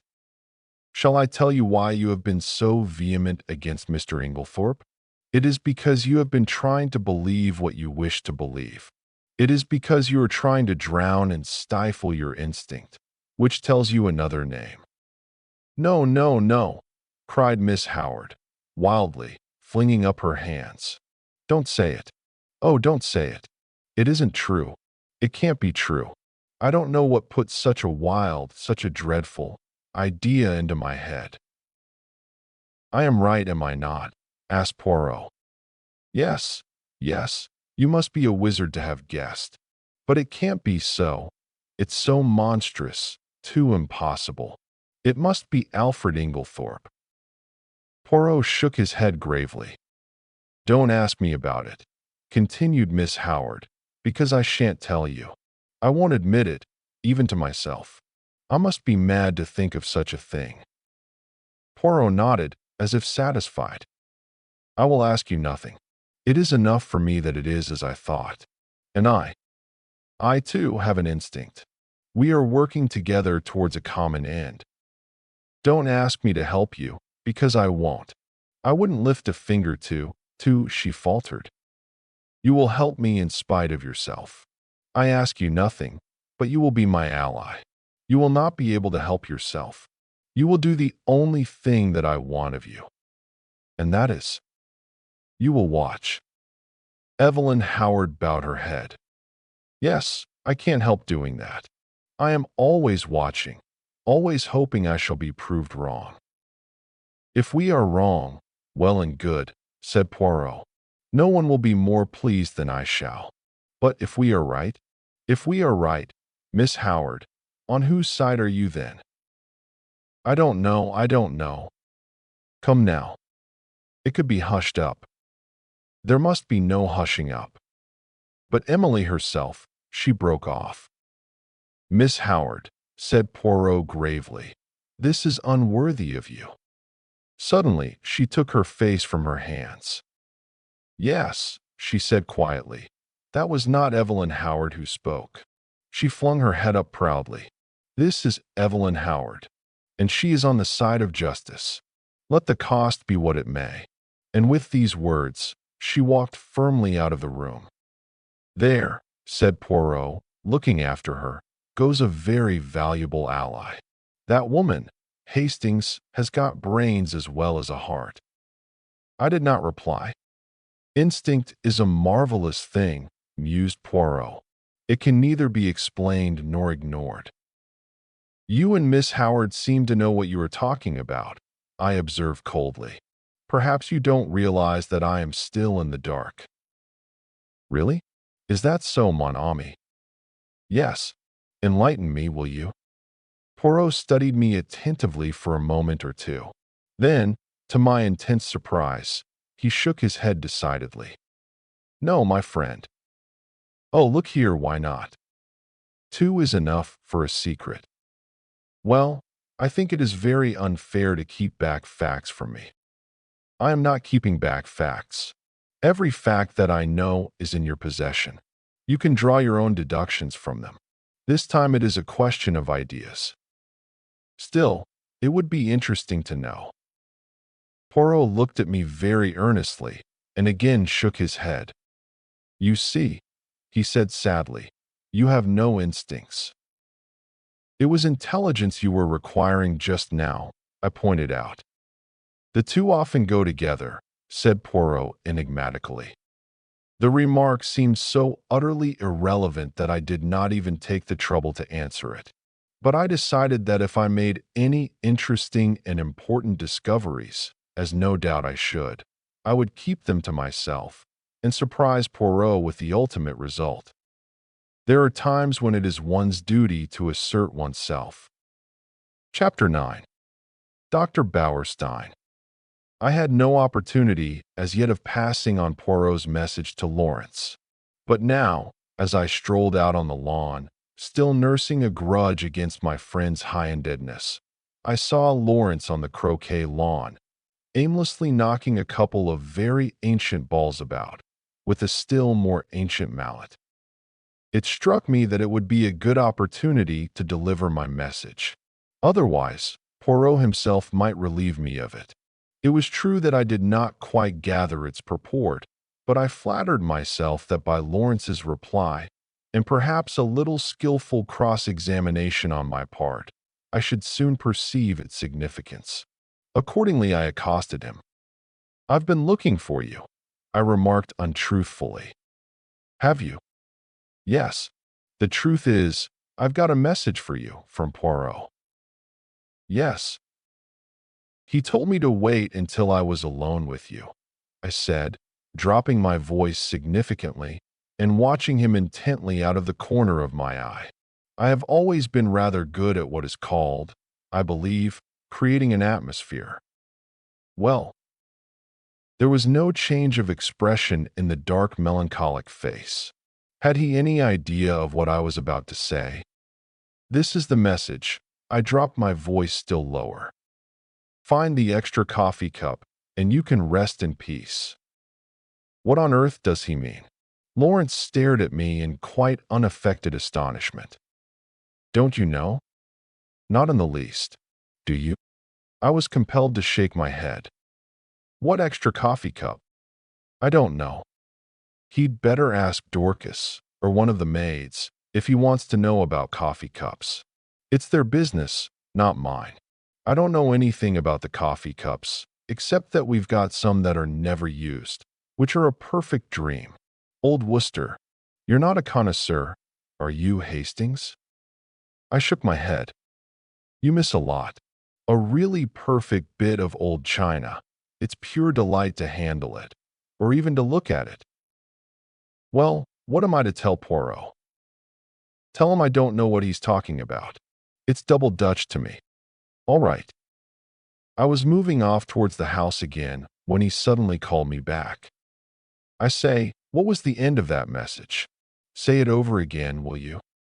"Find the extra coffee cup, and you can rest in peace." "Are you sure you don't know what it means?" I asked him earnestly. He shook his head. "No," he said musingly, "I don't. I wish I did." The boom of the gong sounded from the house, and we went in together. Poirot had been asked by John to remain to lunch and was already seated at the table. By tacit consent, all mention of the tragedy was barred. We conversed on the war and other outside topics. But after the cheese and biscuits had been handed round and Dorcas had left the room, Poirot suddenly leant forward to Mrs. Cavendish. "Pardon me, madam, for recalling unpleasant memories, but I have a little idea." Poirot's little ideas were becoming a perfect byword, and would like to ask one or two questions. "Of me?" "Certainly." "You are too amiable, madam. What I want to ask is this. The door leading into Mrs. Inglethorp's room from that of Mademoiselle Cynthia, it was bolted, you say?" "Certainly it was bolted," replied Mary Cavendish, rather surprised. "I said so at the inquest." "Bolted?" Yes. She looked perplexed. I mean, explained Poirot, you are sure it was bolted and not merely locked? Oh, I see what you mean. No, I don't know. I said bolted, meaning that it was fastened, and I could not open it, but I believe all the doors were found bolted on the inside. Still, as far as you are concerned, the door might equally well have been locked. Oh, yes. You yourself did not happen to notice, madam, when you entered Mrs. Inglethorpe's room, whether that door was bolted or not. I believe it was. But you did not see it. No, I never looked. But I did, interrupted Lawrence suddenly. I happened to notice that it was bolted. Ah, that settles it. And Poirot looked crestfallen. I could not help rejoicing that, for once, one of his little ideas had come to naught. After lunch, Poirot begged me to accompany him home. I consented rather stiffly. You are annoyed, is it not so? He asked anxiously as we walked through the park. Not at all, I said coldly. That is well. That lifts a great load from my mind. This was not quite what I had intended. I had hoped that he would have observed the stiffness of my manner. Still, the fervor of his words went towards the appeasing of my just displeasure. I thought. I gave Lawrence your message, I said. And what did he say? He was entirely puzzled. Yes, I am quite sure he had no idea of what you meant. I had expected Poirot to be disappointed, but, to my surprise, he replied that that was as he had thought, and that he was very glad. My pride forbade me to ask any questions. Poirot switched off on another tack. Mademoiselle Cynthia was not at lunch today? How was that? She is at the hospital again. She resumed work today. Ah, she is an industrious little demoiselle. And pretty too. She is like pictures I have seen in Italy. I would rather like to see that dispensary of hers. Do you think she would show it to me? I am sure she would be delighted. It's an interesting little place. Does she go there every day? She has all Wednesdays off and comes back to lunch on Saturdays. Those are her only times off. I will remember. Women are doing great work nowadays, and Mademoiselle Cynthia is clever. Oh, yes, she has brains, that little one. Yes, I believe she has passed quite a stiff exam. Without doubt. After all, it is very responsible work. I suppose they have very strong poisons there. Yes, she showed them to us. They are kept locked up in a little cupboard. I believe they have to be very careful. They always take out the key before leaving the room. Indeed. It is near the window, this cupboard. No, right the other side of the room. Why? Poirot shrugged his shoulders. I wondered. That is all. Will you come in? We had reached the cottage. No, I think I'll be getting back. I shall go round the long way through the woods. The woods round Styles were very beautiful. After the walk across the open park, it was pleasant to saunter lazily through the cool glades. There was hardly a breath of wind. The very chirp of the birds was faint and subdued. I strolled on a little way, and finally flung myself down at the foot of a grand old beech tree. My thoughts of mankind were kindly and charitable. I even forgave Poirot for his absurd secrecy.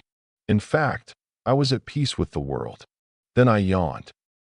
I thought about the crime, and it struck me as being very unreal and far off. I yawned again. Probably, I thought, it really never happened.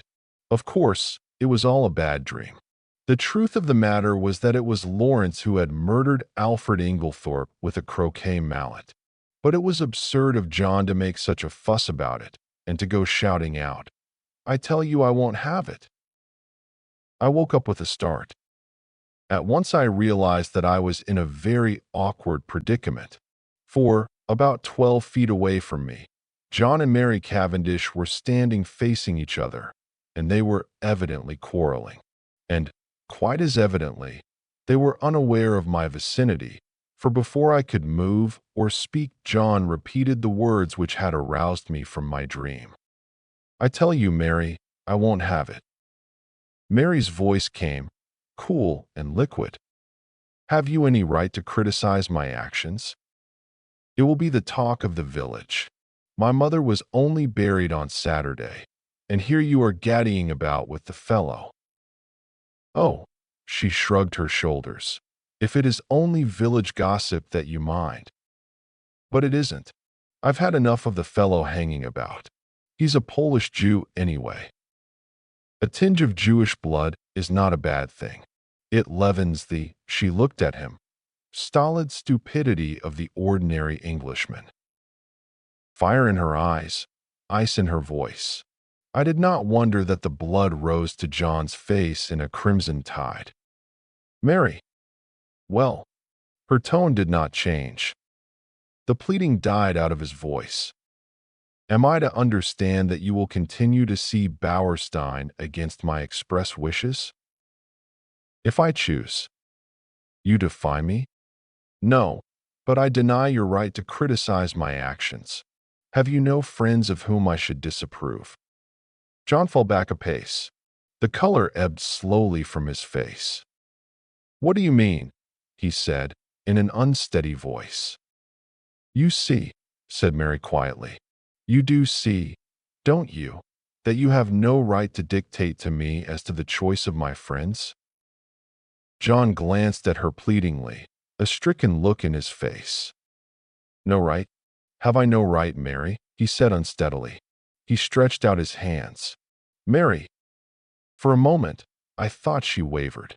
A softer expression came over her face. Then suddenly, she turned almost fiercely away. "None." She was walking away when John sprang after her and caught her by the arm. "Mary," his voice was very quiet now, "are you in love with this fellow Bauerstein?"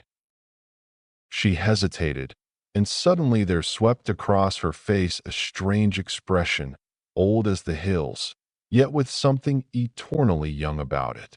So might some Egyptian sphinx have smiled. She freed herself quietly from his arm and spoke over her shoulder. "Perhaps," she said, and then swiftly passed out of the little glade, leaving John standing there as though he had been turned to stone. Rather ostentatiously, I stepped forward, crackling some dead branches with my feet as I did so. John turned. Luckily, he took it for granted that I had only just come upon the scene.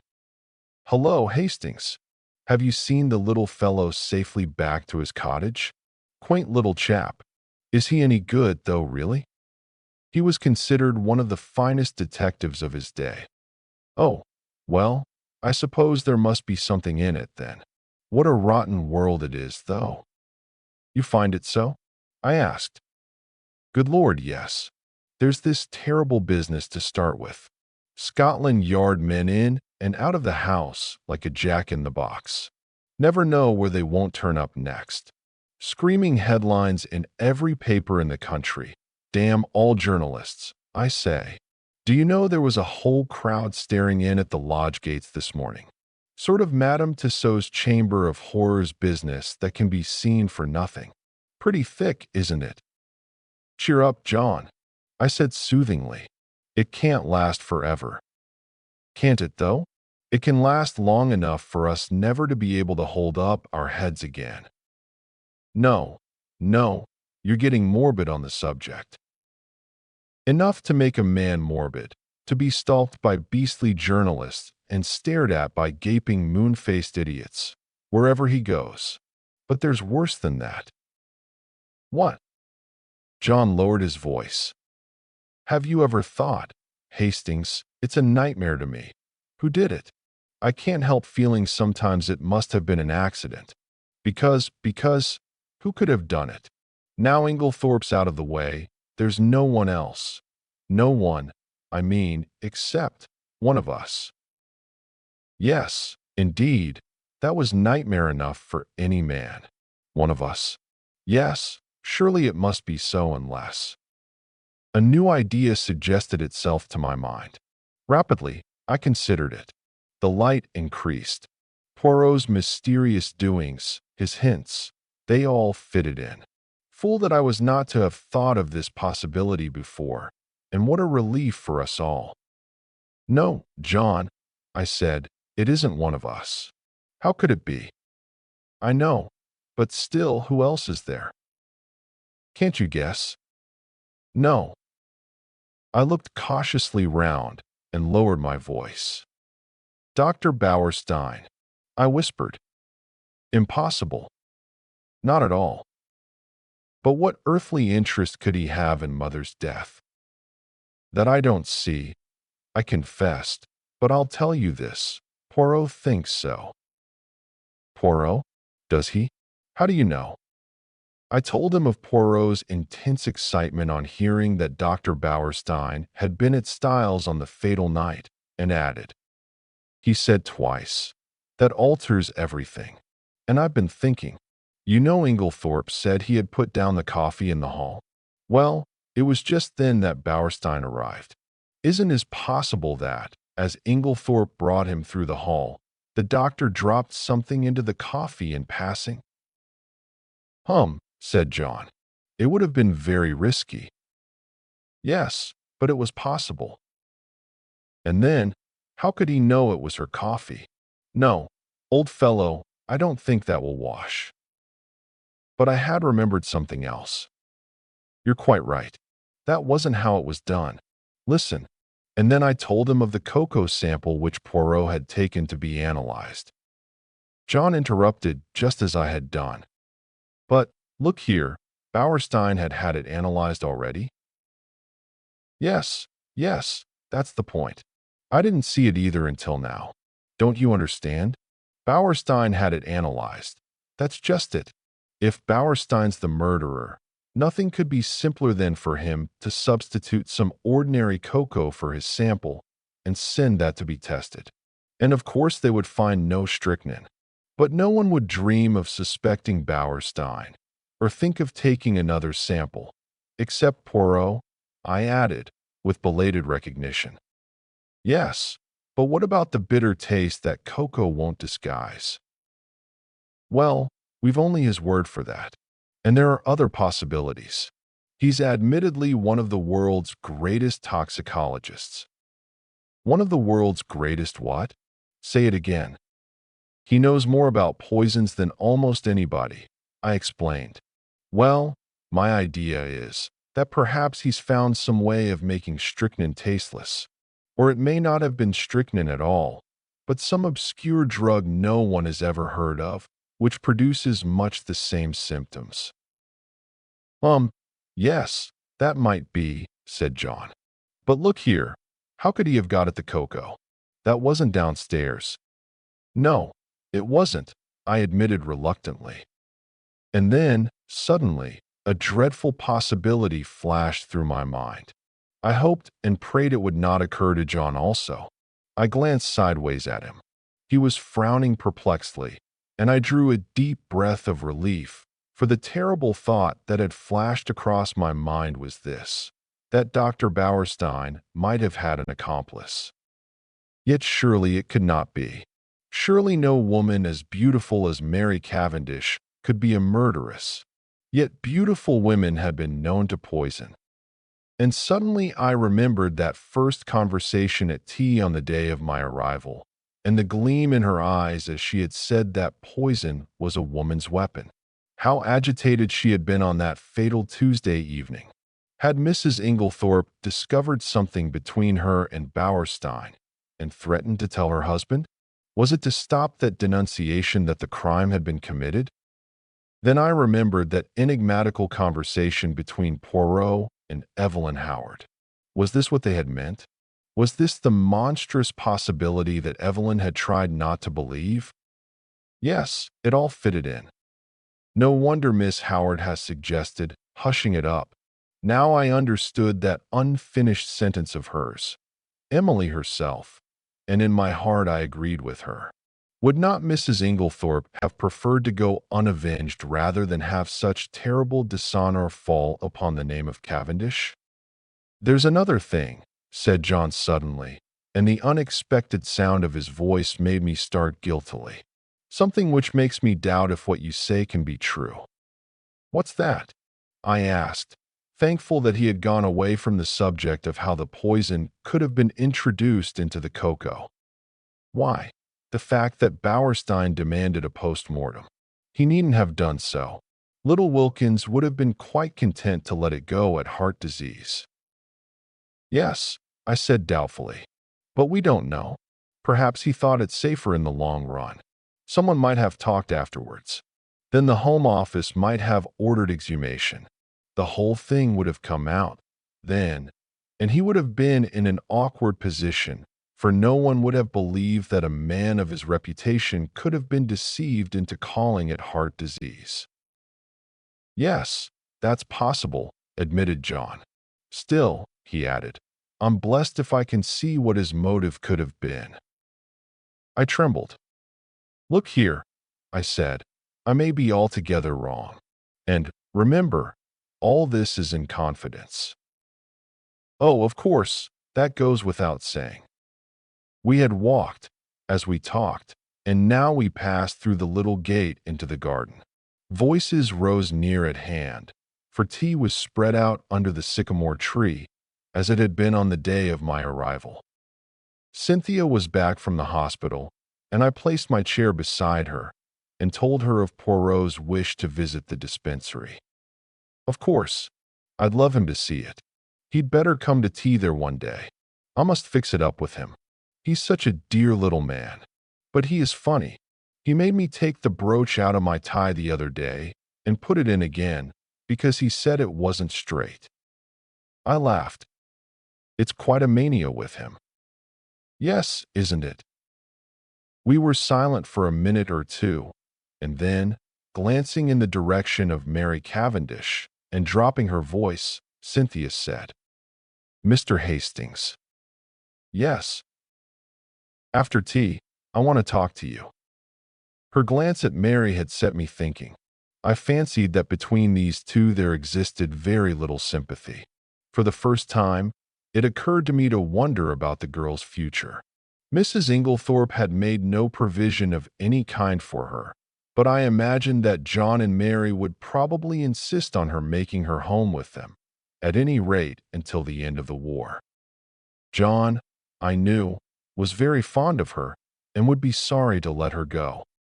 John, who had gone into the house, now reappeared. His good-natured face wore an unaccustomed frown of anger. "Confound those detectives. I can't think what they're after. They've been in every room in the house, turning things inside out and upside down. It really is too bad. I suppose they took advantage of our all being out. I shall go for that fellow Jap when I next see him." "Lot of Paul Priss," grunted Miss Howard. Lawrence opined that they had to make a show of doing something.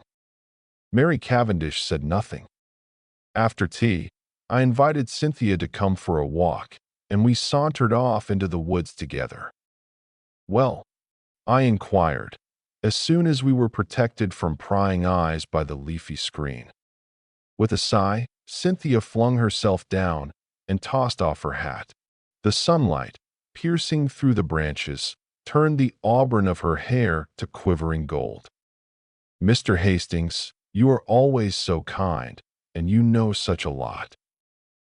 It struck me at this moment that Cynthia was really a very charming girl, much more charming than Mary, who never said things of that kind. "Well," I asked benignantly, as she hesitated, "I want to ask your advice. What shall I do?" "Do?" "Yes. You see, Aunt Emily always told me I should be provided for. I suppose she forgot, or didn't think she was likely to die. Anyway, I am not provided for, and I don't know what to do. Do you think I ought to go away from here at once?" "Good heavens, no. They don't want to part with you, I'm sure." Cynthia hesitated a moment, plucking up the grass with her tiny hands. Then she said, "Mrs. Cavendish does. She hates me." "Hates you?" I cried, astonished. Cynthia nodded. Yes, I don't know why, but she can't bear me and he can't either. There, I know you're wrong, I said warmly. On the contrary, John is very fond of you. Oh yes, John. I meant Lawrence. Not, of course, that I care whether Lawrence hates me or not. Still, it's rather horrid when no one loves you, isn't it? But they do, Cynthia dear, I said earnestly. I'm sure you are mistaken. Look, there is John and Miss Howard. Cynthia nodded rather gloomily. Yes, John likes me, I think, and of course Evie, for all her gruff ways, wouldn't be unkind to a fly. But Lawrence never speaks to me if he can help it, and Mary can hardly bring herself to be civil to me. She wants Evie to stay on, is begging her to, but she doesn't want me, and I don't know what to do. Suddenly the poor child burst out crying. I don't know what possessed me. Her beauty, perhaps, as she sat there, with the sunlight glinting down on her head. Perhaps the sense of relief at encountering someone who so obviously could have no connection with the tragedy. Perhaps honest pity for her youth and loneliness. Anyway, I leant forward, and taking her little hand, I said awkwardly, "Marry me, Cynthia." Unwittingly, I had hit upon a sovereign remedy for her tears. She sat up at once, drew her hand away, and said, with some asperity, "Don't be silly." I was a little annoyed. "I'm not being silly. I am asking you to do me the honor of becoming my wife." To my intense surprise, Cynthia burst out laughing and called me a funny dear. "It's perfectly sweet of you," she said, "but you know you don't want to." "Yes, I do. I've got." "Never mind what you've got. You don't really want to, and I don't either." "Well, of course that settles it," I said stiffly. "But I don't see anything to laugh at. There's nothing funny about a proposal." "No, indeed," said Cynthia. "Somebody might accept you next time. Goodbye, you've cheered me up very much." And, with a final uncontrollable burst of merriment, she vanished through the trees. Thinking over the interview, it struck me as being profoundly unsatisfactory. It occurred to me suddenly that I would go down to the village and look up Bauerstein. Somebody ought to be keeping an eye on the fellow. At the same time, it would be wise to allay any suspicions he might have as to his being suspected. I remembered how Poirot had relied on my diplomacy. Accordingly, I went to the little house with the apartments card inserted in the window, where I knew he lodged, and tapped on the door. An old woman came and opened it. "Good afternoon," I said pleasantly. "Is Dr. Bauerstein in?"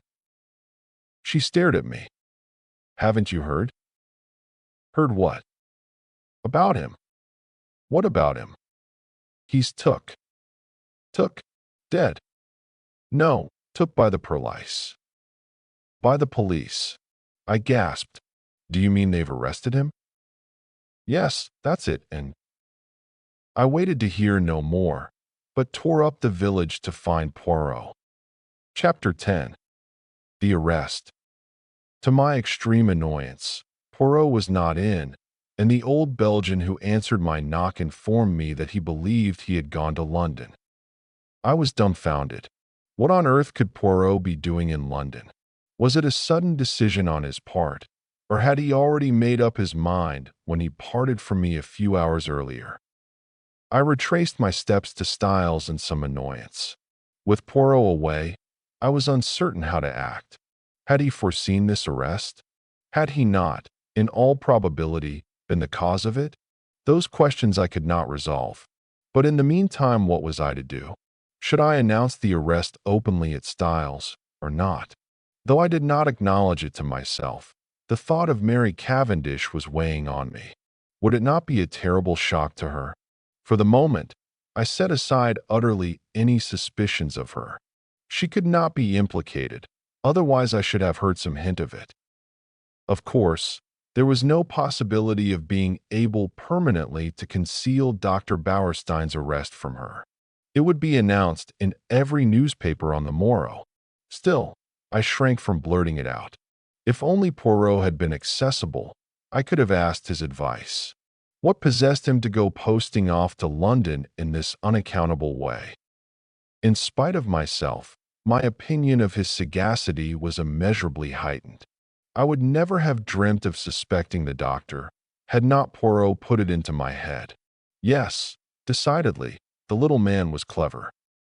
After some reflecting, I decided to take John into my confidence and leave him to make the matter public or not, as he thought fit. He gave vent to a prodigious whistle as I imparted the news. Great Scott! You were right, then. I couldn't believe it at the time.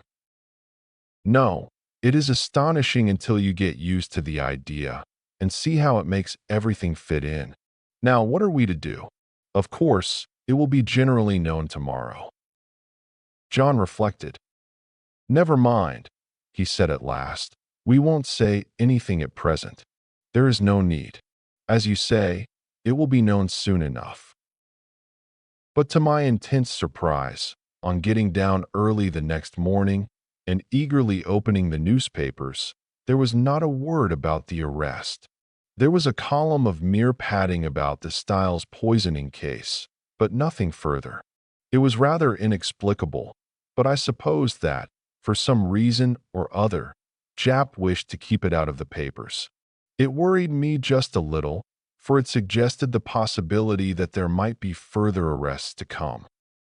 After breakfast, I decided to go down to the village and see if Poirot had returned yet, but before I could start, a well-known face blocked one of the windows, and the well-known voice said, "Bonjour, mon ami."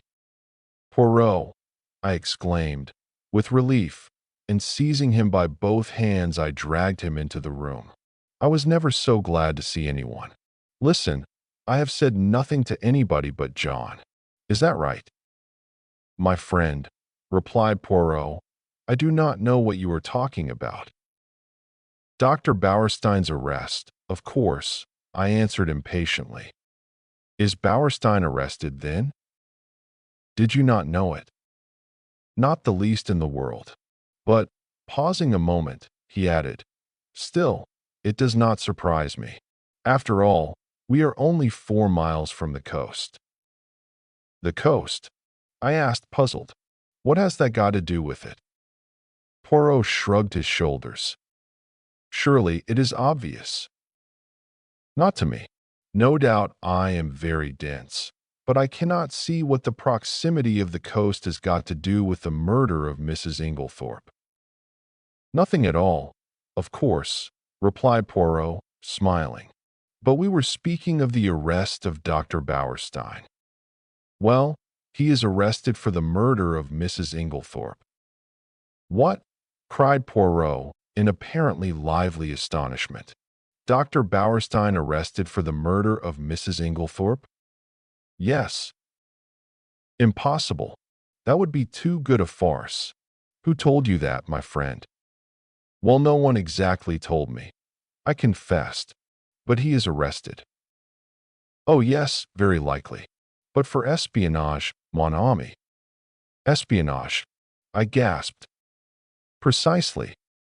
Not for poisoning Mrs. Inglethorp." "Not unless our friend Japp has taken leave of his senses," replied Poirot placidly. But I thought you thought so too." Poirot gave me one look, which conveyed a wondering pity and his full sense of the utter absurdity of such an idea.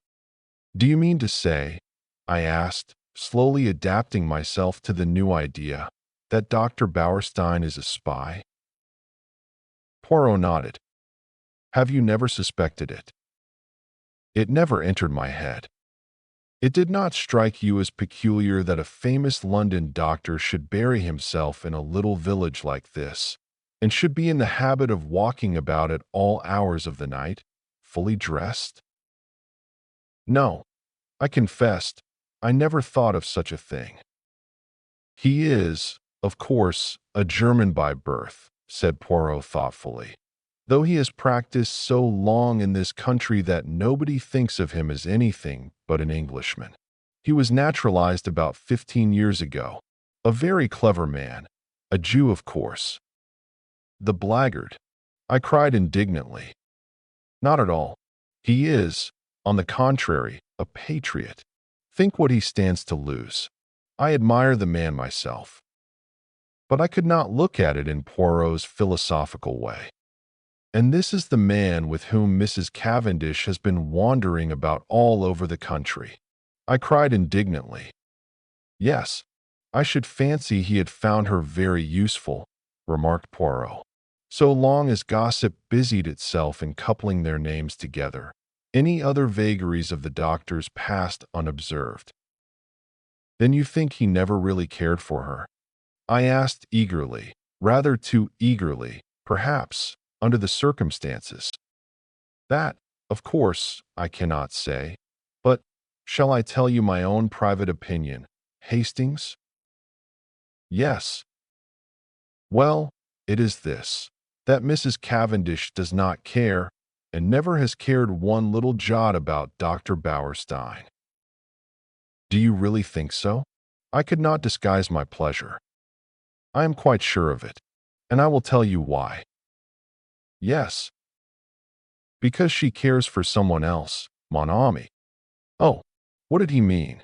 In spite of myself, an agreeable warmth spread over me. I am not a vain man where women are concerned, but I remembered certain evidences, too lightly thought of at the time, perhaps, but which certainly seemed to indicate. My pleasing thoughts were interrupted by the sudden entrance of Miss Howard. She glanced round hastily to make sure there was no one else in the room, and quickly produced an old sheet of brown paper. This she handed to Poirot, murmuring as she did so the cryptic words, "On top of the wardrobe." Then she hurriedly left the room. Poirot unfolded the sheet of paper eagerly and uttered an exclamation of satisfaction. He spread it out on the table. "Come here, Hastings. Now tell me, what is that initial, J or L?" It was a medium-sized sheet of paper, rather dusty, as though it had lain by for some time. But it was the label that was attracting Poirot's attention. At the top, it bore the printed stamp of Messrs. Parksons, the well-known theatrical costumiers, and it was addressed to the debatable initial. Cavendish, Esq., Styles Court, Styles St. Mary, Essex. It might be T, or it might be L, I said, after studying the thing for a minute or two. It certainly isn't AJ. Good, replied Poirot, folding up the paper again. I, also, am of your way of thinking. It is an L, depend upon it. Where did it come from? I asked curiously. Is it important? Moderately so. It confirms a surmise of mine. Having deduced its existence, I set Miss Howard to search for it. And, as you see, she has been successful. What did she mean by on top of the wardrobe? She meant, replied Poirot promptly, that she found it on top of a wardrobe. A funny place for a piece of brown paper, I mused. Not at all. The top of a wardrobe is an excellent place for brown paper and cardboard boxes. I have kept them there myself. Neatly arranged, there is nothing to offend the eye. Poirot, I asked earnestly, have you made up your mind about this crime? Yes, that is to say, I believe I know how it was committed. Ah, unfortunately, I have no proof beyond my surmise, unless, with sudden energy, he caught me by the arm and whirled me down the hall, calling out in French in his excitement, Mademoiselle Dorcas, un moment, s'il vous plaît. Dorcas, quite flurried by the noise, came hurrying out of the pantry. My good Dorcas, I have an idea, a little idea. If it should prove justified, what magnificent chance. Tell me, on Monday, not Tuesday, Dorcas, but Monday, the day before the tragedy, Did anything go wrong with Mrs. Inglethorpe's bell? Dorcas looked very surprised. Yes, sir, now you mention it. It did, though I don't know how you came to hear of it. A mouse, or some such, must have nibbled the wire through. The man came and put it right on Tuesday morning. With a long-drawn exclamation of ecstasy, Poirot led the way back to the morning room. See you, one should not ask for outside proof. No, reason should be enough. But the flesh is weak. It is consolation to find that one is on the right track.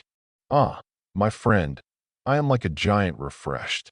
I run, I leap.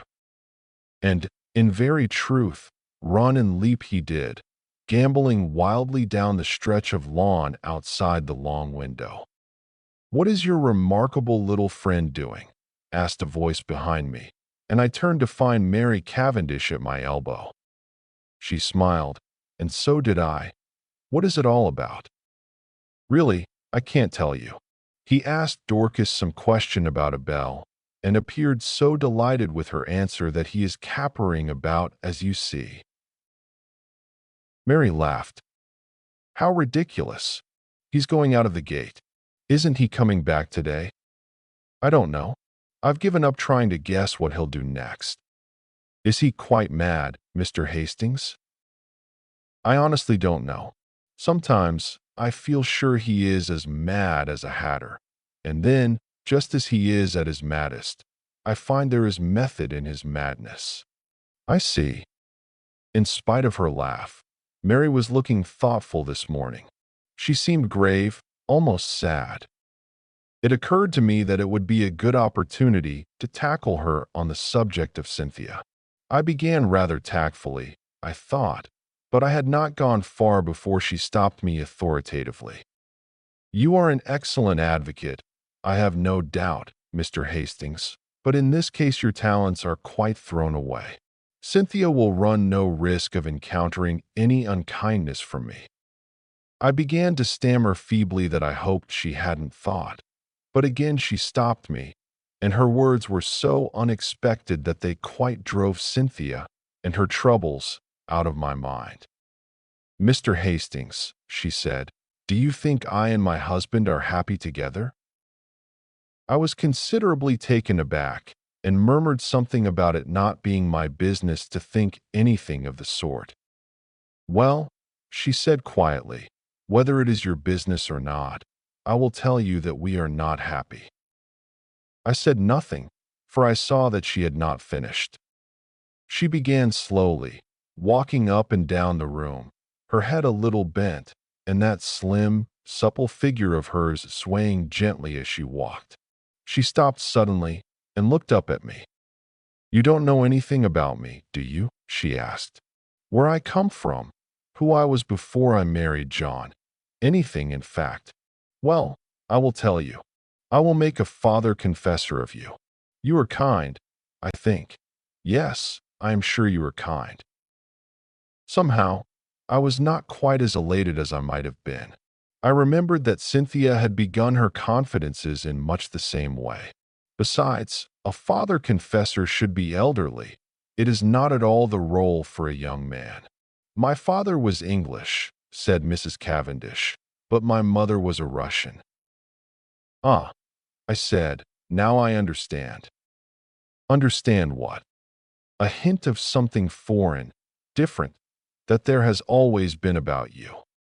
My mother was very beautiful, I believe. I don't know, because I never saw her. She died when I was quite a little child. I believe there was some tragedy connected with her death. She took an overdose of some sleeping draught by mistake. However that may be, my father was broken-hearted. Shortly afterwards, he went into the consular service. Everywhere he went, I went with him. When I was 23, I had been nearly all over the world. It was a splendid life. I loved it." There was a smile on her face, and her head was thrown back. She seemed living in the memory of those old glad days. "Then my father died.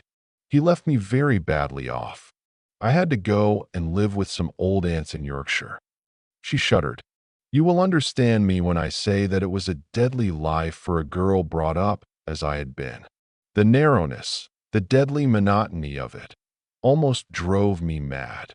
She paused a minute and added in a different tone, and then I met John Cavendish.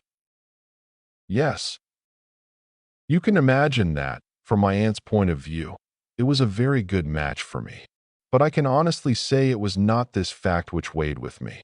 No, he was simply a way of escape from the insufferable monotony of my life.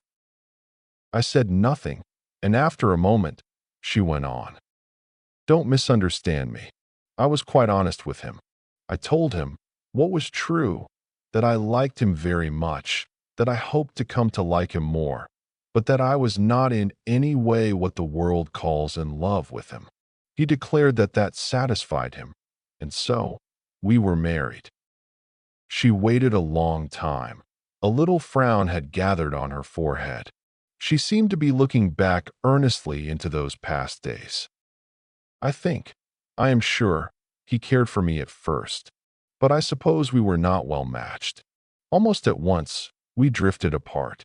It is not a pleasant thing for my pride, but it is the truth, tired of me very soon. I must have made some murmur of dissent, for she went on quickly. Oh, yes, he did. Not that it matters now, now that we've come to the parting of the ways. What do you mean? She answered quietly. I mean that I am not going to remain at Styles. You and John are not going to live here. John may live here, but I shall not. You are going to leave him? Yes. But why? She paused a long time and said at last, perhaps because I want to be free. And, as she spoke, I had a sudden vision of broad spaces, virgin tracts of forests, untrodden lands, and a realization of what freedom would mean to such a nature as Mary Cavendish. I seemed to see her for a moment as she was, a proud wild creature, as untamed by civilization as some shy bird of the hills. A little cry broke from her lips. You don't know how this hateful place has been prison to me. I understand, I said, but don't do anything rash. Oh, rash. Her voice mocked at my prudence. Then suddenly I said a thing I could have bitten out my tongue for. You know that Dr. Bauerstein has been arrested? An instant coldness passed like a mask over her face, blotting out all expression. John was so kind as to break that to me this morning. Well, what do you think? I asked feebly. Of what? Of the arrest? What should I think?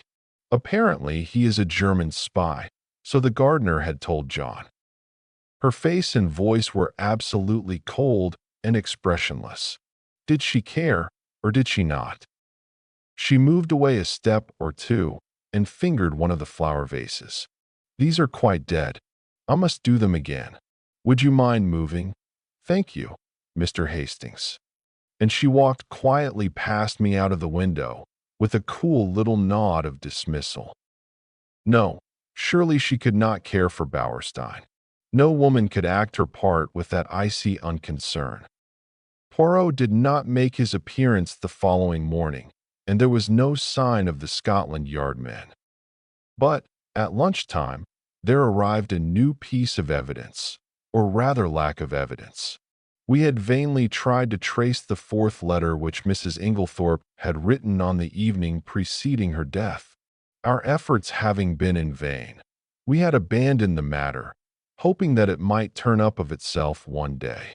And this is just what did happen, in the shape of a communication, which arrived by the second post from a firm of French music publishers, acknowledging Mrs. Inglethorp's check, and regretting they had been unable to trace a certain series of Russian folk songs. So the last hope of solving the mystery, by means of Mrs. Inglethorp's correspondence on the fatal evening, had to be abandoned. Just before tea, I strolled down to tell Poirot of the new disappointment, but found, to my annoyance, that he was once more out. Gone to London again? Oh, no, monsieur. He has but taken the train to Tadminster. To see a young ladies' dispensary, he said. Silly ass. I ejaculated. I told him Wednesday was the one day she wasn't there. Well, tell him to look us up tomorrow morning, will you? Certainly, monsieur. But, on the following day, no sign of Poirot. I was getting angry. He was really treating us in the most cavalier fashion. After lunch, Lawrence drew me aside and asked if I was going down to see him. No, I don't think I shall. He can come up here if he wants to see us. Oh, Lawrence looked indeterminate. Something unusually nervous and excited in his manner roused my curiosity. What is it? I asked. I could go if there's anything special. It's nothing much, but, well, if you are going, will you tell him? He dropped his voice to a whisper. I think I've found the extra coffee cup. I had almost forgotten that enigmatical message of Poirot's, but now my curiosity was aroused afresh. Lawrence would say no more, so I decided that I would descend from my high horse and once more seek out Poirot at Leastways Cottage. This time I was received with a smile. Monsieur Poirot was within. Would I mount? I mounted accordingly. Poirot was sitting by the table, his head buried in his hands. He sprang up at my entrance. What is it? I asked solicitously. You are not ill, I trust? No, not ill. But I decide an affair of great moment. Whether to catch the criminal or not. I asked facetiously. But to my great surprise, Poirot nodded gravely. To speak or not to speak, as your so great Shakespeare says, that is the question. I did not trouble to correct the quotation. You are not serious, Poirot? I am of the most serious, for the most serious of all things hangs in the balance. And that is a woman's happiness, mon ami, he said gravely. I did not quite know what to say. The moment has come, said Poirot thoughtfully, and I do not know what to do. For, see you, it is a big stake for which I play. No one but I, Hercule Poirot, would attempt it. And he tapped himself proudly on the breast. After pausing a few minutes respectfully, so as not to spoil his effect, I gave him Lawrence's message. Aha, he cried. So he has found the extra coffee cup. That is good. He has more intelligence than would appear, this long-faced monsieur. Lawrence of yours.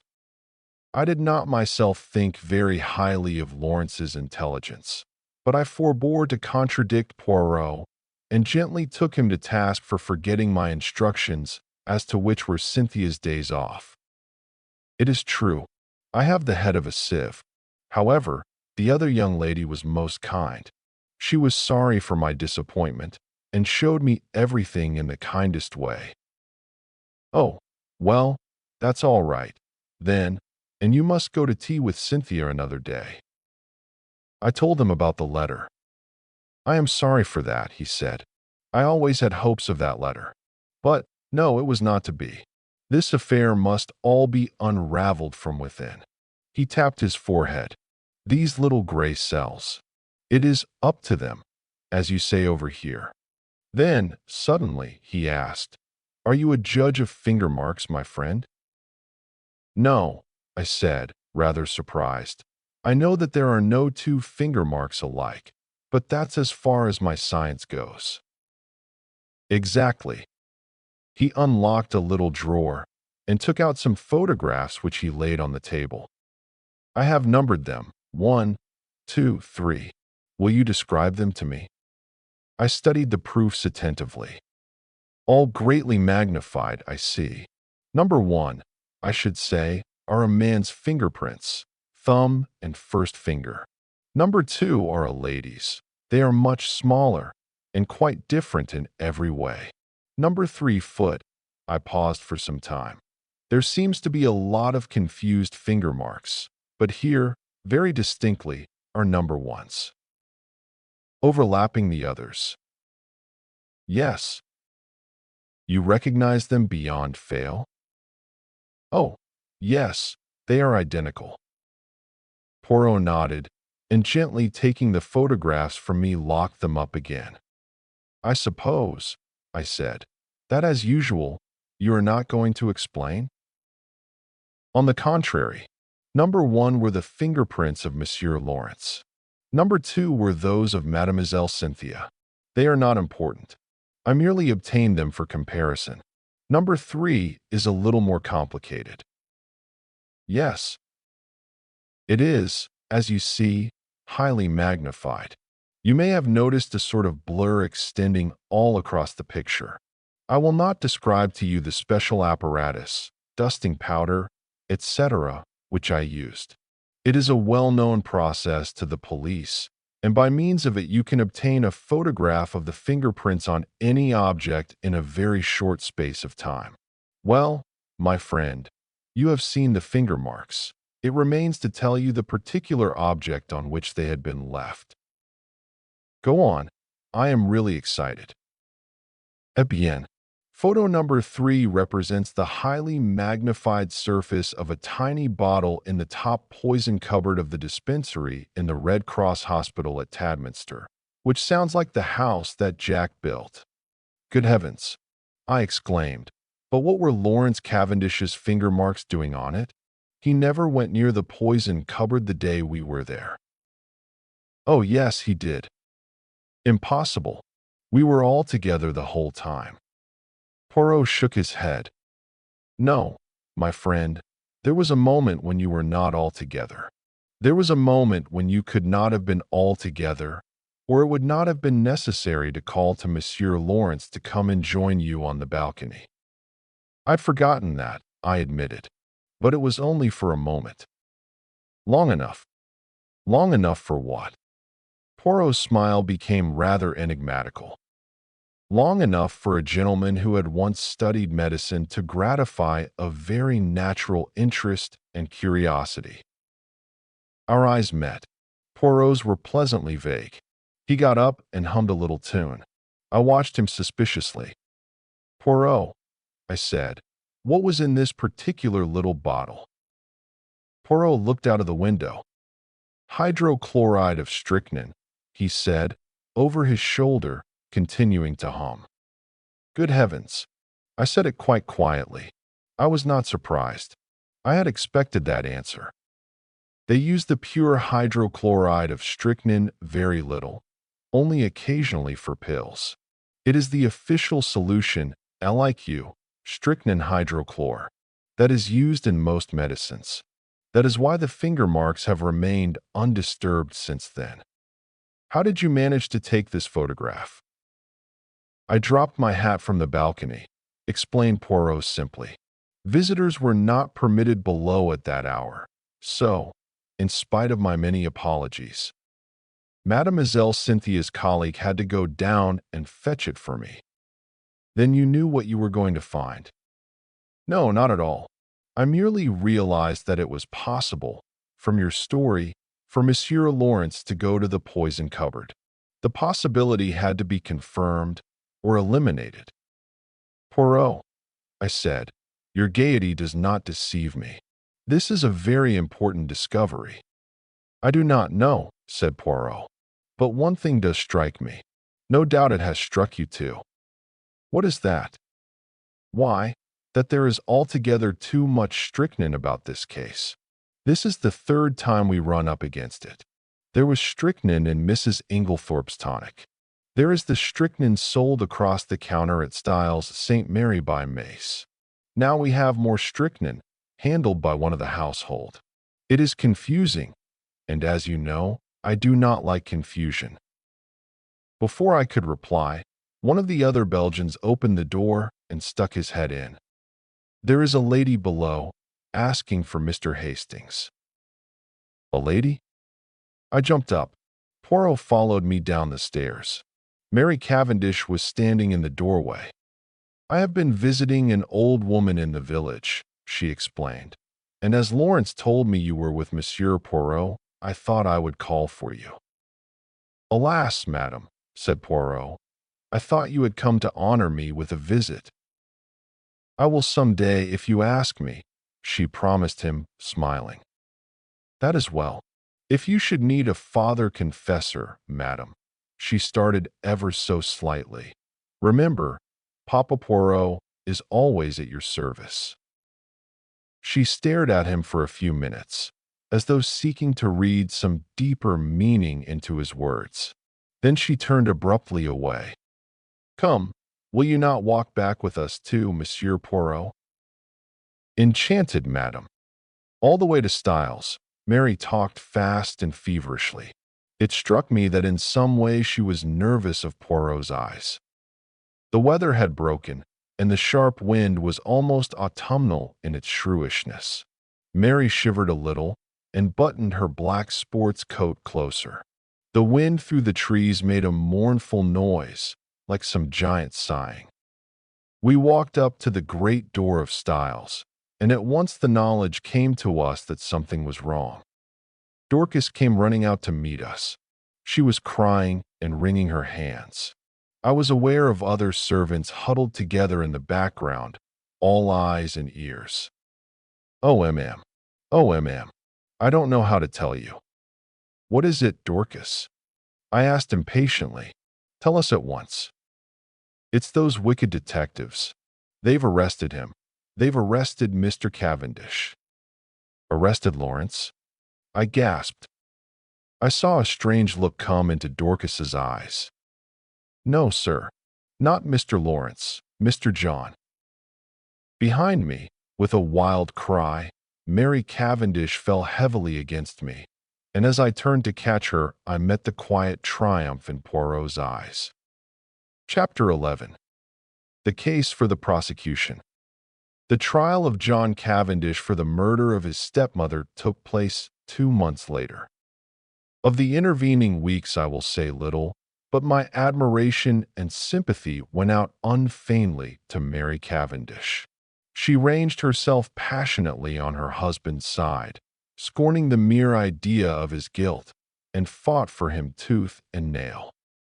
I expressed my admiration to Poirot, and he nodded thoughtfully. Yes, she is of those women who show at their best in adversity. It brings out all that is sweetest and truest in them. Her pride and her jealousy have. Jealousy? I queried. Yes. Have you not realized that she is an unusually jealous woman? As I was saying, her pride and jealousy have been laid aside.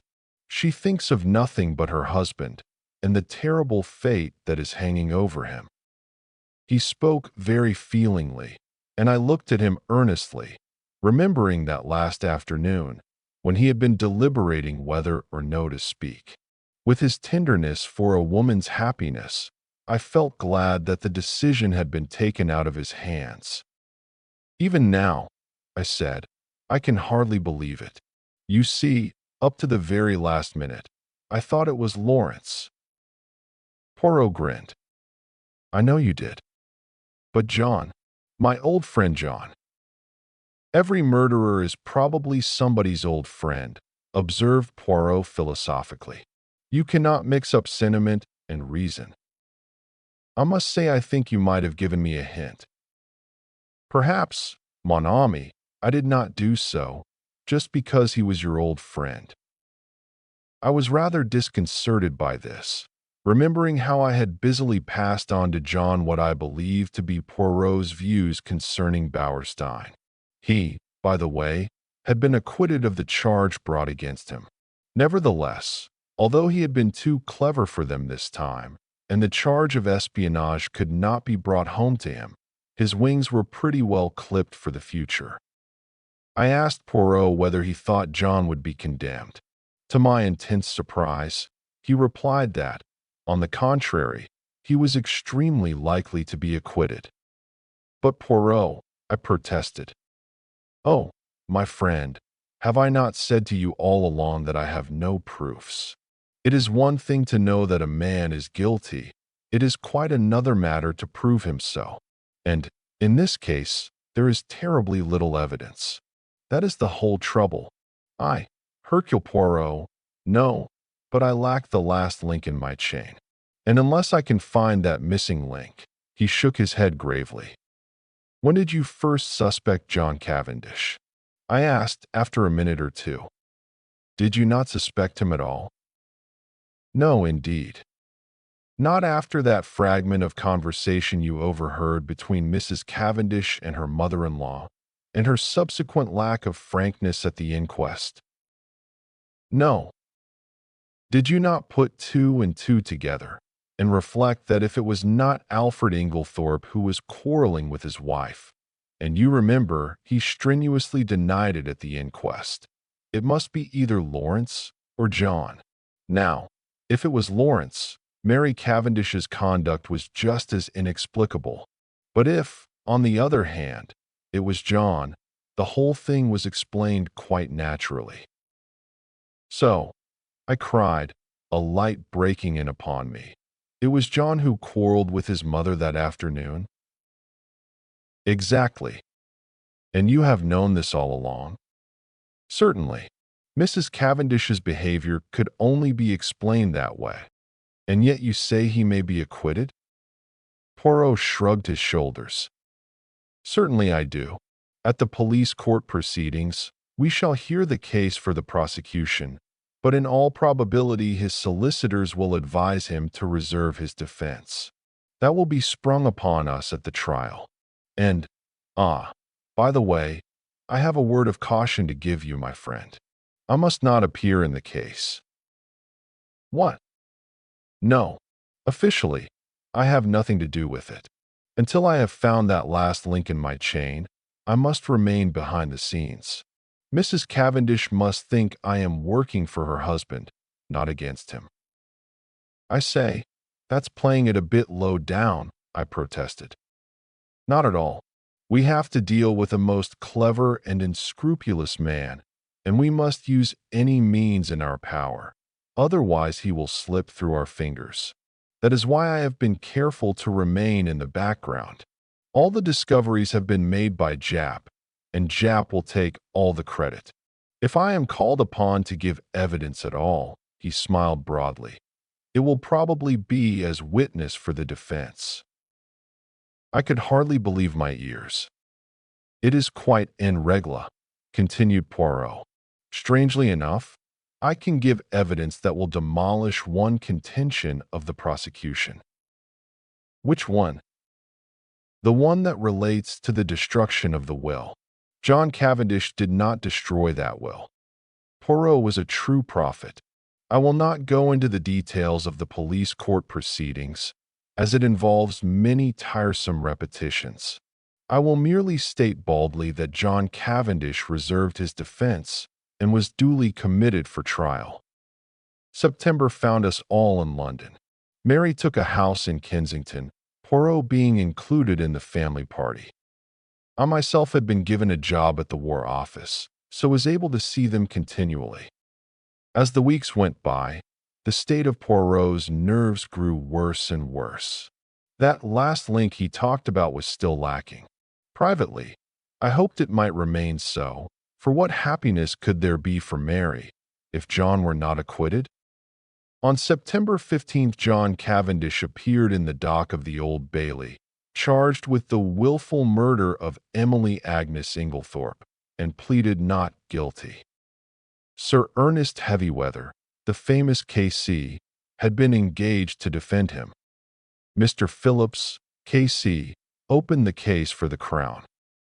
The murder, he said, was a most premeditated and cold-blooded one. It was neither more nor less than the deliberate poisoning of a fond and trusting woman by the stepson to whom she had been more than a mother. Ever since his boyhood, she had supported him.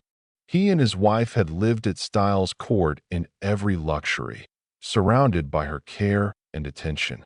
She had been their kind and generous benefactress. He proposed to call witnesses to show how the prisoner, a profligate and spendthrift, had been at the end of his financial tether and had also been carrying on an intrigue with a certain Mrs. Rakes, a neighboring farmer's wife. This having come to his stepmother's ears, she taxed him with it on the afternoon before her death, and a quarrel ensued. part of which was overheard. On the previous day, the prisoner had purchased strychnine at the village chemist's shop, wearing a disguise by means of which he hoped to throw the onus of the crime upon another man, to wit, Mrs. Inglethorpe's husband, of whom he had been bitterly jealous. Luckily for Mr. Inglethorpe, he had been able to produce an unimpeachable alibi. On the afternoon of July 17th, continued counsel, immediately after the quarrel with her son, Mrs. Inglethorpe made a new will. This will was found destroyed in the grate of her bedroom the following morning, but evidence had come to light which showed that it had been drawn up in favor of her husband. Deceased had already made a will in his favor before her marriage, but, and Mr. Phillips wagged an expressive forefinger, the prisoner was not aware of that. What had induced the deceased to make a fresh will, with the old one still extant, he could not say. She was an old lady, and might possibly have forgotten the former one. Or, this seemed to him more likely, she may have had an idea that it was revoked by her marriage, as there had been some conversation on the subject. Ladies were not always very well versed in legal knowledge. She had, about a year before, executed a will in favor of the prisoner. He would call evidence to show that it was the prisoner who ultimately handed his stepmother her coffee on the fatal night. Later in the evening, he had sought admission to her room, on which occasion, no doubt, he found an opportunity of destroying the will which, as far as he knew, would render the one in his favor valid. The prisoner had been arrested in consequence of the discovery, in his room, by Detective Inspector Japp, a most brilliant officer, of the identical phial of strychnine which had been sold at the village chemist's to the supposed Mr. Inglethorpe on the day before the murder. It would be for the jury to decide whether or no these damning facts constituted an overwhelming proof of the prisoner's guilt. And, subtly implying that a jury which did not so decide was quite unthinkable, Mr. Phillips sat down and wiped his forehead. The first witnesses for the prosecution were mostly those who had been called at the inquest, the medical evidence being again taken first. Sir Ernest Heavyweather, who was famous all over England for the unscrupulous manner in which he bullied witnesses, only asked 2 questions. I take it, Dr. Bauerstein, that strychnine, as a drug, acts quickly? Yes. And that you are unable to account for the delay in this case? Yes.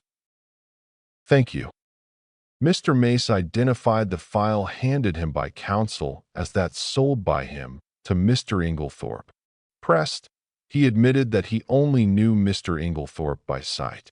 He had never spoken to him. The witness was not cross-examined.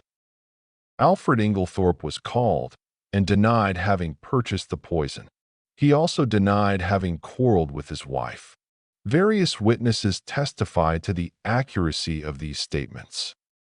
The gardener's evidence as to the witnessing of the will was taken, and then Dorcas was called. Dorcas, faithful to her young gentleman, denied strenuously that it could have been John's voice she heard, and resolutely declared, in the teeth of everything, that it was Mr. Inglethorpe who had been in the boudoir with her mistress.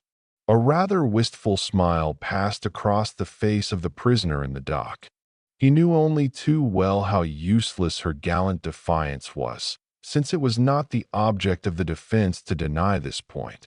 Mrs. Cavendish, of course, could not be called upon to give evidence against her husband.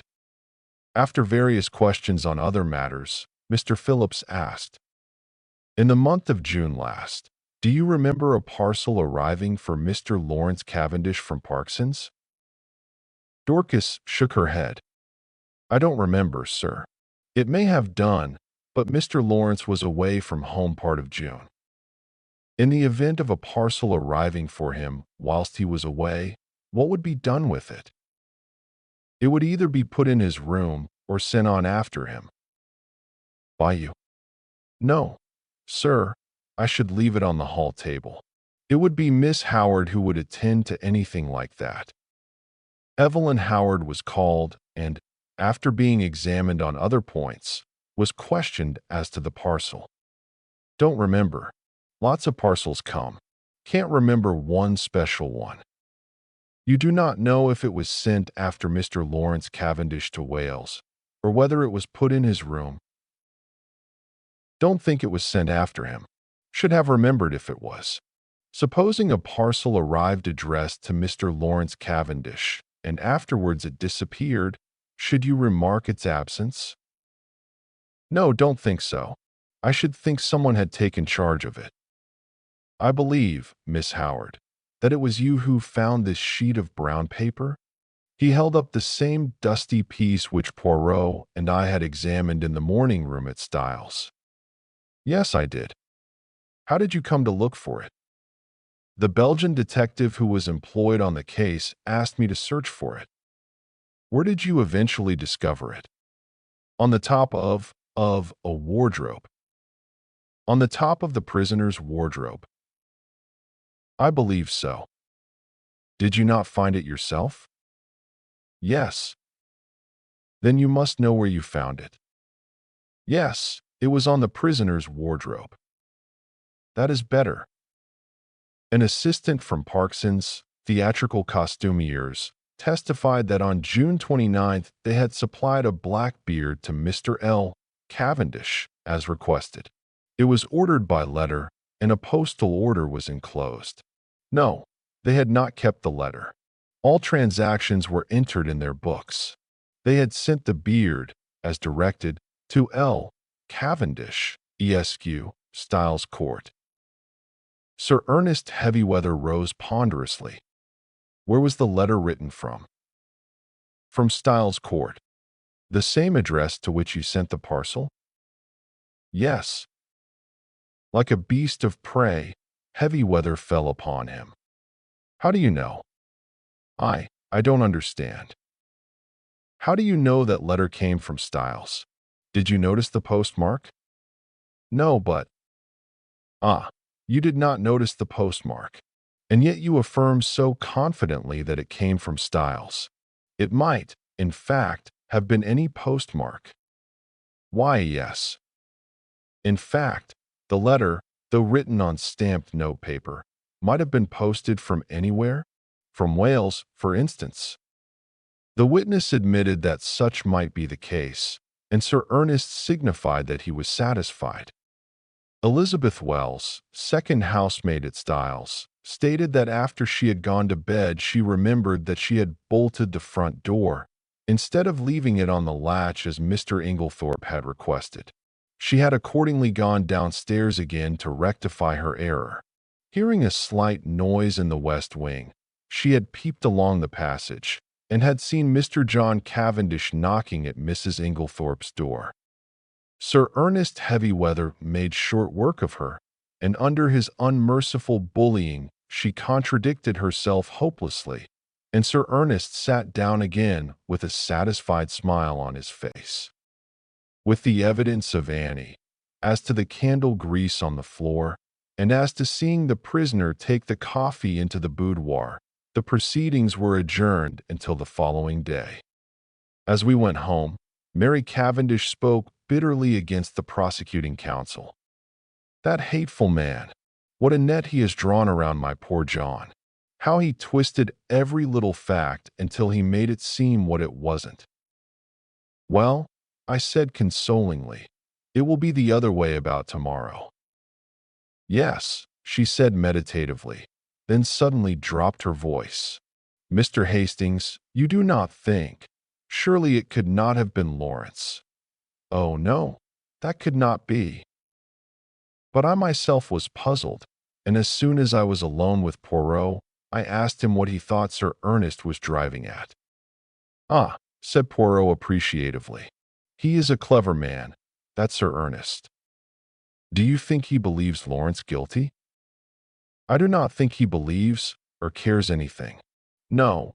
What he is trying for is to create such confusion in the minds of the jury that they are divided in their opinion as to which brother did it.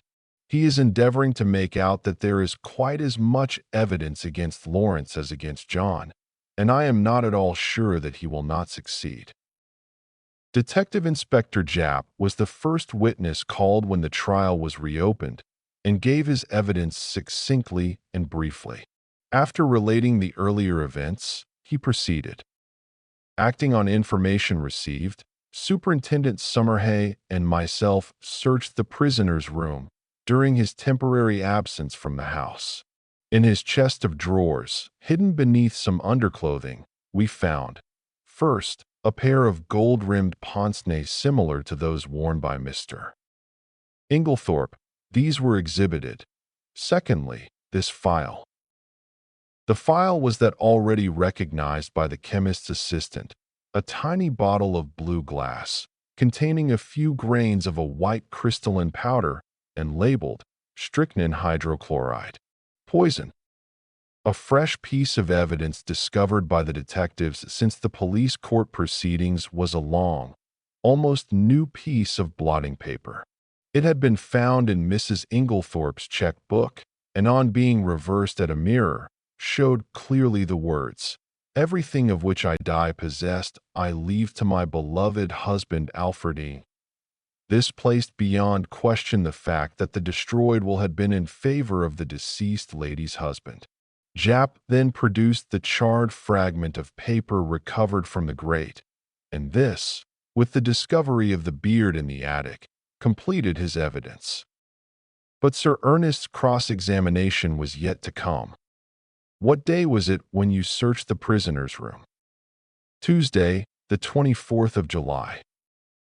Exactly a week after the tragedy? Yes. You found these two objects, you say, in the chest of drawers. Was the drawer unlocked? Yes. Does it not strike you as unlikely that a man who had committed a crime should keep the evidence of it in an unlocked drawer for anyone to find? He might have stowed them there in a hurry. But you have just said it was a whole week since the crime. He would have had ample time to remove them and destroy them. Perhaps. There is no perhaps about it. Would he, or would he not have had plenty of time to remove and destroy them? Yes.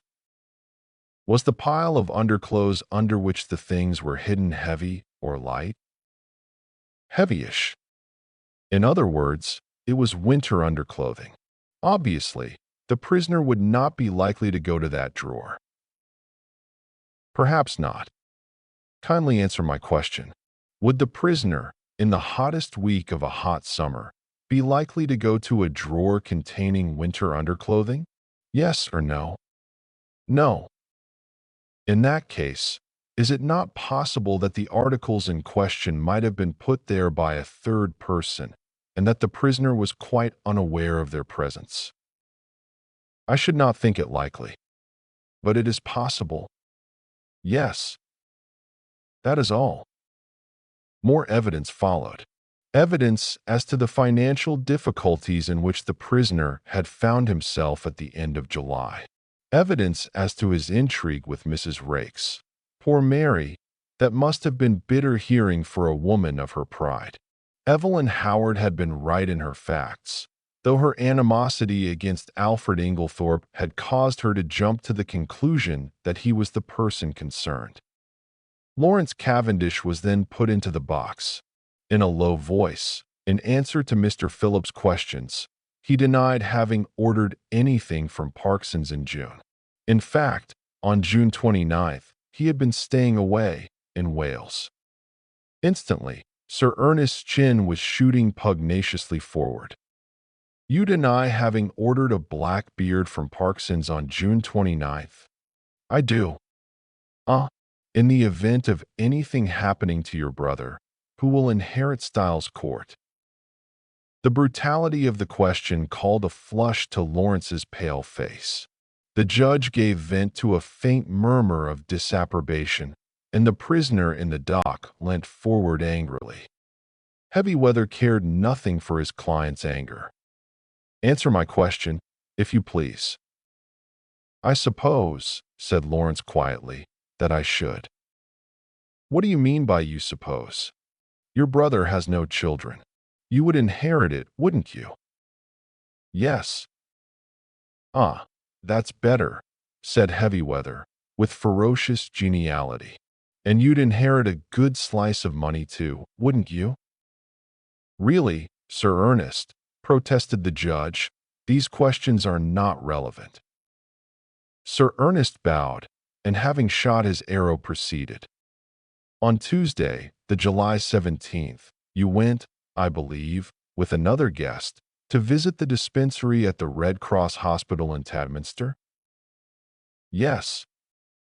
Did you, while you happened to be alone for a few seconds, unlock the poison cupboard and examine some of the bottles? I may have done so. I put it to you that you did so. Yes. Sir Ernest fairly shot the next question at him. Did you examine one bottle in particular? No, I do not think so. Be careful, Mr. Cavendish. I am referring to a little bottle of hydrochloride of strychnine. Lawrence was turning a sickly greenish color. Oh, I am sure I didn't. Then how do you account for the fact that you left the unmistakable impress of your fingerprints on it? The bullying manner was highly efficacious with a nervous disposition. I suppose I must have taken up the bottle. I suppose so too. Did you abstract any of the contents of the bottle? Certainly not. Then why did you take it up? I once studied to be a doctor. Such things naturally interest me. So poisons naturally interest you, do they? Still, you waited to be alone before gratifying that interest of yours. That was pure chance. If the others had been there, I should have done just the same. Still, as it happens, the others were not there? No, but in fact, during the whole afternoon, you were only alone for a couple of minutes, and it happened, it happened, to be during those 2 minutes that you displayed your natural interest in hydrochloride of strychnine? Lawrence stammered pitiably. Aye. With a satisfied and expressive countenance, Sir Ernest observed, I have nothing more to ask you, Mr. Cavendish. This bit of cross-examination had caused great excitement in court. The heads of the many fashionably attired women present were busily laid together, and their whispers became so loud that the judge angrily threatened to have the court cleared if there was not immediate silence. There was little more evidence. The handwriting experts were called upon for their opinion of the signature of Alfred Inglethorp in the chemist's poison register. They all declared unanimously that it was certainly not his handwriting, and gave it as their view that it might be that of the prisoner disguised. Cross-examined, they admitted that it might be the prisoner's handwriting cleverly counterfeited. Sir Ernest Heavyweather's speech in opening the case for the defense was not a long one, but it was backed by the full force of his emphatic manner. Never, he said, in the course of his long experience, had he known a charge of murder rest on slighter evidence. Not only was it entirely circumstantial, but the greater part of it was practically unproved. Let them take the testimony they had heard and sift it impartially. The strychnine had been found in a drawer in the prisoner's room. That drawer was an unlocked one, as he had pointed out, and he submitted that there was no evidence to prove that it was the prisoner who had concealed the poison there. It was, in fact, a wicked and malicious attempt on the part of some third person to fix the crime on the prisoner. The prosecution had been unable to produce a shred of evidence in support of their contention that it was the prisoner who ordered the black beard from Parkson's. The quarrel which had taken place between the prisoner and his stepmother was freely admitted, but both it and his financial embarrassments had been grossly exaggerated. His learned friend, Sir Ernest, nodded carelessly at Mr. Phillips, had stated that if prisoner were an innocent man, he would have come forward at the inquest to explain that it was he, and not Mr. Inglethorp, who had been the participator in the quarrel. He thought the facts had been misrepresented. What had actually occurred was this. The prisoner, returning to the house on Tuesday evening, had been authoritatively told that there had been a violent quarrel between Mr. and Mrs. Inglethorp. No suspicion had entered the prisoner's head that anyone could possibly have mistaken his voice for that of Mr. Inglethorp. He naturally concluded that his stepmother had had two quarrels. The prosecution averred that on Monday, July 16th, the prisoner had entered the chemist's shop in the village, disguised as Mr. Inglethorp. The prisoner, on the contrary, was at that time at a lonely spot called Marston's Spinney, where he had been summoned by an anonymous note, couched in blackmailing terms, and threatening to reveal certain matters to his wife unless he complied with its demands. The prisoner had, accordingly, gone to the appointed spot, and after waiting there vainly for half an hour had returned home. Unfortunately, he had met with no one on the way there or back who could vouch for the truth of his story, but luckily he had kept the note, and it would be produced as evidence. As for the statement relating to the destruction of the will, the prisoner had formerly practiced at the bar and was perfectly well aware that the will made in his favor a year before was automatically revoked by his stepmother's remarriage. He would call evidence to show who did destroy the will, and it was possible that that might open up quite a new view of the case. Finally, he would point out to the jury that there was evidence against other people besides John Cavendish. He would direct their attention to the fact that the evidence against Mr. Lawrence Cavendish was quite as strong, if not stronger than that against his brother. He would now call the prisoner. John acquitted himself well in the witness box. Under Sir Ernest's skillful handling, he told his tale credibly and well. The anonymous note received by him was produced and handed to the jury to examine. The readiness with which he admitted his financial difficulties and the disagreement with his stepmother lent value to his denials. At the close of his examination, he paused and said, "I should like to make one thing clear. I utterly reject and disapprove of Sir Ernest Heavywether's insinuations against my brother. My brother, I am convinced, had no more to do with the crime than I have." Sir Ernest merely smiled and noted with a sharp eye that John's protest had produced a very favorable impression on the jury. Then the cross-examination began. "I understand you to say that it never entered your head that the witnesses at the inquest could possibly have mistaken your voice for that of Mr. Inglethorp. Is not that very surprising?" "No, I don't think so. I was told there had been a quarrel between my mother and Mr. Inglethorp, and it never occurred to me that such was not really the case." Not when the servant Dorcas repeated certain fragments of the conversation, fragments which you must have recognized? "I did not recognize them. Your memory must be unusually short." "No, but we were both angry, and, I think, said more than we meant. I paid very little attention to my mother's actual words." Mr. Phillip's incredulous sniff was a triumph of forensic skill. He passed on to the subject of the note. "You have produced this note very opportunely. Tell me, is there nothing familiar about the handwriting of it?" "Not that I know of." "Do you not think that it bears a marked resemblance to your own handwriting, carelessly disguised?" "No, I do not think so." "I put it to you that it is your handwriting." "No." "I put it to you that, anxious to prove an alibi, you conceived the idea of a fictitious and rather incredible appointment, and wrote this note yourself in order to bear out your statement." "No." "Is it not a fact that, at the time you claim to have been waiting about at a solitary and unfrequented spot, you were really in the chemist's shop in Styles St. Mary, where you purchased strychnine in the name of Alfred Inglethorp?" "No, that is a lie." "I put it to you that, wearing a suit of Mr. Inglethorp's clothes, with a black beard trimmed to resemble his, you were there, and signed the register in his name. That is absolutely untrue. Then I will leave the remarkable similarity of handwriting between the note, the register, and your own to the consideration of the jury, said Mr. Phillips, and sat down with the air of a man who had done his duty, but who was nevertheless horrified by such deliberate perjury.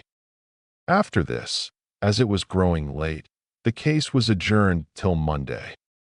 Poirot, I noticed, was looking profoundly discouraged.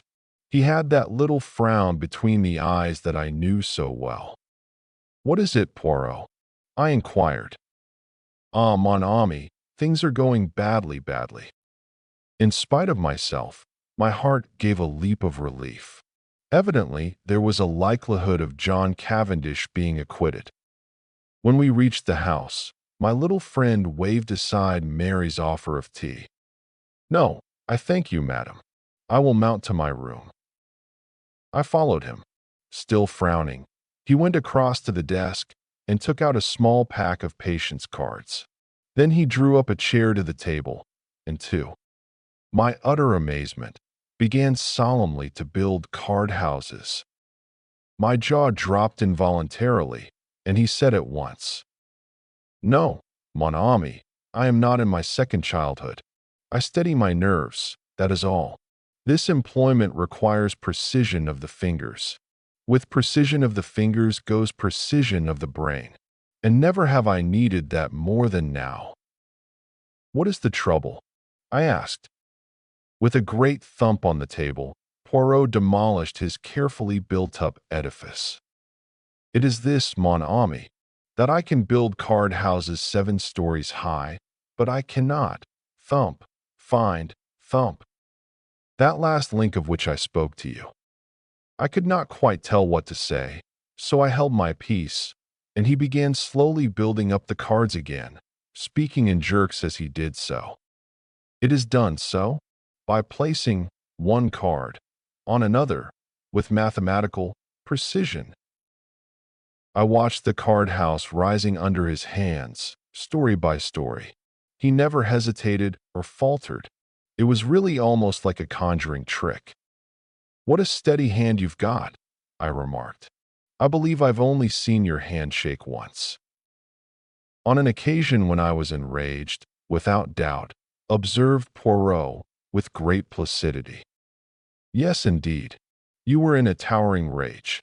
Do you remember? It was when you discovered that the lock of the dispatch case in Mrs. Inglethorp's bedroom had been forced. You stood by the mantelpiece, twiddling the things on it in your usual fashion, and your hand shook like a leaf. I must say—" But I stopped suddenly, for Poirot, uttering a hoarse and inarticulate cry, again annihilated his masterpiece of cards, and putting his hands over his eyes swayed backwards and forwards, apparently suffering the keenest agony. "Good heavens, Poirot!" I cried. "What is the matter? Are you taken ill?" "No, no," he gasped. It is that I have an idea." "Oh," I exclaimed, much relieved. "One of your little ideas." "Ah, ma foi, no," replied Poirot frankly. "This time it is an idea gigantic. Stupendous. And you, my friend, have given it to me." Suddenly clasping me in his arms, he kissed me warmly on both cheeks, and before I had recovered from my surprise ran headlong from the room. Mary Cavendish entered at that moment. "What is the matter with Monsieur Poirot?" He rushed past me crying out, "A garage! For the love of heaven, direct me to a garage, madam!" And, before I could answer, he had dashed out into the street. I hurried to the window. True enough, there he was, tearing down the street, hatless, and gesticulating as he went. I turned to Mary with a gesture of despair. "He'll be stopped by a policeman in another minute. There he goes, round the corner." Our eyes met, and we stared helplessly at one another. "What can be the matter?" I shook my head. "I don't know. He was building card houses when suddenly he said he had an idea and rushed off as you saw." "Well," said Mary, "I expect he will be back before dinner." But night fell, and Poirot had not returned. Chapter 12. The Last Link. Poirot's abrupt departure had intrigued us all greatly. Sunday morning wore away, and still he did not reappear. But about 3 o'clock a ferocious and prolonged hooting outside drove us to the window to see Poirot alighting from a car, accompanied by Jap and Summerhay. The little man was transformed. He radiated an absurd complacency. He bowed with exaggerated respect to Mary Cavendish. "Madam, I have your permission to hold a little réunion in the salon. It is necessary for everyone to attend." Mary smiled sadly.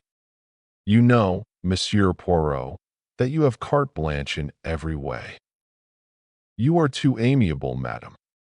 Still beaming, Poirot marshaled us all into the drawing-room, bringing forward chairs as he did so. "Miss Howard here, Mademoiselle Cynthia, Monsieur Lawrence, the good Dorcas, and Annie. Bien. We must delay our proceedings a few minutes more until Mr. Inglethorp arrives. I have sent him a note." Miss Howard rose immediately from her seat. "If that man comes into the house, I leave it." "No, no." Poirot went up to her and pleaded in a low voice. Finally, Miss Howard consented to return to her chair. A few minutes later, Alfred Inglethorp entered the room. The company once assembled, Poirot rose from his seat with the air of a popular lecturer and bowed politely to his audience. "Messieurs, mesdames, as you all know, I was called in by Monsieur John Cavendish to investigate this case. I at once examined the bedroom of the deceased which, by the advice of the doctors, had been kept locked and was consequently exactly as it had been when the tragedy occurred. I found, first, a fragment of green material, secondly, a stain on the carpet near the window, still damp, thirdly, an empty box of bromide powders. To take the fragment of green material first, I found it caught in the bolt of the communicating door between that room and the adjoining one occupied by Mademoiselle Cynthia. I handed the fragment over to the police, who did not consider it of much importance. Nor did they recognize it for what it was, a piece torn from a Greenland armlet. There was a little stir of excitement. Now there was only one person at Styles who worked on the land, Mrs. Cavendish. Therefore it must have been Mrs. Cavendish who entered deceased's room through the door communicating with Mademoiselle Cynthia's room. But that door was bolted on the inside. I cried. When I examined the room, yes. But in the first place, we have only her word for it, since it was she who tried that particular door and reported it fastened. In the ensuing confusion, she would have had ample opportunity to shoot the bolt across.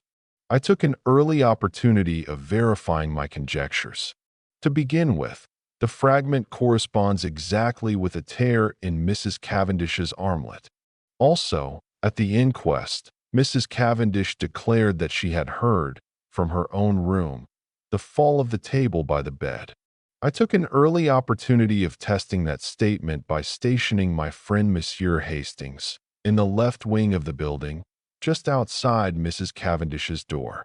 I myself, in company with the police, went to the deceased's room, and whilst there I, apparently accidentally, knocked over the table in question, but found that, as I had expected, Monsieur Hastings had heard no sound at all. This confirmed my belief that Mrs. Cavendish was not speaking the truth when she declared that she had been dressing in her room at the time of the tragedy. In fact, I was convinced that, far from having been in her own room, Mrs. Cavendish was actually in the deceased's room when the alarm was given. I shot a quick glance at Mary. She was very pale, but smiling. I proceeded to reason on that assumption. Mrs. Cavendish is in her mother-in-law's room. We will say that she is seeking for something and has not yet found it. Suddenly, Mrs. Inglethorp awakens and is seized with an alarming paroxysm. She flings out her arm, overturning the bed table, and then pulls desperately at the bell. Mrs. Cavendish, startled, drops her candle, scattering the grease on the carpet. She picks it up and retreats quickly to Mademoiselle Cynthia's room, closing the door behind her. She hurries out into the passage, for the servants must not find her where she is. But it is too late. Already footsteps are echoing along the gallery which connects the two wings. What can she do? Quick as thought, she hurries back to the young girl's room and starts shaking her awake. The hastily aroused household come trooping down the passage. They are all busily battering at Mrs. Inglethorp's door. It occurs to nobody that Mrs. Cavendish has not arrived with the rest, but, and this is significant, I can find no one who saw her come from the other wing. He looked at Mary Cavendish. "Am I right, madam?" She bowed her head. "Quite right, monsieur. You understand that, if I had thought I would do my husband any good by revealing these facts, I would have done so. But it did not seem to me to bear upon the question of his guilt or innocence." "In a sense, that is correct, madam. But it cleared my mind of many misconceptions and left me free to see other facts in their true significance." "The will!" cried Lawrence. "Then it was you, Mary, who destroyed the will." She shook her head, and Poirot shook his also. "No," she said quietly. "There is only one person who could possibly have destroyed that will, Mrs. Inglethorp herself." "Impossible!" I exclaimed. "She had only made it out that very afternoon." "Nevertheless, mon ami, it was Mrs. Inglethorp, because in no other way can you account for the fact that, on one of the hottest days of the year, Mrs. Inglethorp ordered a fire to be lighted in her room." I gave a gasp. What idiots we had been never to think of that fire as being incongruous. Poirot was continuing. "The temperature on that day, Messrs., was 80 degrees in the shade. Yet Mrs. Inglethorp ordered a fire. Why? Because she wished to destroy something and could think of no other way. You will remember that, in consequence of the war economies practiced at Styles, no waste paper was thrown away. There was, therefore, no means of destroying a thick document such as a will. The moment I heard of a fire being lighted in Mrs. Inglethorp's room, I leaped to the conclusion that it was to destroy some important document, possibly a will. So the discovery of the charred fragment in the grate was no surprise to me. I did not, of course, know at the time that the will in question had only been made that afternoon, and I will admit that, when I learnt that fact, I fell into a grievous error. I came to the conclusion that Mrs. Inglethorp's determination to destroy her will arose as a direct consequence of the quarrel she had that afternoon, and that therefore the quarrel took place after, and not before, the making of the will. Here, as we know, I was wrong, and I was forced to abandon the idea. I faced the problem from a new standpoint. Now, at 4 o'clock, Dorcas overheard her mistress saying angrily, "You need not think that any fear of publicity or scandal between husband and wife will deter me." I conjectured, and conjectured rightly, that these words were addressed, not to her husband, but to Mr. John Cavendish. At 5 o'clock, an hour later, she uses almost the same words, but the standpoint is different. She admits to Dorcas, "I don't know what to do. Scandal between husband and wife is a dreadful thing." At 4 o'clock she has been angry, but completely mistress of herself. At 5 o'clock she is in violent distress, and speaks of having had a great shock.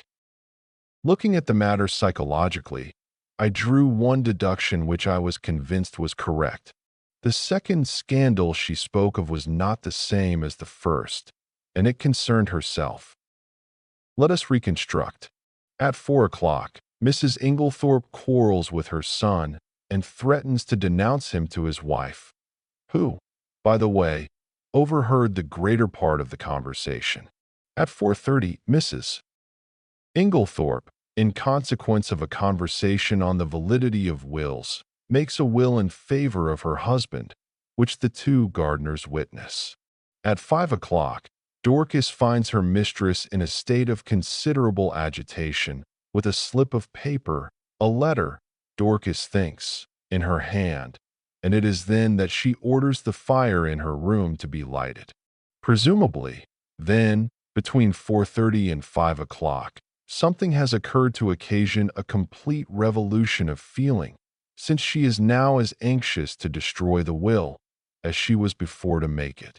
What was that something? As far as we know, she was quite alone during that half hour. Nobody entered or left that boudoir.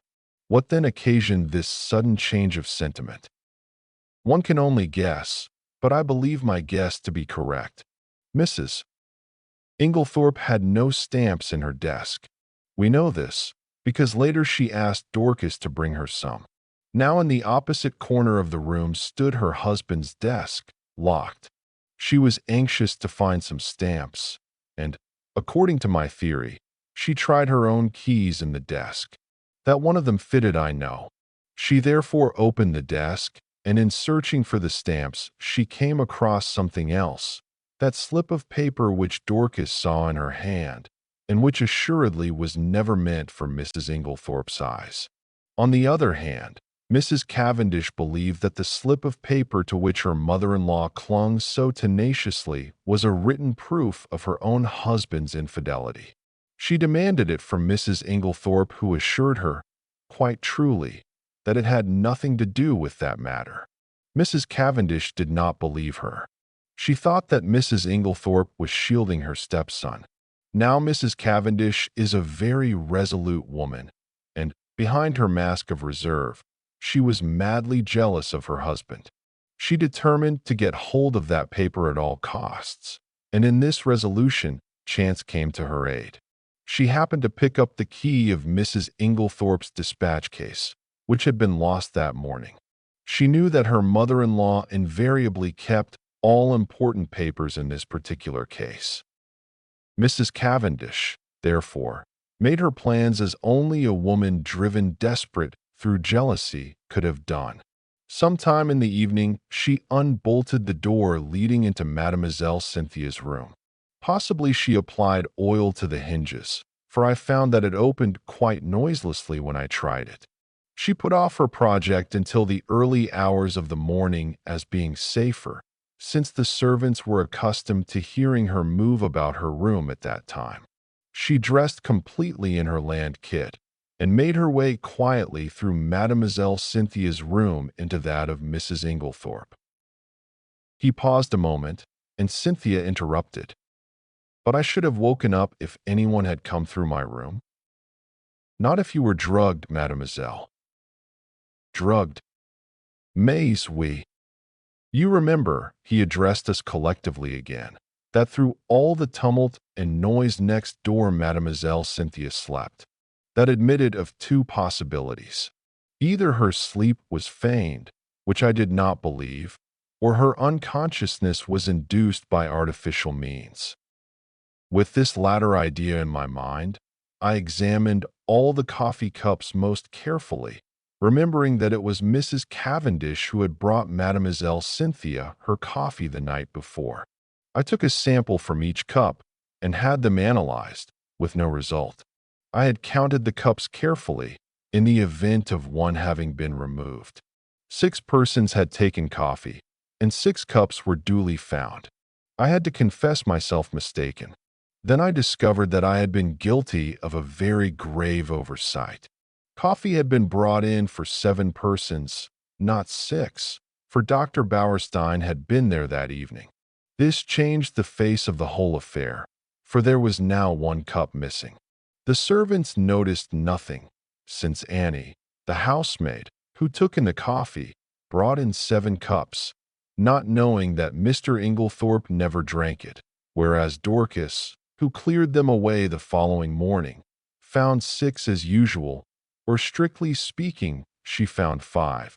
the sixth being the one found broken in Mrs. Inglethorpe's room. I was confident that the missing cup was that of Mademoiselle Cynthia. I had an additional reason for that belief in the fact that all the cups found contained sugar, which Mademoiselle Cynthia never took in her coffee. My attention was attracted by the story of Annie about some salt on the tray of cocoa which she took every night to Mrs. Inglethorpe's room. I accordingly secured a sample of that cocoa and sent it to be analyzed. But that had already been done by Dr. Bauerstein, said Lawrence quickly. Not exactly. The analyst was asked by him to report whether strychnine was, or was not, present. He did not have it tested, as I did, for a narcotic. For a narcotic? Yes. Here is the analyst's report. Mrs. Cavendish administered a safe, but effectual, narcotic to both Mrs. Inglethorpe and Mademoiselle Cynthia. And it is possible that she had a mauvaise quart d'heure in consequence. Imagine her feelings when her mother-in-law is suddenly taken ill and dies, and immediately after she hears the word poison, she has believed that the sleeping draught she administered was perfectly harmless. But there is no doubt that for one terrible moment she must have feared that Mrs. Inglethorpe's death lay at her door. She is seized with panic, and under its influence she hurries downstairs and quickly drops the coffee cup and saucer used by Mademoiselle Cynthia into a large brass vase, where it is discovered later by Monsieur Lawrence. The remains of the cocoa she dare not touch. Too many eyes are upon her. Guess at her relief when strychnine is mentioned, and she discovers that after all the tragedy is not her doing. We are now able to account for the symptoms of strychnine poisoning being so long in making their appearance. A narcotic taken with strychnine will delay the action of the poison for some hours. Poirot paused. Mary looked up at him, the color slowly rising in her face. All you have said is quite true, Monsieur Poirot. It was the most awful hour of my life. I shall never forget it. But you are wonderful. I understand now. What I meant when I told you that you could safely confess to Papa. Poirot, but you would not trust me. I see everything now, said Lawrence. The drugged cocoa, taken on top of the poisoned coffee, amply accounts for the delay. Exactly. But was the coffee poisoned, or was it not? We come to a little difficulty here, since Mrs. Inglethorpe never drank it. What? The cry of surprise was universal. No. You will remember my speaking of a stain on the carpet in Mrs. Inglethorpe's room? There were some peculiar points about that stain. It was still damp. It exhaled a strong odor of coffee, and embedded in the nap of the carpet I found some little splinters of china. What had happened was plain to me, for not 2 minutes before I had placed my little case on the table near the window, and the table, tilting up, had deposited it upon the floor on precisely the identical spot. In exactly the same way, Mrs. Inglethorpe had laid down her cup of coffee on reaching her room the night before, and the treacherous table had played her the same trick. What happened next is mere guesswork on my part, but I should say that Mrs. Inglethorpe picked up the broken cup and placed it on the table by the bed. Feeling in need of a stimulant of some kind, she heated up her cocoa and drank it off then and there. Now we are faced with a new problem. We know the cocoa contained no strychnine. The coffee was never drunk. Yet the strychnine must have been administered between 7 and 9 o'clock that evening. What third medium was there? A medium so suitable for disguising the taste of strychnine that it is extraordinary no one has thought of it. Poirot looked around the room, and then answered himself impressively. Her medicine. Do you mean that the murderer introduced the strychnine into her tonic? I cried. There was no need to introduce it. It was already there, in the mixture. The strychnine that killed Mrs. Inglethorpe was the identical strychnine prescribed by Dr. Wilkins. To make that clear to you, I will read you an extract from a book on dispensing which I found in the dispensary of the Red Cross Hospital at Tadminster. The following prescription has become famous in textbooks. Strychnine sulf gr1, potass bromide 3,6, aqua add 3,8, fiat mistura. This solution deposits in a few hours the greater part of the strychnine salt as an insoluble bromide in transparent crystals. A lady in England lost her life by taking a similar mixture. The precipitated strychnine collected at the bottom, and in taking the last dose, she swallowed nearly all of it. Now there was, of course, no bromide in Dr. Wilkins' prescription, but you will remember that I mentioned an empty box of bromide powders. One or two of those powders entrusted into the full bottle of medicine would effectually precipitate the strychnine, as the book describes, and cause it to be taken in the last dose. You will learn later that the person who usually poured out Mrs. Inglethorpe's medicine was always extremely careful not to shake the bottle, but to leave the sediment at the bottom of it undisturbed. Throughout the case, there have been evidences that the tragedy was intended to take place on Monday evening. On that day, Mrs. Inglethorpe's bell wire was neatly cut, and on Monday evening Mademoiselle Cynthia was spending the night with friends, so that Mrs. Inglethorpe would have been quite alone in the right wing, completely shut off from help of any kind, and would have died, in all probability, before medical aid could have been summoned. But in her hurry to be in time for the village entertainment, Mrs. Inglethorpe forgot to take her medicine, and the next day she lunched away from home, so that the last, and fatal, dose was actually taken 24 hours later than had been anticipated by the murderer, and it is owing to that delay that the final proof, the last link of the chain, is now in my hands. Amid breathless excitement, he held out 3 thin strips of paper. A letter in the murderer's own handwriting, M.E.S. Amos. Had it been a little clearer in its terms, it is possible that Mrs. Inglethorpe, warned in time, would have escaped.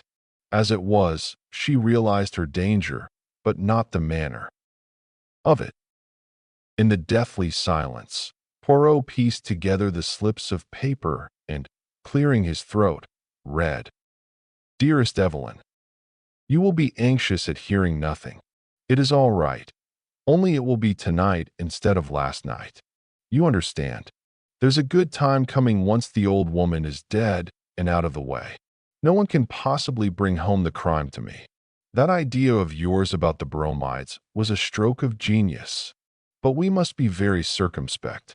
A false step." Here, my friends, the letter breaks off.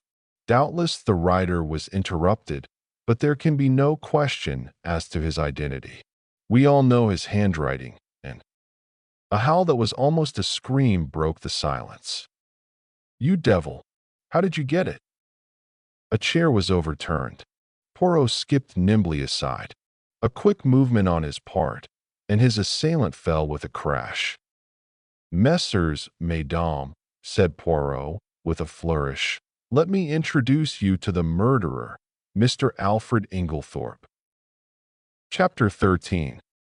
Poirot explains. "Poirot, you old villain," I said, "I've half a mind to strangle you. What do you mean by deceiving me as you have done?" We were sitting in the library. Several hectic days lay behind us. In the room below, John and Mary were together once more, while Alfred Inglethorpe and Miss Howard were in custody. Now at last, I had Poirot to myself, and could relieve my still burning curiosity. Poirot did not answer me for a moment, but at last he said, "I did not deceive you, mon ami. At most, I permitted you to deceive yourself." "Yes, but why?" "Well, it is difficult to explain. You see, my friend, you have a nature so honest, and a countenance so transparent, that, infant, to conceal your feelings is impossible. If I had told you my ideas, the very first time you saw Mr. Alfred Inglethorpe, that astute gentleman would have, in your so expressive idiom, smelled a rat, and then, bonjour to our chances of catching him. I think that I have more diplomacy than you give me credit for. My friend, besought Poirot, I implore you, do not enrage yourself. Your help has been of the most invaluable. It is but the extremely beautiful nature that you have which made me pause. Well, I grumbled, a little mollified. I still think you might have given me a hint. But I did, my friend. Several hints. You would not take them. Think now. Did I ever say to you that I believed John Cavendish guilty? Did I not, on the contrary, tell you that he would almost certainly be acquitted? Yes, but... And did I not immediately afterwards speak of the difficulty of bringing the murderer to justice? Was it not plain to you that I was speaking of two entirely different persons?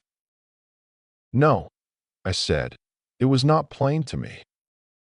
Then again, continued Poirot, at the beginning, did I not repeat to you several times that I didn't want Mr. Inglethorp arrested now? That should have conveyed something to you. Do you mean to say you suspected him as long ago as that? Yes. To begin with, whoever else might benefit by Mrs. Inglethorpe's death, her husband would benefit the most. There was no getting away from that. When I went up to Styles with you that first day, I had no idea as to how the crime had been committed, but from what I knew of Mr. Inglethorpe, I fancied that it would be very hard to find anything to connect him with it. When I arrived at the Cha Carrot Toe, I realized at once that it was Mrs. Inglethorpe who had burnt the will. And there, by the way, you cannot complain, my friend, for I tried my best to force on you the significance of that bedroom fire in midsummer. Yes, yes, I said impatiently. Go on. Well, my friend, as I say, my views as to Mr. Inglethorpe's guilt were very much shaken. There was, in fact, so much evidence against him that I was inclined to believe that he had not done it. When did you change your mind? When I found that the more efforts I made to clear him, the more efforts he made to get himself arrested. Then, when I discovered that Inglethorpe had nothing to do with Mrs. Raikes, and that in fact it was John Cavendish who was interested in that quarter, I was quite sure. But why? Simply this. If it had been Inglethorpe who was carrying on an intrigue with Mrs. Raikes, his silence was perfectly comprehensible. But when I discovered that it was known all over the village that it was John who was attracted by the farmer's pretty wife, his silence bore quite a different interpretation. It was nonsense to pretend that he was afraid of the scandal, as no possible scandal could attach to him. This attitude of his gave me furiously to think, and I was slowly forced to the conclusion that Alfred Inglethorpe wanted to be arrested. Eh bien, from that moment, I was equally determined that he should not be arrested. Wait a moment. I don't see why he wished to be arrested. Because, mon ami, it is the law of your country that a man once acquitted can never be tried again for the same offense. But it was clever, his idea. Assuredly, he is a man of method. See here, he knew that in his position he was bound to be suspected, so he conceived the exceedingly clever idea of preparing a lot of manufactured evidence against himself. He wished to be suspected. He wished to be arrested. He would then produce his irreproachable alibi, and, hey presto, he was safe for life. But I still don't see how he managed to prove his alibi, and yet go to the chemist's shop? Poirot stared at me in surprise. Is it possible? My poor friend, you have not yet realized that it was Miss Howard who went to the chemist's shop. Miss Howard? But certainly. Who else? It was most easy for her. She is of a good height. Her voice is deep and manly. Moreover, remember, she and Inglethorpe are cousins, and there is a distinct resemblance between them, especially in their gait and bearing. It was simplicity itself. They are a clever pair. I am still a little fogged as to how exactly the bromide business was done, I remarked. Bon, I will reconstruct for you as far as possible. I am inclined to think that Miss Howard was the mastermind in that affair. You remember her once mentioning that her father was a doctor? Possibly she dispensed his medicines for him, or she may have taken the idea from one of the many books lying about when Mademoiselle Cynthia was studying for her exam. Anyway, she was familiar with the fact that the addition of a bromide to a mixture containing strychnine would cause the precipitation of the latter. Probably the idea came to her quite suddenly. Mrs. Inglethorp had a box of bromide powders, which she occasionally took at night. What could be more easier than quietly to dissolve one or more of those powders in Mrs. Inglethorp's large-sized bottle of medicine when it came from Coots? The risk is practically nil. The tragedy will not take place until nearly a fortnight later. If anyone has seen either of them touching the medicine, they will have forgotten it by that time. Miss Howard will have engineered her quarrel and departed from the house. The lapse of time and her absence will defeat all suspicion. Yes, it was a clever idea. If they had left it alone, it is possible the crime might never have been brought home to them. But they were not satisfied. They tried to be too clever, and that was their undoing. Poirot puffed at his tiny cigarette, his eyes fixed on the ceiling. They arranged a plan to throw suspicion on John Cavendish by buying strychnine at the village chemist's and signing the register in his handwriting. On Monday, Mrs. Inglethorp will take the last dose of her medicine. On Monday, therefore, at 6 o'clock, Alfred Inglethorp arranges to be seen by a number of people at a spot far removed from the village. Miss Howard has previously made up a cock-and-bull story about him, and Mrs. Rakes to account for his holding his tongue afterwards. At 6 o'clock, Miss Howard, disguised as Alfred Inglethorp, enters the chemist's shop with her story about a dog, obtains the strychnine, and writes the name of Alfred Inglethorp in John's handwriting, which she had previously studied carefully. But, as it will never do if John, too, can prove an alibi, she writes him an anonymous note, still copying his handwriting, which takes him to a remote spot where it is exceedingly unlikely that anyone will see him. So far, all goes well. Miss Howard goes back to Midlingham. Alfred Inglethorp returns to Styles. There is nothing that can compromise him in any way, since it is Miss Howard who has the strychnine, which, after all, is only wanted as a blind to throw suspicion on John Cavendish. But now a hitch occurs. Mrs. Inglethorp does not take her medicine that night. The broken bell, Cynthia's absence, arranged by Inglethorp through his wife. All these are wasted. And then he makes his slip. Mrs. Inglethorp is out, and he sits down to write to his accomplice, who, he fears, may be in a panic at the non-success of their plan. It is probable that Mrs. Inglethorp returned earlier than he expected. Caught in the act, and somewhat flurried, he hastily shuts and locks his desk. He fears that if he remains in the room he may have to open it again, and that Mrs. Inglethorp might catch sight of the letter before he could snatch it up. So he goes out and walks in the woods, little dreaming that Mrs. Inglethorp will open his desk and discover the incriminating document. But this, as we know, is what happened. Mrs. Inglethorp reads it and becomes aware of the perfidy of her husband and Evelyn Howard, though, unfortunately, the sentence about the bromide conveys no warning to her mind.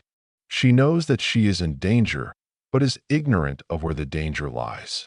She decides to say nothing to her husband, but sits down and writes to her solicitor, asking him to come on the morrow, and she also determines to destroy immediately the will which she has just made.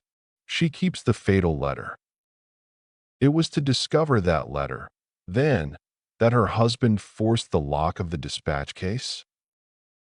Yes, and from the enormous risk he ran we can see how fully he realized its importance.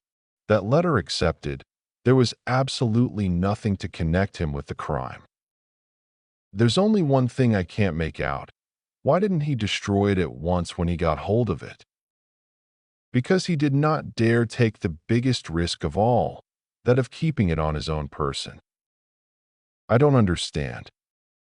Look at it from his point of view. I have discovered that there were only 5 short minutes in which he could have taken it. The 5 minutes immediately before our own arrival on the scene. For before that time Annie was brushing the stairs and would have seen anyone who passed going to the right wing. Figure to yourself the scene. He enters the room, unlocking the door by means of one of the other door keys. They were all much alike. He hurries to the dispatch case. It is locked, and the keys are nowhere to be seen. That is a terrible blow to him, for it means that his presence in the room cannot be concealed as he had hoped. But he sees clearly that everything must be risked for the sake of that damning piece of evidence. Quickly, he forces the lock with a penknife and turns over the papers until he finds what he is looking for. But now a fresh dilemma arises. He dare not keep that piece of paper on him. He may be seen leaving the room. He may be searched. If the paper is found on him, it is certain doom. Probably, at this minute, too, he hears the sounds below of Mr. Wells and John leaving the boudoir. He must act quickly. Where can he hide this terrible slip of paper? The contents of the waste paper basket are kept and, in any case, are sure to be examined. There are no means of destroying it, and he dare not keep it. He looks round, and he sees, what do you think, mon ami? I shook my head.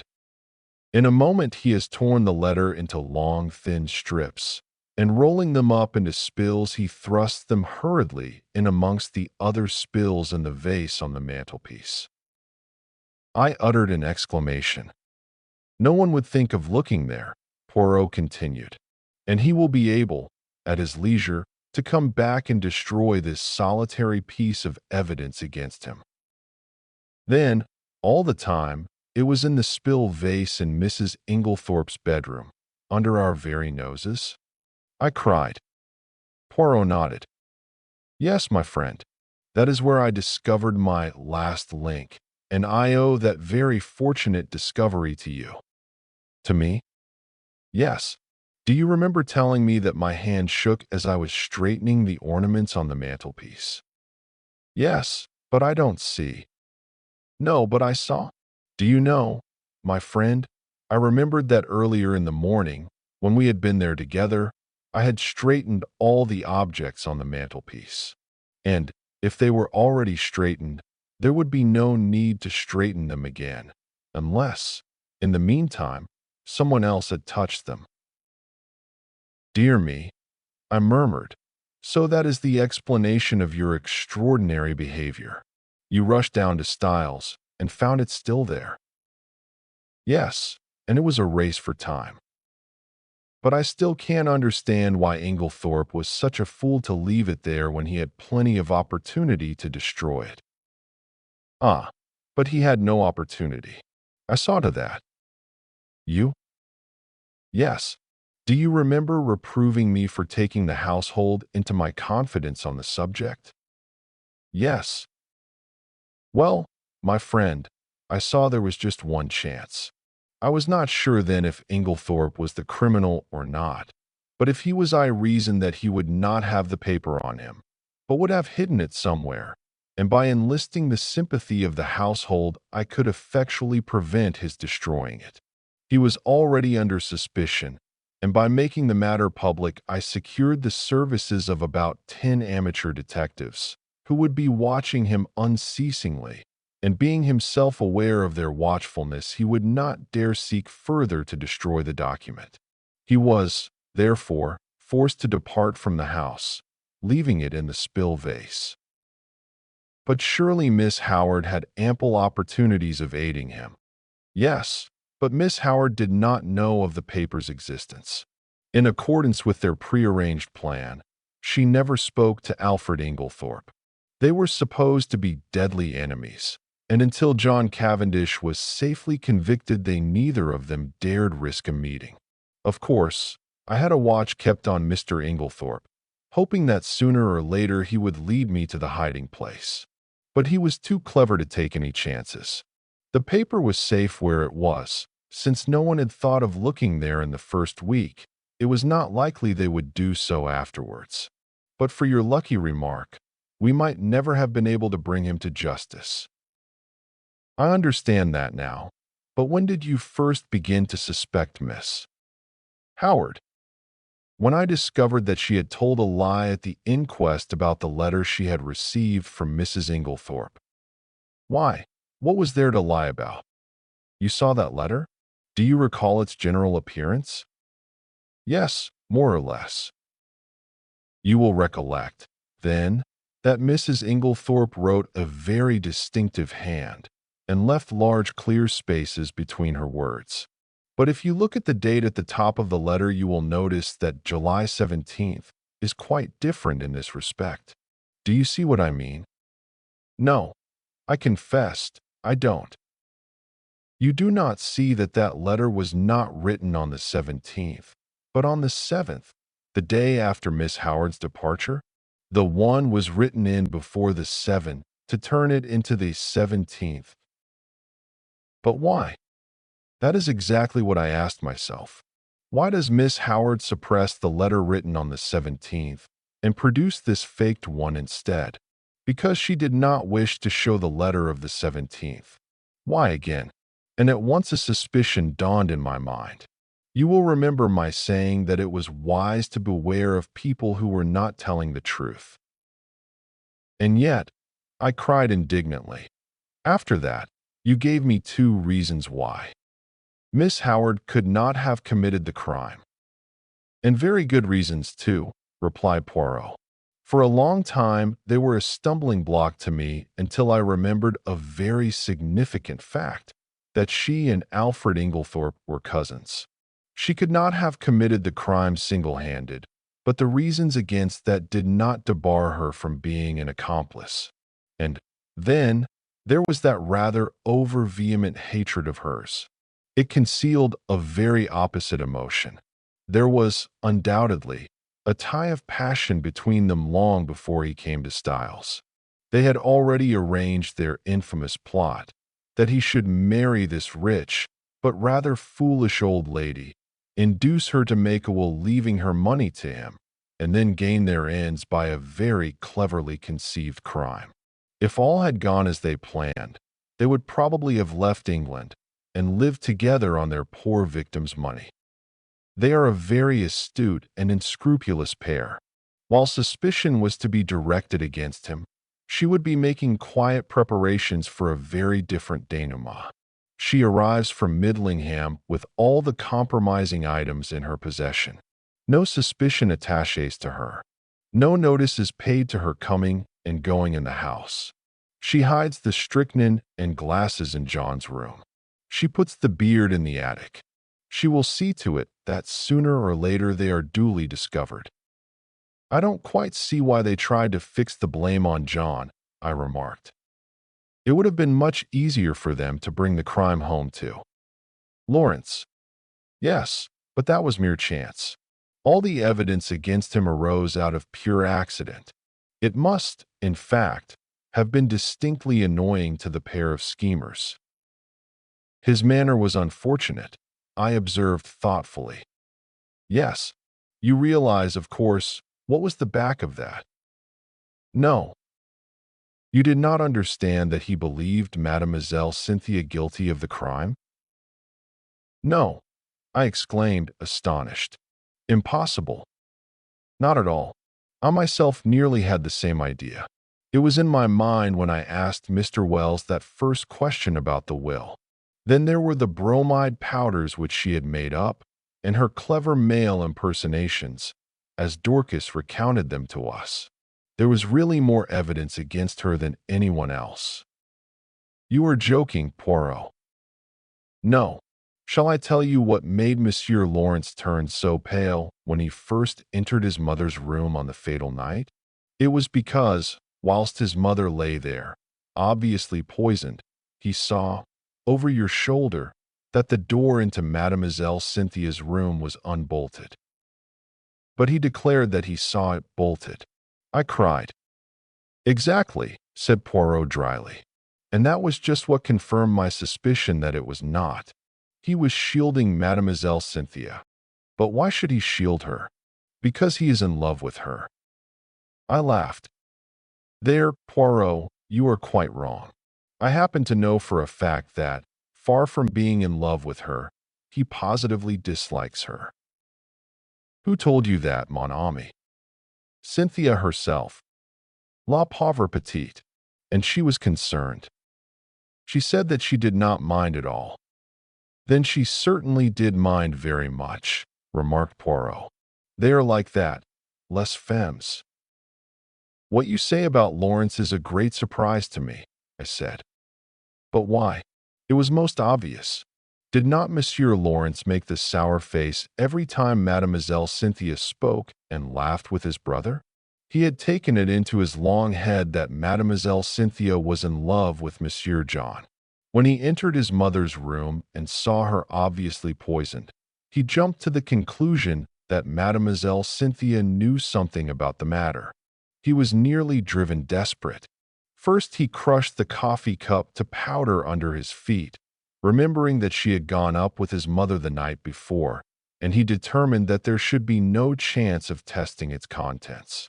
Thenceforward, he strenuously, and quite uselessly, upheld the theory of death from natural causes. And what about the extra coffee cup? I was fairly certain that it was Mrs. Cavendish who had hidden it, but I had to make sure. Monsieur Lawrence did not know at all what I meant. But, on reflection, he came to the conclusion that if he could find an extra coffee cup anywhere his lady love would be cleared of suspicion. And he was perfectly right. One thing more. What did Mrs. Inglethorp mean by her dying words? They were, of course, an accusation against her husband. Dear me, Poirot, I said with a sigh, I think you have explained everything. I am glad it has all ended so happily. Even John and his wife are reconciled. Thanks to me. How do you mean, thanks to you?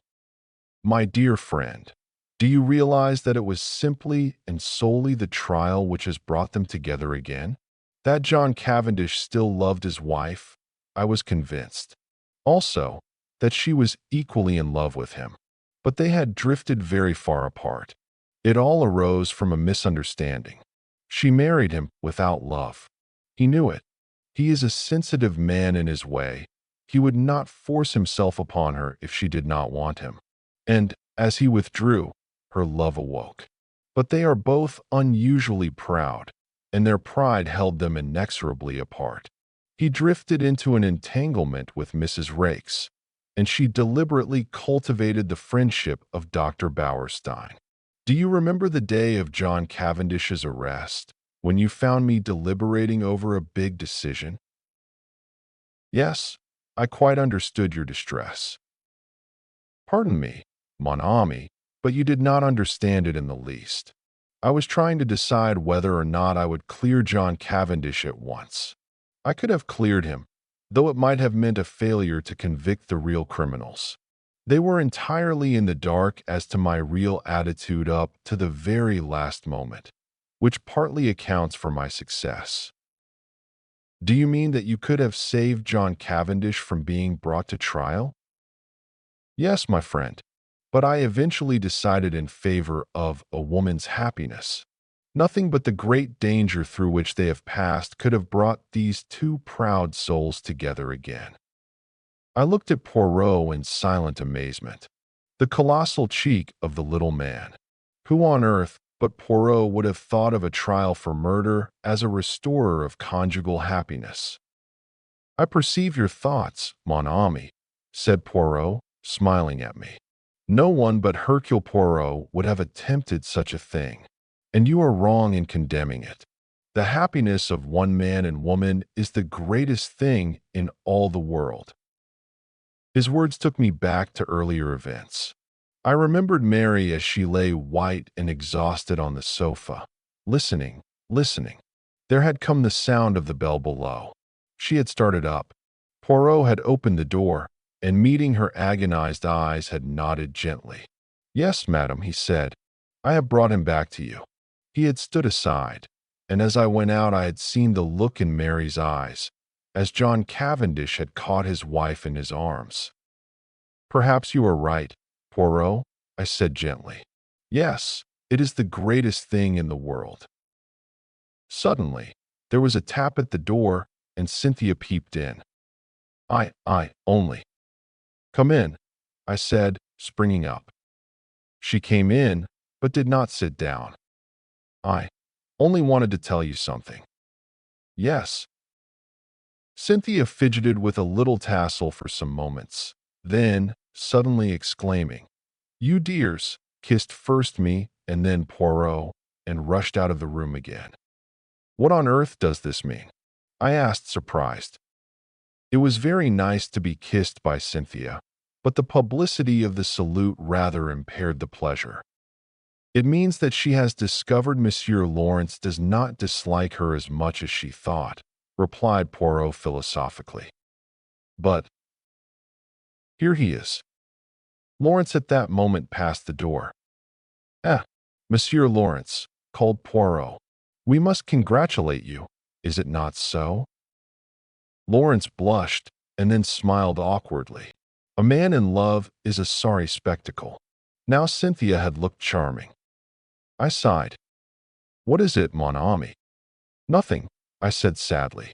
"They are two delightful women." "And neither of them is for you," finished Poirot. "Never mind. Console yourself, my friend. We may hunt together again, who knows? And then—" The end.